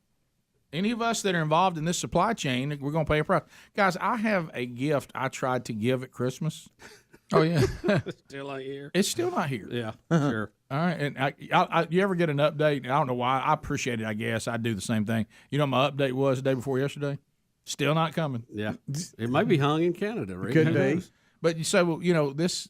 So what is going to happen, though, when one of these truckers or their family members are bringing in water to them and the police try to stop them and arrest them? I feel like that's going to be a very negative situation to be in for all concerned. Well, help me with this, Bubba, because you may have followed. I remember this at one time. We decided, and I don't want to get in the hole. We're not going to spend a lot of time on COVID today. We're getting less and less on COVID because it's pretty much gotten to the point that it is what it is. Well, there's less and less of it. Right. Yeah, but here's the thing. This is what this story's about again, because it's about vaccine mandate. The problem I think a lot of people have with these mandates, first of all, it doesn't make sense since we now know there's only so much that the vaccine can do for you, and it certainly won't help. It may help, but it won't keep you from catching it or spreading it. So I won't say it won't help. There's some people think it helps some. Maybe it does. But we do know this. It's not – you don't get the vaccine and go, now I won't catch any variant. We know that's not true. Right. And no, I can't pass it. Well, yeah, you can. So I think where these truckers and people feel like they're kind of in a no-win because of the warp speed stuff that we did, not just in our country but around the world, and I don't know the setup in Canada. But I know that there seems to be a sentiment that this vaccine is being forced on me, and if I take the vaccine, then my truck can go. But if I have any bad side effect from the vaccine, I have no recourse. Yeah, you don't. The drug companies you're just kind of like, hey, too bad, so sad. Yeah, well, they got. So you see how that gets me kind of desperate? I think, well, if something does happen to me because of the vaccine, nobody cares. So I'm being told to get in line, don't make trouble. And by the way, if the vaccine ends up giving you any issues, you still did the right thing. It's not about you. And the drug companies you're evil if you're not willing to put yourself at that kind of risk for the good of. But wait a minute, can I still catch it and pass it now? Yeah. Aren't there people fully vaccinated and boosted that still caught the last variant and passed it on to other people? Yeah, but that you need to go ahead and take it.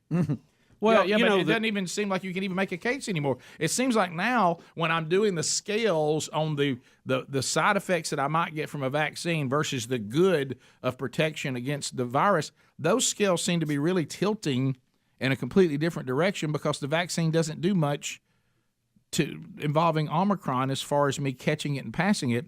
I drive a truck. If that's what you're concerned about, the vaccine's actually not the answer. And we're ruining the whole supply chain over this? It just seems absurd. And so now we've gotten down to pride. It's just it's a tyrannical government saying we're really mad now because you won't do what we're telling you to do. And see, when you start getting into that, I mean that when the drug companies just were do what asked, you're told to do if you want to have your truck.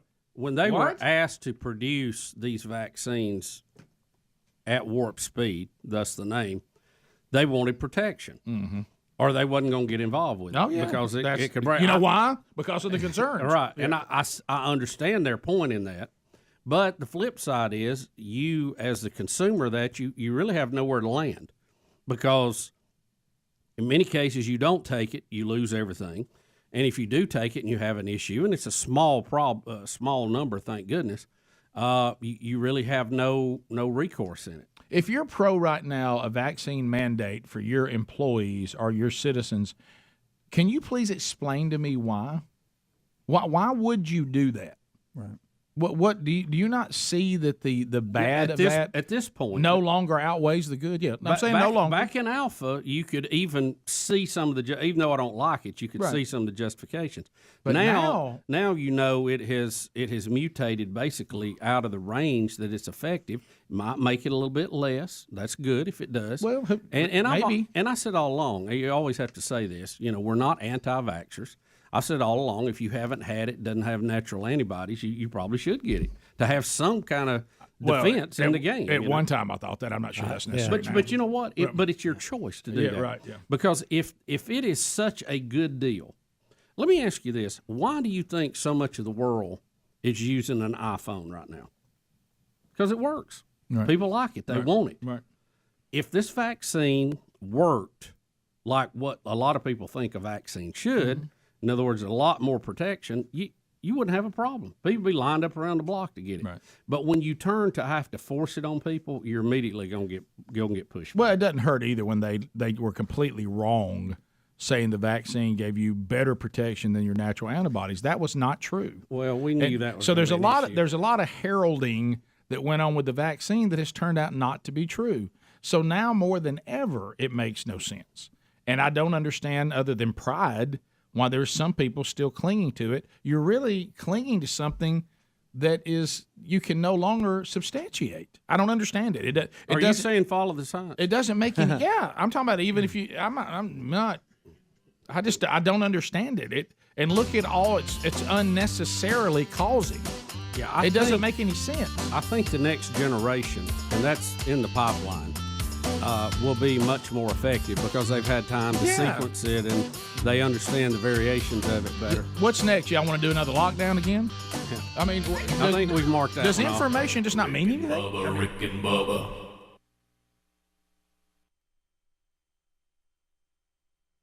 And other countries, and they had a high standard of living, and you had this one guy come in there, slick talking salesman, And he sold everybody on socialism, saying, look, they're taking all this money out. They're doing all this. They got the big houses, big car. Y'all are doing the work. You ain't getting paid. And so they voted in a socialist. He was actually a communist. He took over the oil refineries. Yep. He set wages. He set prices. He did all of that. And immediately everything started falling apart. Now, for a while, you can hide it. You can do a shuffle game. But before long, there were no wages because nobody was working. They wasn't putting out anything. There was no incentive to work hard. And then you start having things in the stores. You remember we had the toilet paper shortage. Toilet paper, feminine products. I mean, what in the world? A toilet paper shortage? Are you kidding me? Who can take your health care? Give it to you free. And then it just will keep devolving into gangs on the street trying to survive, and that's what they've got in Venezuela now. Before you know it, you're wiping with a corn cob. That's right. That is correct. We're going back, like you said, we're going backwards. You're glad to find a corn cob. Yeah, who can take that's the way they used to do it. Who can take everything, give it to you for free? You live by one standard, but it doesn't apply to me. Bernie Man can. Let me tell you what you need to do. All kidding aside, here's what'll work. Here's what'll work with your 18-year-old. And this will work. I don't know your situation. But I'm guessing at 18 modern day means 12 back when people actually knew how to get after it. Okay, a 30-year-old is now an 18-year-old. But if it's like we've digressed. But here's what I would say: if he's 18 and he wants to vote for Bernie, if you want to turn him into a conservative really, really quick, cut off everything you give him. So okay, set his hiney at the street. Set him at the curb. Good luck eating tonight. Set him at the curb. Let him get a job. Let him see what taxes are like. Cut his cell phone off. Let him see what it's like. Take your car back. Right, and then let him know what Bernie's tax rate's going to be for him. Get him out there and make him live in the real world. People who vote for socialists don't live in the real world. No. Now there's some people that do, and I can't explain why they would do this. I don't know if it's some sort of guilt inside or. They think this is going to be bad at math. They're going bad. It's going to be some magic pill, or maybe they just don't know math or anything. But I will say this: socialism has one thing going for it. It's an easy sell to the ignorant masses. Yeah, absolutely easy sell. Right. Yeah. I mean, you're Santa Claus. You stand up there and tell them they're going to get everything they want, and it's not going to cost them anything. Well, yeah, I'm for that. Yeah. Or but the problem is it don't work that way. Right. Put your son to work. But tell him to start paying for his own college. Tell him to start paying for his own everything, and he'll magically turn to a conservative. Put him in the real world.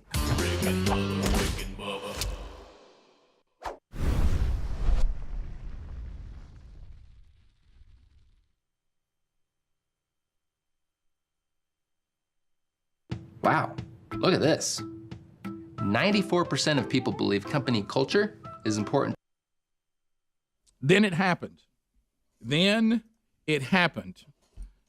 She goes, "Are you familiar with HGTV?" And see, I'd kept it from her. I didn't want to know about it. And I said, I don't know. She didn't know HGTV. about Hotel HGTV. golf. And you know what I said? I said, no, I don't know what you're talking about.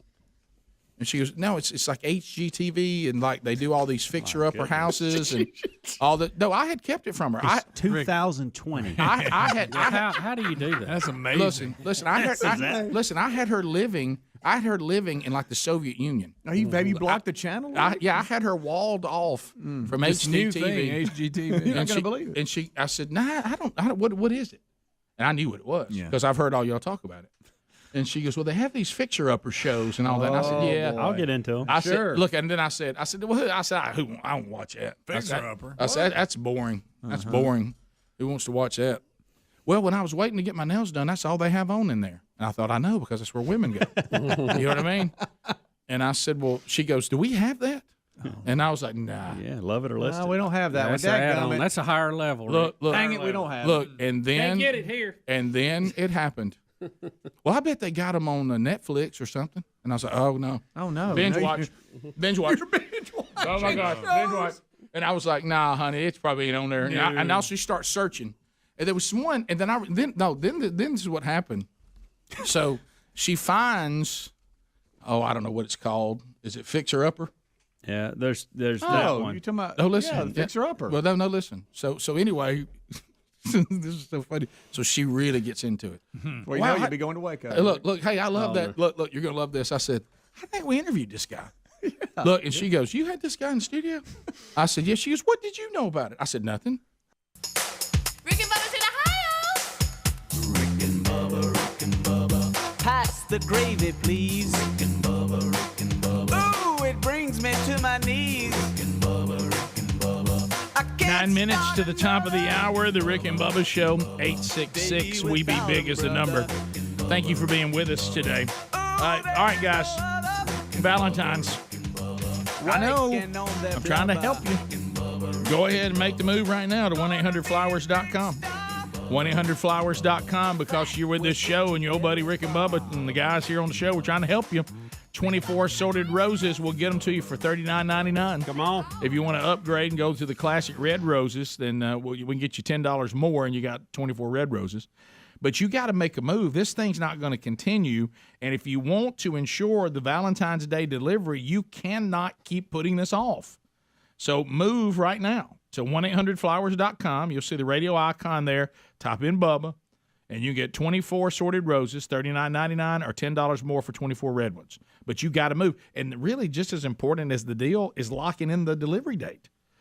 So go to rickandbubba.com, look under the sponsors button there, just go directly to 1-800-Flowers.com. Use the code. And Rick, I want to talk to people who are sometimes like us and wait to the last minute. Don't do that. You know how you feel when it happens. It's terrible. You say, I'll never do this again. Right. Because I've been caught here flat-footed. So don't do it. So right now, make that call. Come on. Do it today. Do it right now. Look at the Pull man off in the on the side mirror. of the road and do it. Get it over with. Get it behind you, and then you're covered. Make that change. You got to make that change. You got to by make looking at that the man in the change. mirror. All right, so Bubba, one more thing. Okay, one and more then- note on COVID before we move then on we'll to go. Joe Rogan. The CDC is weighing increasing the time between vaccine doses to lower the risk of heart inflammation. This is the headline today. And the CDC has told a panel of outside advisors on Friday that these proposed changes would apply to Moderna and to the Pfizer vaccines. So, now they're giving it 30 days apart. They're looking at lengthening that. Now, they don't say how long, but, Rick, when I kept seeing people get the second shot and they were having problems, in my mind, I'm thinking, well, why you got it after 30 days? Why don't you make it a little longer, Well, And I'm not a doctor. I just play You one just on the play one radio. here. So. Well, let's go back to this again. Okay, Sounds like common sense to me. Can we please, around the world, I'm talking about, can we drop all this? We had a worldwide pandemic hit us with a novel virus. Okay, we didn't know what was going on. We don't know what was happening. We still don't know as much as we're going to know. And as we move through the 2 years, we learn things, we correct things because we didn't know. We cannot get to the point they go, well, no, let's don't admit we had to correct something. That make it, but no, yeah, I assume They've been changing. I'm not upset about it. What I'm upset about is we can't have that conversation. Yeah. Okay, so we found, well, that really wasn't true, was it? Okay, well, let's don't do that again. Well, we tried that, and now we know that didn't work. Okay, that's fine. We didn't know. And I understand we can't have those conversations because we have a mob mentality now and tribalism. And if you show the least bit of, well, maybe y'all would have been right, then the other tribe comes and goes, and has to come over and destroy you. So nobody wants to admit that sometimes. But you know what? You don't have to admit it because some of us have walking around since. I bet we do have to make some changes since we started battling something we've never seen before. Right. Okay. If you don't change battle plans as you go, you're not being very wise. Yeah, and when something doesn't need to be done, stop doing it. When something needs to be changed the way we do it, change it. All right, I'm done with it. I just can't even. Y'all going to make me act up in here. So, Rick, Joe Rogan, public enemy number one. I don't really understand why they have zeroed in on Joe Rogan so much. Yeah, he's not like Rick. He covers a lot of topics. He does. His time spent on the vaccine has been very minimal. He won't get in line. He's. I laughed at Babylon Bee. They said Joe Rogan tries to apologize with sharks while they're eating him. He's got a picture of him with sharks all around him. That's fine. But you can't. But he won't get in line. What they're saying is, Joe Rogan, the way you live your life, you belong in the celebrity tribe. What are you doing not acting like our tribe? Well, I think that's what makes it mad. Yeah. You know, the CEO of Spotify has said he will not be silencing Joe Rogan now after a video compilation of him repeatedly using the N-word surfaced this week, according to the chief executive officer there at Spotify. He said, there are no words that I can say to adequately convey how deeply sorry I am for the way the Joe Rogan experience controversy continues to impact each of us. So, and I heard Joe's response. Do we have his response, Speedy? Can we hear it about this? Yeah, I can play the audio, Rick. Who's got it? Oh, you got it too? Adler's All right, got good. it. All right. Now, let's hear this. All right, here we go. Hello, friends. I'm making this video to talk about the most regretful and shameful thing that I've ever had to talk about publicly. There's a video that's out that's a compilation of me saying the N-word. It's a video that's made of clips taken out of context of me of 12 years of conversations on my podcast, and it's all smushed together, and it looks fucking horrible. Whoa. Did you get it? Yeah, I got it. Hey, we got that potted up. Let's have it. I've got the How's it censored look? version. Yeah. You hear me? How's it look? How bad is it? Now, tell me again about it. First thing, he's in all black and it was like a floating head. That's the first time I've had to press the dump button. I think I did it right. Yeah, you did good. Did you get the right one? Yeah, well, it's one big one that says dump, right? Okay. Yeah. Well, hey, we'll find out in a minute. Yeah, it's building up. In capital letters, D-U-M-P. Yeah. I like it. Rick, you got it. See, in the old days, we both had a button, and Yeah. Speedy even had access to mine, but now it's all on you, buddy. It's a big That one. board was shimmying. It was. Well, now we're going to get that fixed. Yeah. But no, Y'all same office? if you want, I have the bleep version. If you want it. That's what I thought I had too. Yeah. It's all right. Well, do you want it? It's about when you 40 seconds. when you're playing Are you hard sure? on the field, you know, we all playing hard. Okay, look. Hey, Joe's frustrated. All right, okay. All right, here we go. That's out. That's a compilation of me What if he did saying it the again? N-word. What if he did it again? It's a video that's made of clips taken out of context of me of 12 years of conversations on my podcast, and it's all smushed together, and it looks horrible, even to me. Now, I know that to most people, there is no context where a white person is ever allowed to say that word, and I agree with that now. I haven't said it in years. I never used it to be racist because I'm not racist, but whenever you're in a situation where you have to say, I'm not racist, you up. There's nothing I can do to take that back. I do hope that, if anything, that this can be a teachable moment.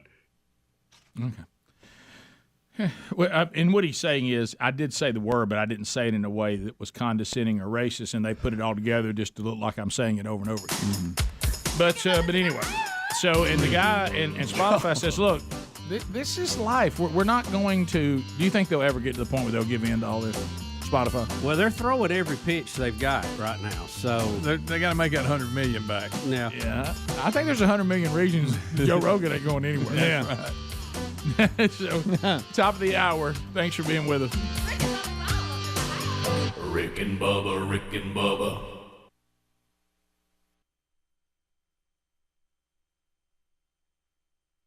I didn't know what to talk to him about. Yeah, I didn't know where his And show was I on. said, she goes, you've had this guy on the show? I said, Chip. I think we have. Yeah. Chip and Joanna. Yeah. I said, I think we have. Really? Guys, Chip and Joanna are in my house now. Oh no! And then all of a sudden, Telling you. then she goes, and there's another one like over here that's over in Mississippi. Yes, that's the one she's gonna like. Hometown. Yes, Yeah, I love hometown. Yeah, from Laurel, Mississippi. Yeah, and I think we know these like people. hometown. I think we know these people. As a matter of fact, there was a guy from Huntsville. I know him. They're doing something for some guy in Huntsville. I said, he's been to the show. Right. And she's like, Rick, have you been in this world and I didn't know about it? I said, honey, I didn't want you to know about it.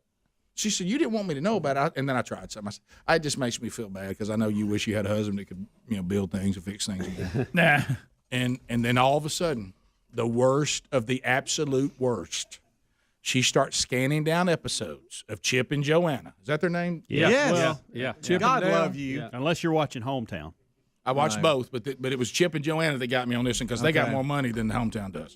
Rick, Listen, they've been doing it long. Let me just say this. They do. There's a part of me. Hometown's more of my They league. own Waco, Rick. It's more. He own it. They do now. They're like Duck Dynasty. They are. They are. really are. And so he was actually on the show, wasn't he?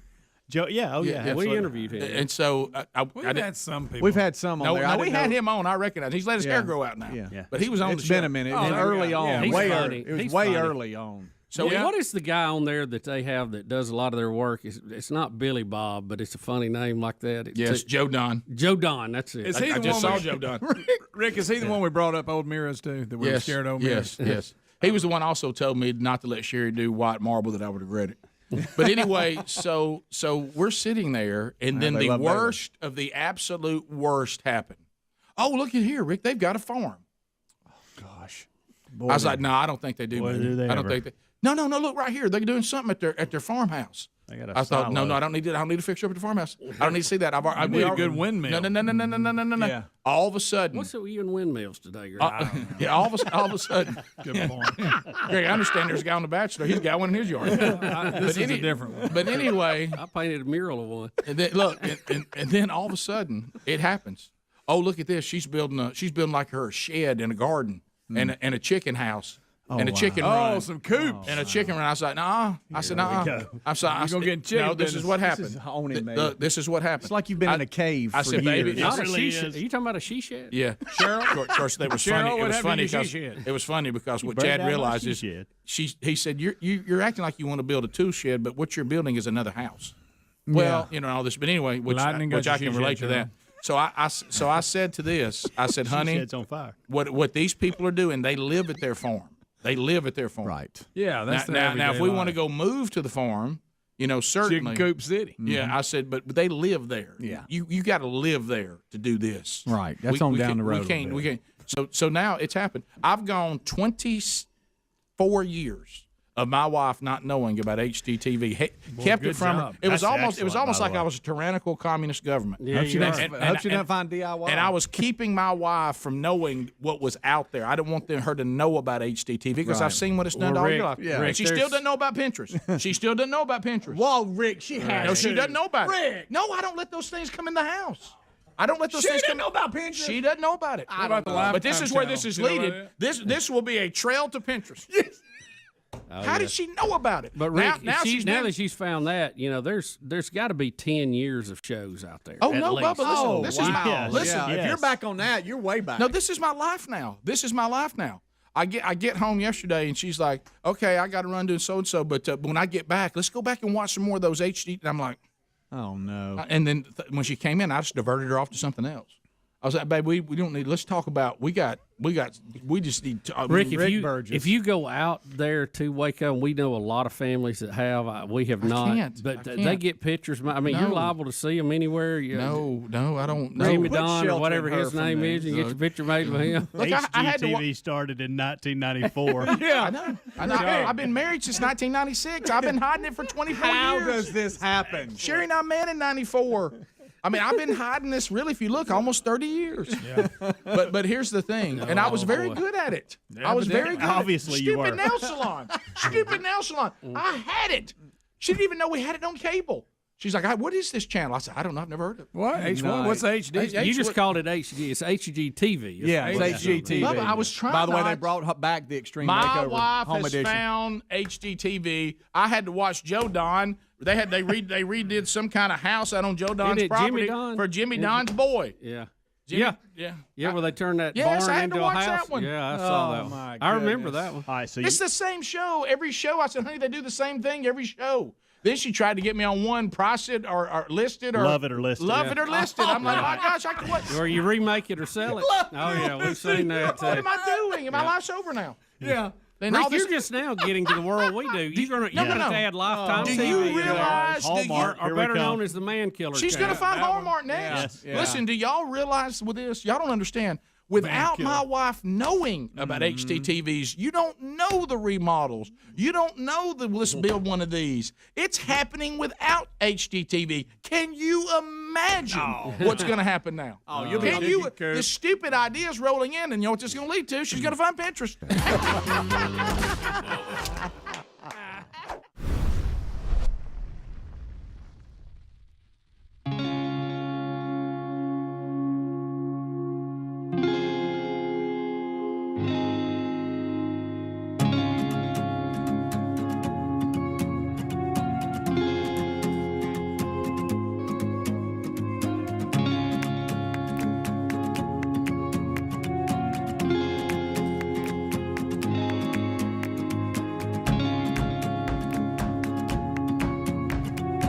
You got another hour of the Rick and Bubba Show. Thank you for being with us. Let's go. Speedy, the real Greg Burgess, Helmsy, Eddie Van Adler, all here. Team Rick and Bubba on the field and ready to go. Catch Rick and Bubba University. The podcast from this past weekend, it is out and available again for a brand new week. Welcome back. There's Bill Bubba Bussey. Rick, glad to be here, honored and privileged, and thank all of you for the opportunity to serve you for a few hours each and every day. Each and every day. So, Bubba, we always have such a great time whenever we are talking with the leader of the free world, Joe Biden. I know how comforting it is for all of us every night when we go to bed to know that Joe Biden we need to watch him. President. He's watching. There's nothing going on at all. He's very concerned about what's going on in the world. He told us that not to worry as long as Russia only has a minor incursion. I don't think those two words go together, but anyway, that we shouldn't be concerned about the Ukraine. And I know every night that when I know that he's our watchman, and that I know that he's on the bridge. He's on the wall, right? He's on the wall. It is a comforting thing. All right, so let's have a listen. Now, what we're going to do now is what? We're going to scared me. You scared me. We're going to Basement Joe. What we're going to do on this one is we're really when the president is done, I'm just going to be quiet. And I'll have all your mics open, okay. And I want somebody to explain to me what he is talking about and what he's saying. Okay. Oh boy! All right. So here is the current leader of the free world saying something. I don't want to get going because I keep you here too long because you know all what I've said, and you know what I've done, and you know what we're doing, and I know what you're doing. But let me close with this. What? Don't miss the look on his face the whole time. What? We need that again. Ladies and gentlemen, the leader of the free world. And here he comes. From the left side. Adler, if I could have that again. I don't want to get going because I keep you here too long because you know all what I've said, and you know what I've done, and you know what we're doing, and I know what you're doing. But let me close with this. They're going to close. Apparently, everybody knows what everybody else is doing, so why am I talking? Look, he closes his eyes. I don't want to get going because I know you're here too long. Because you know all about what I'm about to do and what I've said and know what you've done. So in closing. And I know what you're doing. And I know what you're doing. You know what I'm doing. Knick-knack, paddywhack. We couldn't make up a better clip to play. Yeah, you're doing. If I said, Helmsy, I need you to make something up, and then we'll play it. Right. We couldn't do it. No. You just want to look at that. All right, here it is. There it is. Look at that. Here it is again. And this may be easier to understand. Okay. Everybody listen. There I am doing it. There all my buddies are. They're doing it too, and we're all doing it together. And in closing, that was a precious soundbite. That was good sound on that one. Oh, it was excellent. Yeah, that was great. There I am doing it. And there all my buddies are. They're doing it too, and we're all doing it together. Can I have Biden into that? Okay. I was just thinking that. Can we have them back to back? Yeah, go ahead. Let me have Biden. I don't want to get going because I keep you here too long because you know all what I've said, and you know what I've done, and you know what we're doing, and I know what you're doing. But let me close with this. There I am doing it. There all my buddies are. They're doing it too, and we're all doing it together. Can I tell you something that made that funny? I'm doing it. There I am doing it. You know what even makes that more funny to me, and I don't know if everybody else felt the same way, the fact that President Biden is only speaking in my left ear from the left side. Isn't that funny? Isn't that good? That's great. So I'm doing it. I'm doing it. He's doing there it. There you are, and we all know what you're doing. And I'm doing it. You're doing it, and we're doing it. And in closing, let me say. Well, and I'm going to pan down and there I am doing it. There all my buddies are. They're doing it too, and we're all doing it together. But I'm going to pan down after dozen. Greg is going, I can see it. All right, give me Biden again. Oh, goodness gracious. Come on. There we go. But I've said, and you know what I've done, and you know what we're doing, and I know what you're doing. Let me close with this. There I am doing it. And there all my buddies are. They're doing it too, and we're all doing it together. But I'm going to pan down after dozen.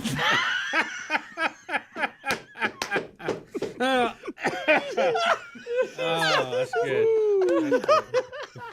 That's good. I didn't realize how many we had that were similar. They all kind of Get some tweezers and get a hold of it. Is this Greg or Biden? But I'm going to pan down after it does it. Wait a minute. I think Biden had something to say about the fight against COVID. Okay. You know, that I don't know if he's got the tools he needs. Okay. I was wondering how you were going to say that. I'll say, what did we label that one? It should be tools.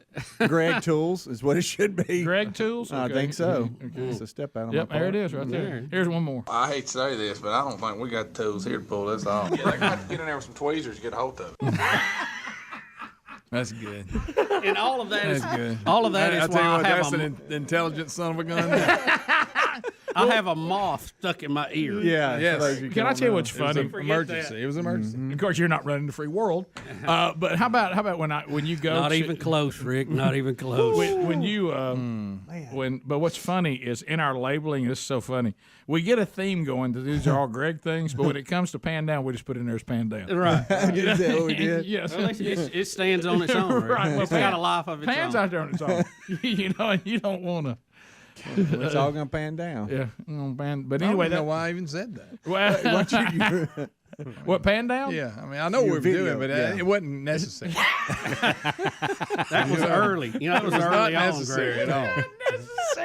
For that situation, everything, it was obvious what was happening. Right. Okay. That was very early in Greg's broadcasting career. Right. Here. Yeah. And, I mean, he's come a long way on the broadcasting trail since then. Yeah, I tell you, I'm booming voice. Gosh almighty, that's good stuff That right is. there. Well, there he is. President clear as mud. And we on haven't this one. played with that audio. No, I know. for You know, Biden. Hey, would the y'all fact like- that I'm in the same bank as Tom Landry trying to say Rick and Buggle, Yeah.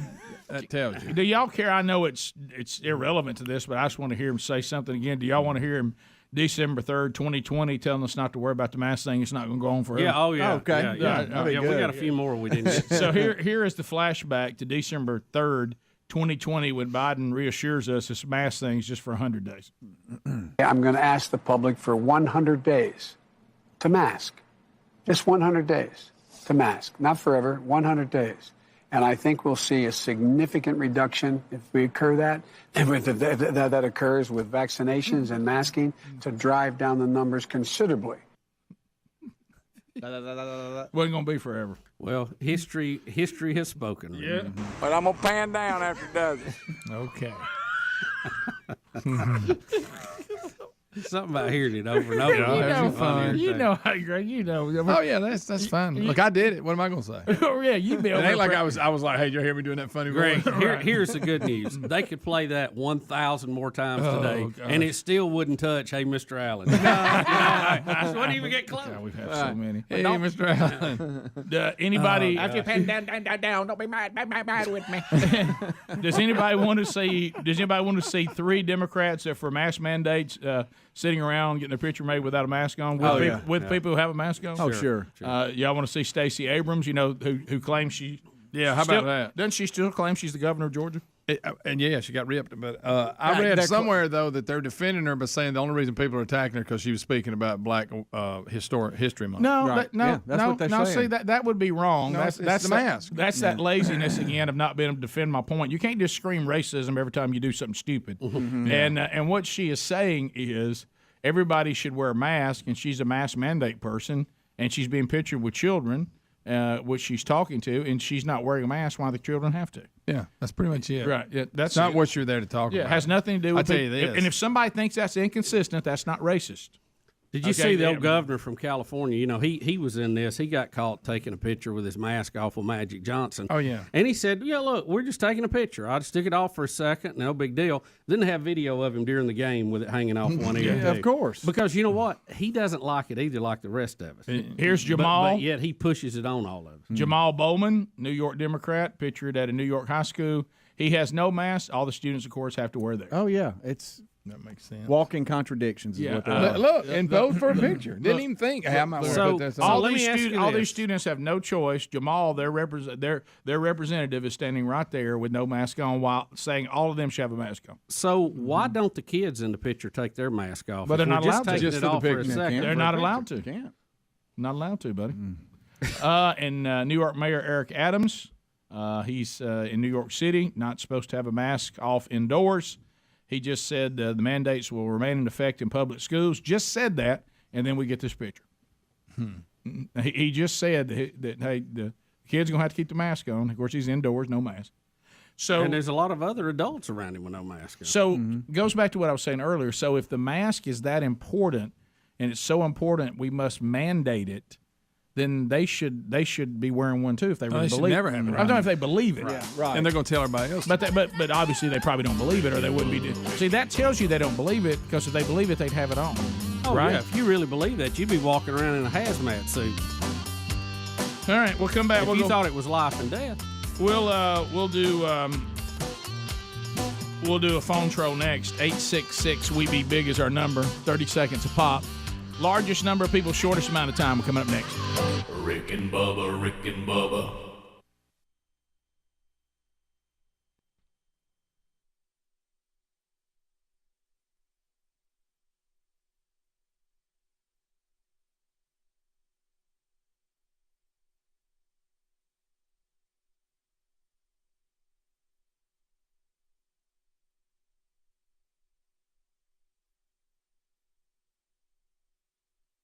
This is interesting because the last time I checked, is it not true that San Francisco was a city of refuge? Right? If you want to come here, I mean, we sanctuary city. We are a sanctuary city, and the sanctuary city is to protest what? Everybody, stay with me. Sanctuary cities are to protest the wall. Sanctuary cities are a protest against immigration and us illegal immigration, and us just not allowing anybody to come in anytime they want. Right. And they think that vetting people is unreasonable. It's mean. It's racist. And so they were going to show our country that it is ridiculous to want to vet people coming into the country, and it's racist to do so. So we will allow our city to be a sanctuary city to anyone who wants to come here. Apparently, unless you have coronavirus, because now, strangely, they are declaring a state of emergency. Now, they do not have one case, and there are 57 known cases in the United States. No cases in San Francisco, but 24 in California. But Bubba, listen, by far the largest number. But listen to this: Mayor London Breed pointed to the virus, saying it was unpredictable and troubling with its global growth. We see the virus spreading in new parts of the world every day, and we're taking necessary steps to protect the people of San Francisco from harm. Well, I'll tell you, a lot of decisions that city's made is not protecting them against harm. No. Bubba, wait a minute. This sounds like they're trying to make sure that something doesn't come in, right, that they don't want in? I know. What about a sanctuary city for coronavirus? If I have coronavirus, can I not come to San Francisco and y'all give me some medical help? I guess not. So they're gonna try to declare a state of emergency to keep that from coming in? Yeah, I saw. I just want to be sure I have that right. They have a state because that sounds a lot like maybe vetting people at the border, right? To be sure they don't bring anything in. Right. It is kind of strange they have a state of emergency and they have no cases there, but. You know, it is reasonable. Like I said, 24 in California. That'll turn into a few thousand here before we know it. So certainly, it's reasonable. You know why? Yeah. Well, guess what else is reasonable? To vet people at the border. Yeah. Because you don't want things coming in that you don't know what's coming in, right? Yes. Mm-hmm. Yeah. I'm not saying that I don't understand this response. I just don't understand the hypocrisy of saying that you're a sanctuary city for all comers, and who are we to think that something bad may come in? Of course, they're turning San Francisco into a third world country, right? But there's human feces up and down the streets, but who would have thought that would have been bad for everybody's public health? Yeah, right. And so it sounds like there's a concern that the city might have a virus come in that would be unwanted. This is so typical, too, for government, not only there but on other levels. They're not doing the things that they need to do that's right in front of them, right? Like the homeless mess out there. Yeah. and the public health issue it is. Not politics, public health issue. Mm-hmm. But yet they're making headlines preparing for something that hasn't even happened there yet.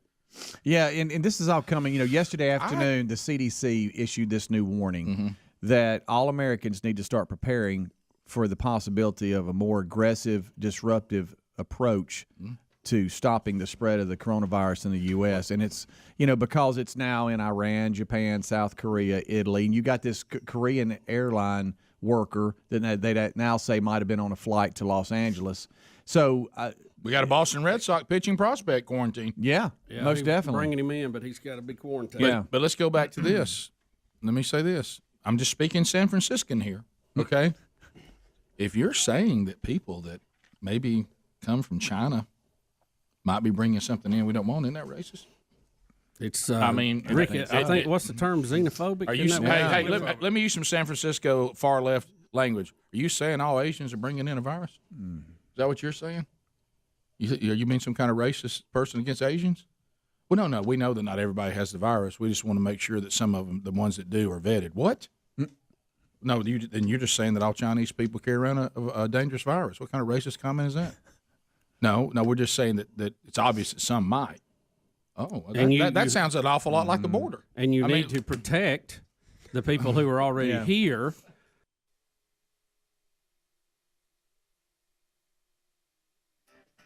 "22 minutes past the hour. The Rick and Bubba Show, 866 We Be Big is our number. 30 seconds a pop. At the end of 30 seconds, your time on the program comes to a close. We get to the next caller quickly. Craig out of the great state of Virginia will get us started. Craig, you got 30 seconds, buddy. Go right ahead.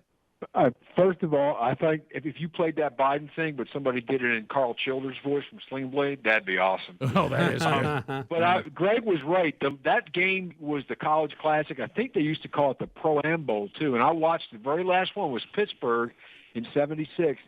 And they were already drafted, those kids. So these are somebody's first and second round picks playing against the pros. Wow. They broke a wide receiver's leg that game, and I think his career was ended before he ever even got started. Oh, my God. I mean, that may have been why that game came to an end. That might have done. 1976, welcome to the NFL. Go ahead and play the Steelers. Yeah. Ooh.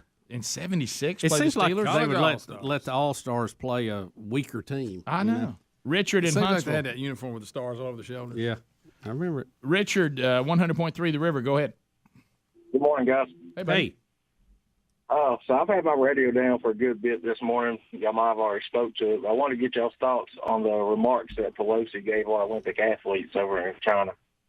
Yeah, we played it last week. Yeah, we did. Yeah, which was pretty good advice. I don't say that much coming from her. Matter of fact, I've never said that coming from her. Yeah, it is on one hand – you tell the athletes to be careful and they're dangerous. And then on the other hand, you continue to coddle them as if there's nothing to be concerned about. Let's go to Angela, News Talk 103.9 Dothan, Alabama, home of the Pursuit Men's Conference coming next weekend.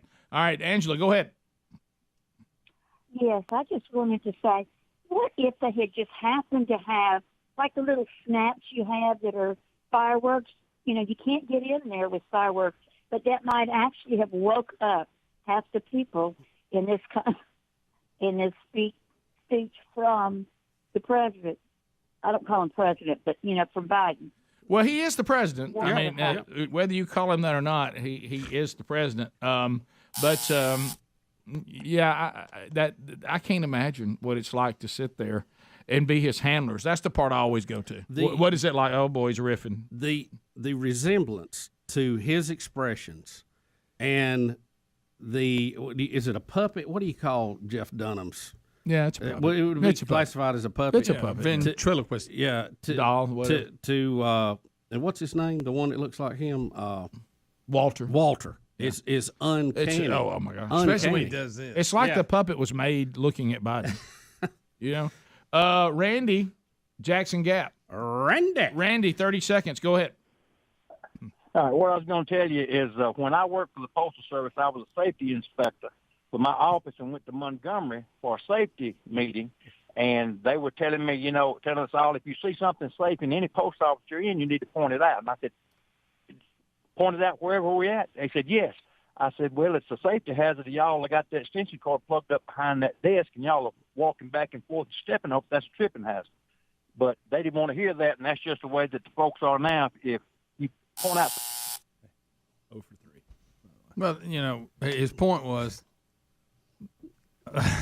they want you to go by the rules, but they don't. Oh, yeah, you're saying this is always the way. Now, he went around and stumped. I got you. No, Thank I got you, Greg. Candy, when you hear somebody named Randy, they always get after it. I mean, they always got something going on. If I see somebody named Randy near the water cooler, I drift over there. He's got some kind of information. Always got a story. Always had an adventure. What do you know? Who said that? Randy? Oh, did he? I mean, if you say that Wayne said it, you may not listen. Yeah, but if he'll make something. If you said Sorry, Randy Wayne. said it, I mean, you can bank on it, buddy. What's Randy doing this weekend? Did anybody ask Randy about it? No, Randy said the supervisor said. Candy in Madison, Alabama. Candy, go ahead.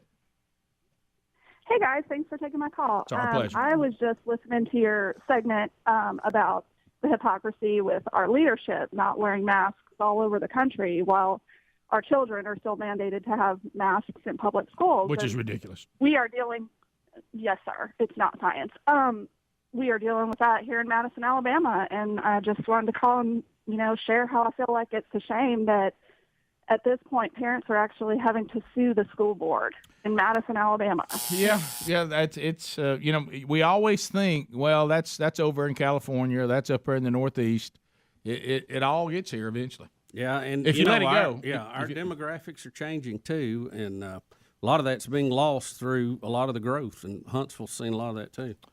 Greg, Gulf Shores, Sunny 105. Greg, go ahead. Hey, good morning, Biggins. That dummy you're talking about, that thing, ventriloquist, is just a big dummy. So that's a good point.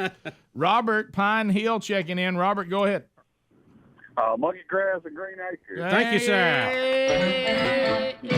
What's going on? I just want to tell y'all thank you for doing the show, and I love to listen, and I love what y'all do. Thank you, man. That's very kind of you to say that. Yeah, we're very blessed to get to do it. Fresh air in this world. Is this just an uplifting call? That's all it is? I just want to uplift you guys and encourage you? How about that? Thank you very much. Appreciate that. Thank you for letting us do it. Illinois checking in. Andy, 30 seconds. Go ahead. Yeah, we got the whole Joe Rogan thing with the N-word going on, but what about the music industry and the N-word flying freely there? Be careful, Andy. we some people are allowed to continue to use it, others are not. And if you haven't understood that, then probably means you're racist.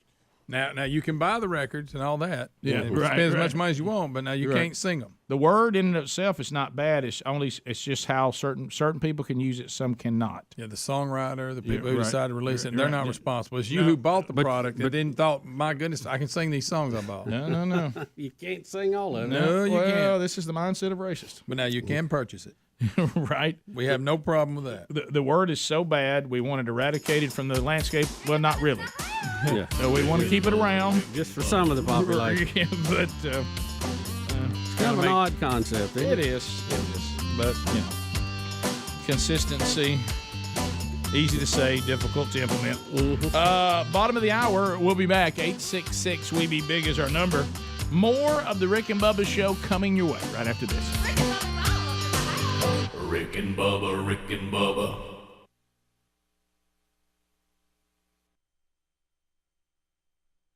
From potential infection to this thing, because we really don't know what we're dealing with. Are you here. saying that you don't want people running up in San Francisco that has coronavirus? Because it's trying to protect the people of what, San Francisco? Yeah. That don't have it. But see, this is the thing. And the virus came from what, another country? Yeah. I just want to be sure I have it's all right. Because this sounds an awful lot like the border. But see, Rick, the squatting mess they have out there and the public health issue with that is potentially worse. And it's on the street right now. Yeah. And they're not doing anything about it because it's not politically expedient. I'm going to send an email to Mayor London Breed today. London Bridge? Today, if I can find a way. And I'm going to say, may I suggest y'all build a wall around San Francisco and vet people as they come in. What for would your coronavirus. subject matter be for it to really jump out at him? A wall for San Francisco. Okay. You've heard of the Like San that. Francisco Bridge, the San Francisco Wall. Okay. And I said, I'm doing this to protect the people from San Francisco from coronavirus because you don't know where it's coming from. That's right. And it actually originated in another country. That just sounds a lot like what we want to do at the border. It just sounds a lot like it. It's amazingly. Yeah. It just sounds an awful lot like it. It's a little different when it's real, isn't it? Yeah. So this. By the way, can I tell London Breed instead of London Bridge? London Breed is falling down. Can I tell London Breed something? This is how people feel their loved ones were killed by illegal immigrants who came in who were wicked. This is how they feel. See, it's real for them. Yep. See, that could have been avoided if this person had been vetted properly, and you don't want anybody to be vetted, but now when coronavirus has come in there to eat up San Francisco, now suddenly you're a vetter. Okay, this is the way the people feel who their loved ones were murdered. This is how they feel. It's the same feeling. Okay, so that's why some people think that vetting people who come into your country from God knows where is a reasonable thing to do. Reasonable. Doesn't mean you can't come in. It just means you're vetted. Yeah. Okay? We have legal immigration here. And if we want to try to make that more expedient and more smoother, fine. But now, just letting people come in willy-nilly, as you can see, you don't want people coming in willy-nilly to San Francisco now. Yeah. You said you did, unless they got coronavirus. I guess they can't. Mm-hmm. So if I got coronavirus, y'all don't have a place for me to lay down, take a crap in the street? Is that what you're telling me? Rick. Well, I'm tired of it, Speedy. I'm sick of it. Right. Well, you are. I mean, you're going to send an email to the mayor. Yeah, I am. A wall for San Francisco. Maybe she will read it. And London Breed is falling down. Yep. Wait a minute. Oh, no. Oh, boy. Oh, no. Are you confused? I'm a little confused here. Look at his eyes. Are you saying that people that come from all over the daggum world might be bringing crap in here? Why not let them all come in? What's the harm? What's London Breed talking about? Huh? You mean I can catch a virus when people come from Wuhan? I mean, it's unbelievable. Wait a minute. Oh, gracious alive. Suddenly, London Breed's about vetting. I would agree with London Breed on vetting. So, if you're not real careful, London Breed could be falling down. Yes, sir. 15 minutes past the hour. More of the Rick and Bubba show coming up. Wait a minute. Wait just a doggone minute. These people are they're in the country with us. Rick and Bubba.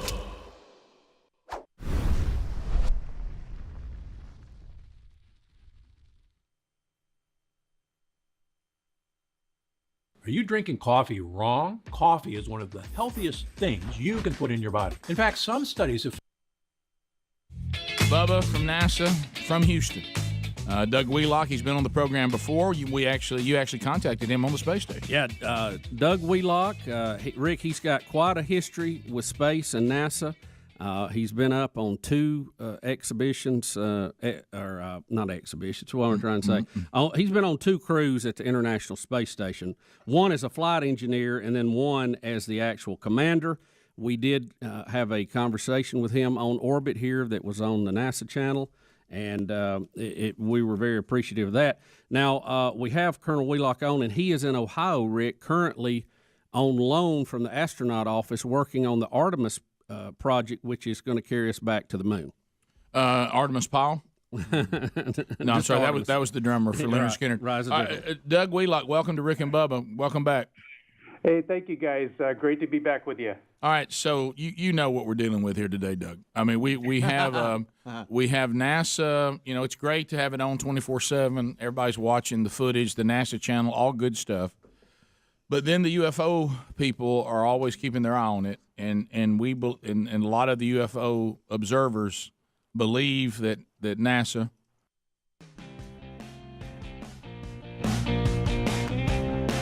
"35 minutes past the hour. Phil Robertson on the program tomorrow. He's got a brand new book. We'll talk to Phil right here on tomorrow's Rick and Bubba show.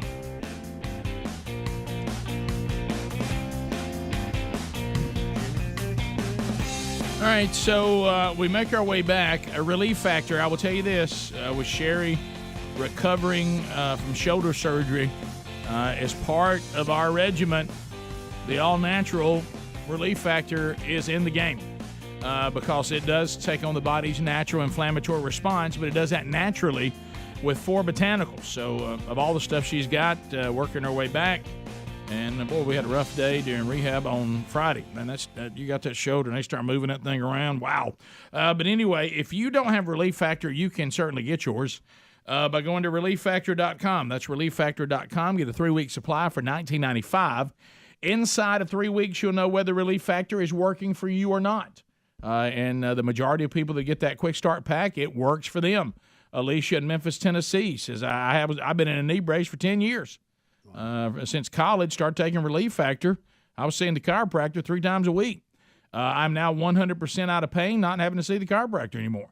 Life-changing. She said, I'm thanking my husband, who's a fan of your show, for hearing about it and getting me some of the Relief Factor. So get yours now by going to ReliefFactor.com. You might be like Alicia and send us a great email. Also find a link at rickandbubba.com under the sponsors button. So, Bubba, we have a video here that Adler has of Jordan. Is it Spieth? He says Yes. Spieth? Spieth? Mm-hmm. Jordan Spieth. This is a golfer making a shot on the edge of a 70-foot cliff. What's going on here? So that's all the way off there. It's on a down slope, which is extremely hard, and so for him to get it up in the air like that, wow. If there wasn't here, you watch his body will go back as he actually makes most contact. people would have fallen into the water with that because his front foot's lower than his back. So all the momentum on the swing he's moving forward on that. But he actually was able to hit down, get the ball up close to the green, and not fall in and come back, which is... So he kind of had it pre-programmed, I'm going to move back after I swing this. Right. You better. You can't really tell from that particular shot doesn't look that bad, but that last one from the looked like a drone or something. Not that one, but the one right after that, you can see what a ravine that is straight down. Yeah, that was... or as I call it, a raven. Look at that. You can see. You don't want to slip and go down that baby. No, I think I'd say, hey, baby, she gone. Look, I mean, he's very close to the edge most of would that. just take a drop and go, you know what I would do, play back here. But well, did it help him out? How did he end up in the tournament? I didn't follow the tournament, so I don't know. But that got him around the green at least. I think the remarkable part was the overhead shot, right? And he wasn't just like fall in the water or fall in a bunker. I mean, you could see where he would fall. So yeah, I mean that's I don't know if that's worth one shot right there. Your hands are going one way and your body's going another way. The way he was able to do that was pretty cool because, boy, if you get your body weight going forward, hey, baby. See, Rick, golfers are athletes. I think that was just sheer terror. Incredible skill. Incredible skill. Yep. So was that at Pebble Beach? Is that right? The Pebble Beach Pro-Am? Mm-hmm. Would that be what he was? I guess so. I think that was this weekend, right? It looks like he finished second. That was in a Pro-Am? That's what I'm seeing. The celebrities and all the guys play. Wow. Yeah, I know that, but that's a lot of effort for a Pro-Am. Get out there to win. How much did he win? I mean, what was his margin in second place to third? It looks like two strokes. So one stroke wouldn't hurt him. It ended up not being a deal breaker. Wow. So now, Adler, this is going to be difficult to look at because of just the sheer money in play too. Video 10.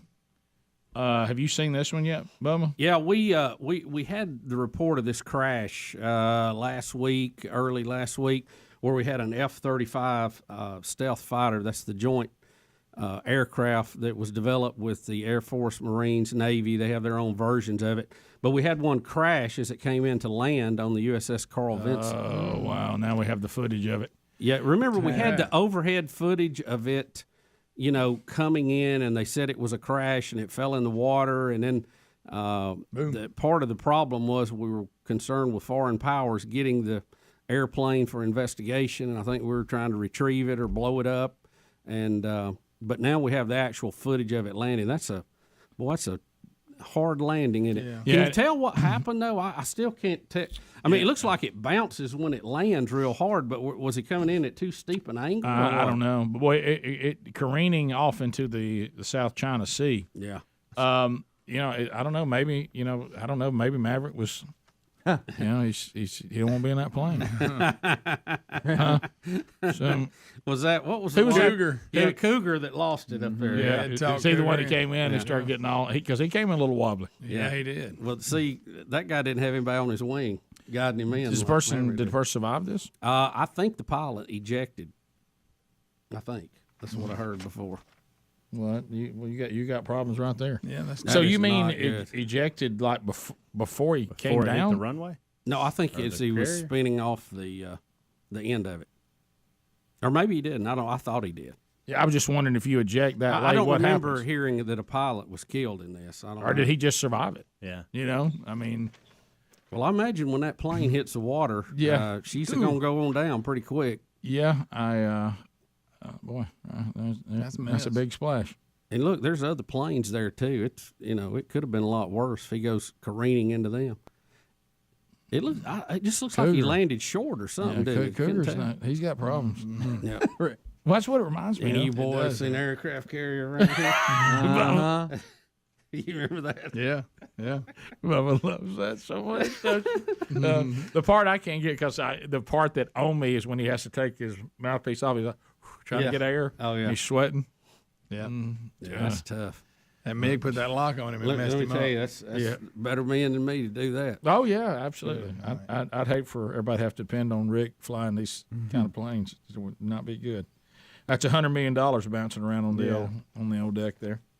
Do we know the pilot? Have we heard? He Have we did heard? eject safely. Yeah. 6 sailors did get injured on the deck. A lot of fire when the plane's wreckage was being flung overboard. Do we know who the pilot was? And when did he eject? It looks like he ejected safely. It doesn't say when he ejected. Call sign Cougar. That I don't know. Yeah. Not sure when he. Yeah, because I'm like, if I eject after the reason I'm I hit, say that I don't see a canopy and a It seat says coming the off of pilot that. ejected moments before fighter jet was seen coming in for landing Oh, so and he hitting went the in it. flight deck. So he actually ejected before it got there. so That's why it came in out Yeah, of control. right, Yeah. yeah. But they kind of wish he'd Ride threw that it off puppy to in the- there a or little threw bit. it off to the Yeah, side a don't little you quick. try to? That's a tough call into Hey, to I Greg. imagine that's hard to do. Greg, that's a tough call into the aircraft carrier.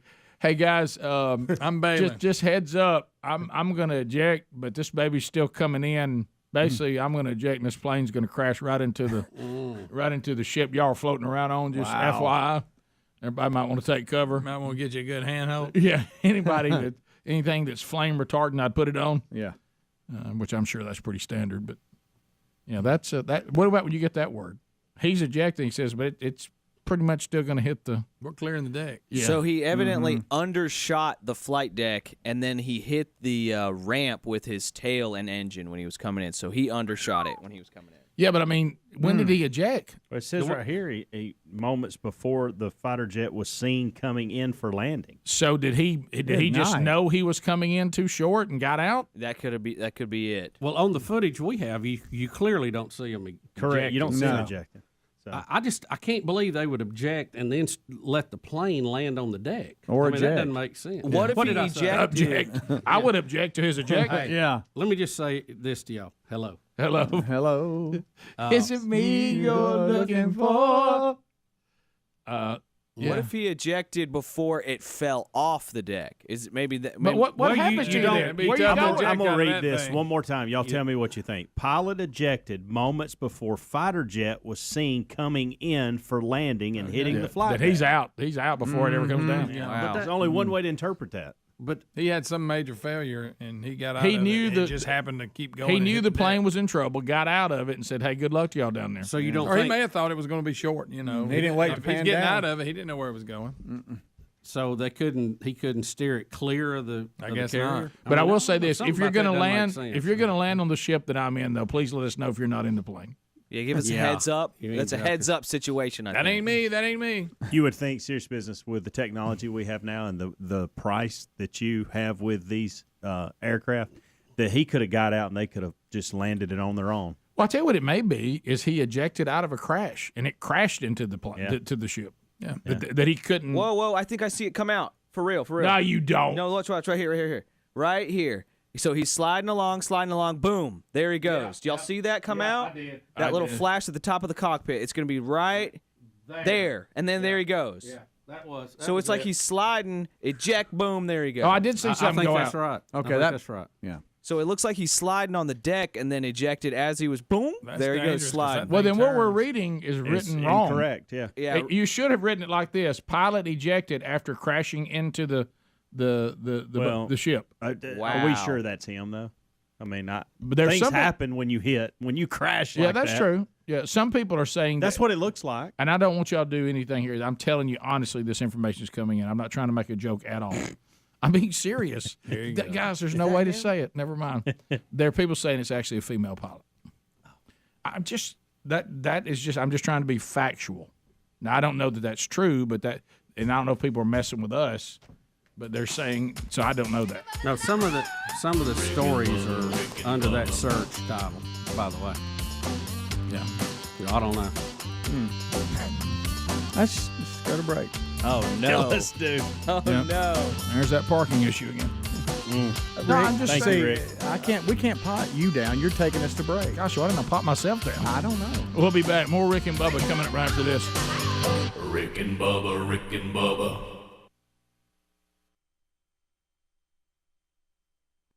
Zeroed in cameras on something they did not know any idea what it was. It seemed to be rolling along at a very high rate of speed with the space station and then ultimately flies up, propels itself out of sight.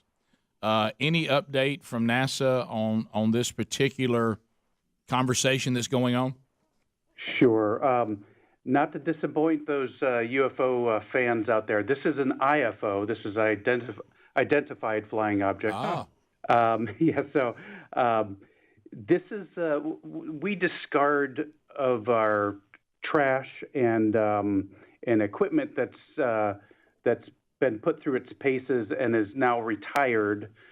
We discard some of those things we bring back, if they're useful things that we can refurbish, or if it's science we're returning to the Earth, we bring those back in a vehicle that has a heat shield, of course, to protect it. We used to do that on the space shuttle, and now we do it on the SpaceX vehicle that has a protective heat shield. But most of our resupply capsules they burn up in the atmosphere, and so they're completely disintegrated and burned up in the atmosphere.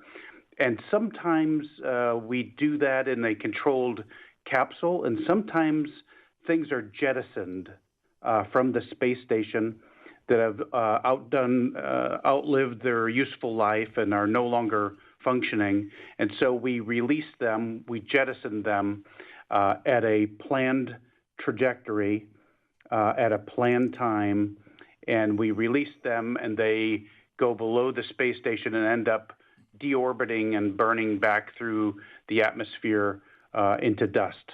And so this item that you have seen the footage on is actually a retired piece of communications gear that we've had on the space station since 2009. It outlived its useful life, and in 2017 it stopped working, and so we've had it on the outside porch of the space station. It's the exposed facility. It's like a back porch. A lot of the science we do is of course inside of the space station in our laboratories, but we also have outside a back porch where things are exposed to the vacuum of space and all the temperature variations of space, and we do a lot of science out there. And this piece of hardware was out on that back porch, and we, in a controlled fashion, at the right moment, at the right time, in the right trajectory, we released this, or we jettisoned this piece of hardware to return ashes to ashes, dust to dust, back to the planet. And so this piece of hardware was actually something we jettisoned from the space station last Friday, the 21st of February. So that's what you're seeing. It's a known piece of hardware. It's a piece of communication hardware which we've upgraded since that time, and so now we use our KU band, which is relayed through our satellites, our geosynchronous satellites. Doug, this was part of a Japanese project, right? It was sent up by the Japanese? That's correct. We have 4 laboratories on board the space station. One of them, the biggest laboratory, in fact, is the Japanese laboratory. And it was a piece of equipment that, and we have a control center, a mission control center in Tsukuba, Japan, which is just north of Tokyo. And our control center there was the controlling element of those experiments going on inside of the Japanese laboratory. And this piece of communications gear was to carry telemetry and voice communications from the space station, Japanese laboratory. This exposed facility, this back porch I talked about, is right outside, is connected to the Japanese laboratory. So it's part of that system. And this piece of communications gear was to send telemetry, data, and voice commands from the space station to the Tsukuba Mission Control Center in Japan. And Doug, if I understand correctly, NASA puts out a blog every day kind of giving a summary of what went on the space station. And this was actually listed on that summary, but some of the UFO folks apparently did not read that, saw the video, and immediately wanted to know what it was, but just did not look at what you guys already told them was about to happen ahead of time. Yeah. Well, that's okay. It happens a lot, and we also have a lot of these mini satellites you probably have seen. We jettison.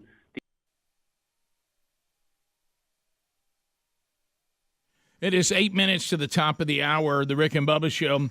866-WE-BE-BIG is our number, and we are going to take some of your phone calls, so you can get in right now at 866-WE-BE-BIG. So it looks like the pilot did eject after it was on.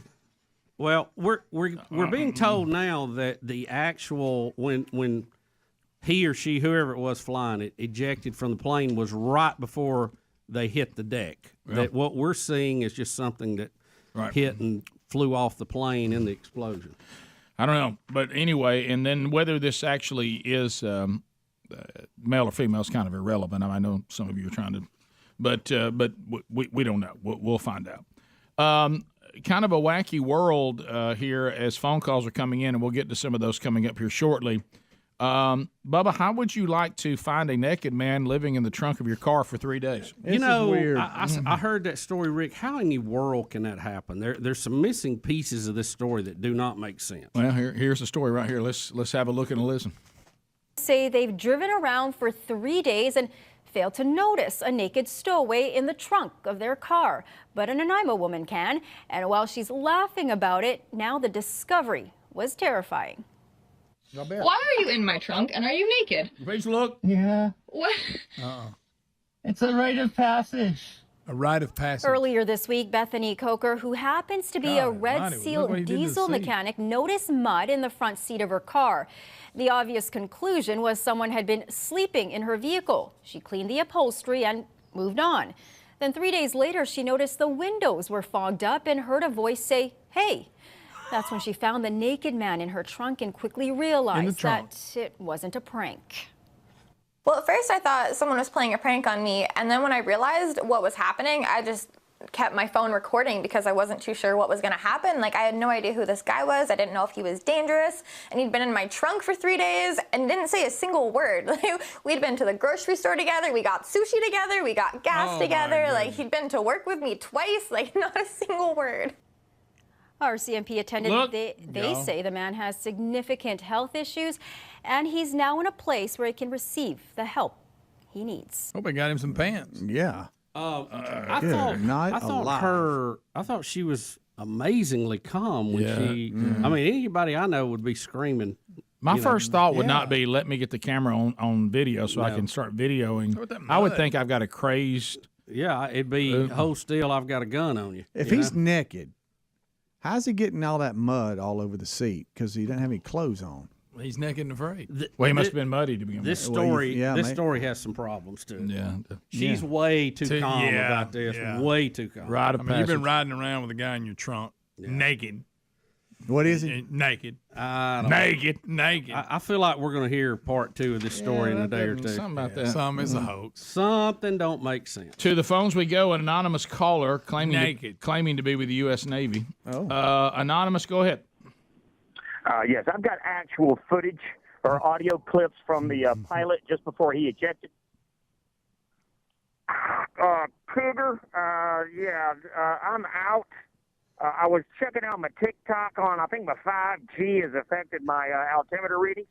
So I'm out. You guys can handle this. Don't be mad with me.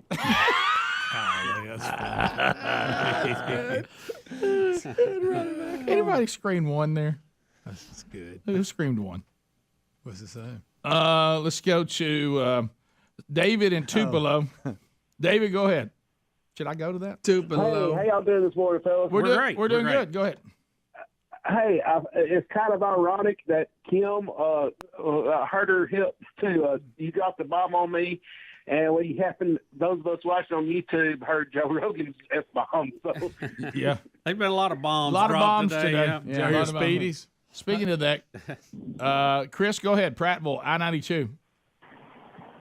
Yeah, guys, I got a side hustle as a mobile DJ. We do about 2 or 3 weddings every month, and we kind of have criteria to make sure the crowd's engaged. They're kind of following along with the music. They're dancing, they're moving, they're bobbing their heads, having a good time. I'm thinking about adding a new one to make sure we're being successful. Did we break anybody's butt? Breaking the butt. Ow! Bubba's butt. So how did it go, guys? Broke somebody's butt. Hey, good job. What a beat.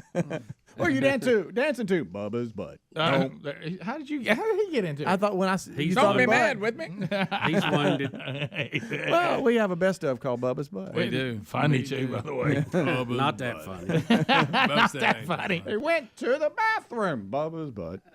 Michael and Arab, Alabama. Michael, go ahead.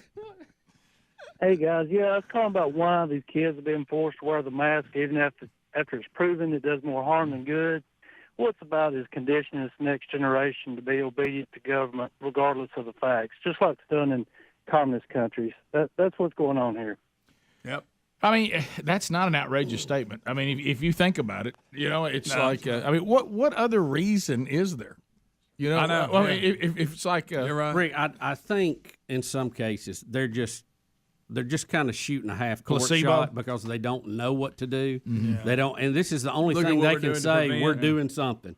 So when somebody complains, says, "Well, my kid has come home with another COVID." Well, we have them wearing masks and vaccines vaccine stuff and vaccine and mask and mask and vaccine and vaccine and mask. I mean, can't blame us. Rick, is that what it's about? When they get to the podium, I think they'd rather say, look, we force masks, we force jabs, we force lockdowns. We were proactive on this, and we helped save lives. That's what they want to say, as opposed to, look, guys, if you're sick, go home. When you feel better, go back to work. Yeah, like you do for everything else. Right. See, that really doesn't have the same stump speech, power to it. I'm not so heroic anymore. Right. But I wonder what they're going to say when people start coming back and say, you forced this mask and vaccine on my kid, and now my kid's got all these problems. Yeah. That's true. Mm-hmm. Well, then they'll say, well, we're not responsible for that. We just want credit. We don't want any blame. That's right. They'll run for cover. Right. We want to say we saved the world. We don't want to say we got your kids sick.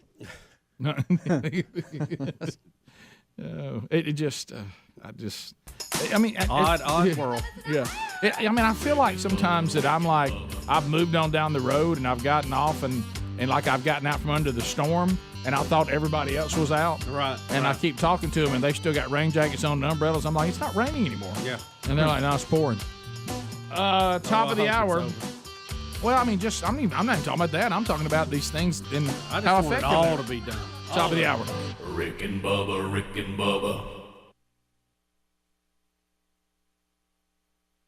Hey, thanks for watching Rick and Bubba live on YouTube. We're here live at 5 with a kickoff hour, bright and early, Monday through Friday. Don't forget to subscribe and click the bell for notifications on our YouTube channel. And catch a commercial-free Best of Hour on Blaze TV every day. Rick and Bubba, it's must-see TV. Or radio. Well, yeah.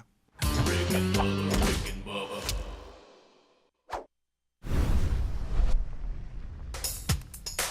Rick and Bubba's in Ohio. Rick and Bubba. the gravy, please. Rick and Bubba, Rick and Bubba. Ooh, it brings me to my knees. Rick and Bubba, Rick and Bubba. I can't start another Rick and Bubba, Rick and Bubba. Day without 'em, brother. Rick and Bubba, Rick and Bubba. Ooh, there is no other Rick and Bubba, Rick and Bubba. Working on their blubber. Rick and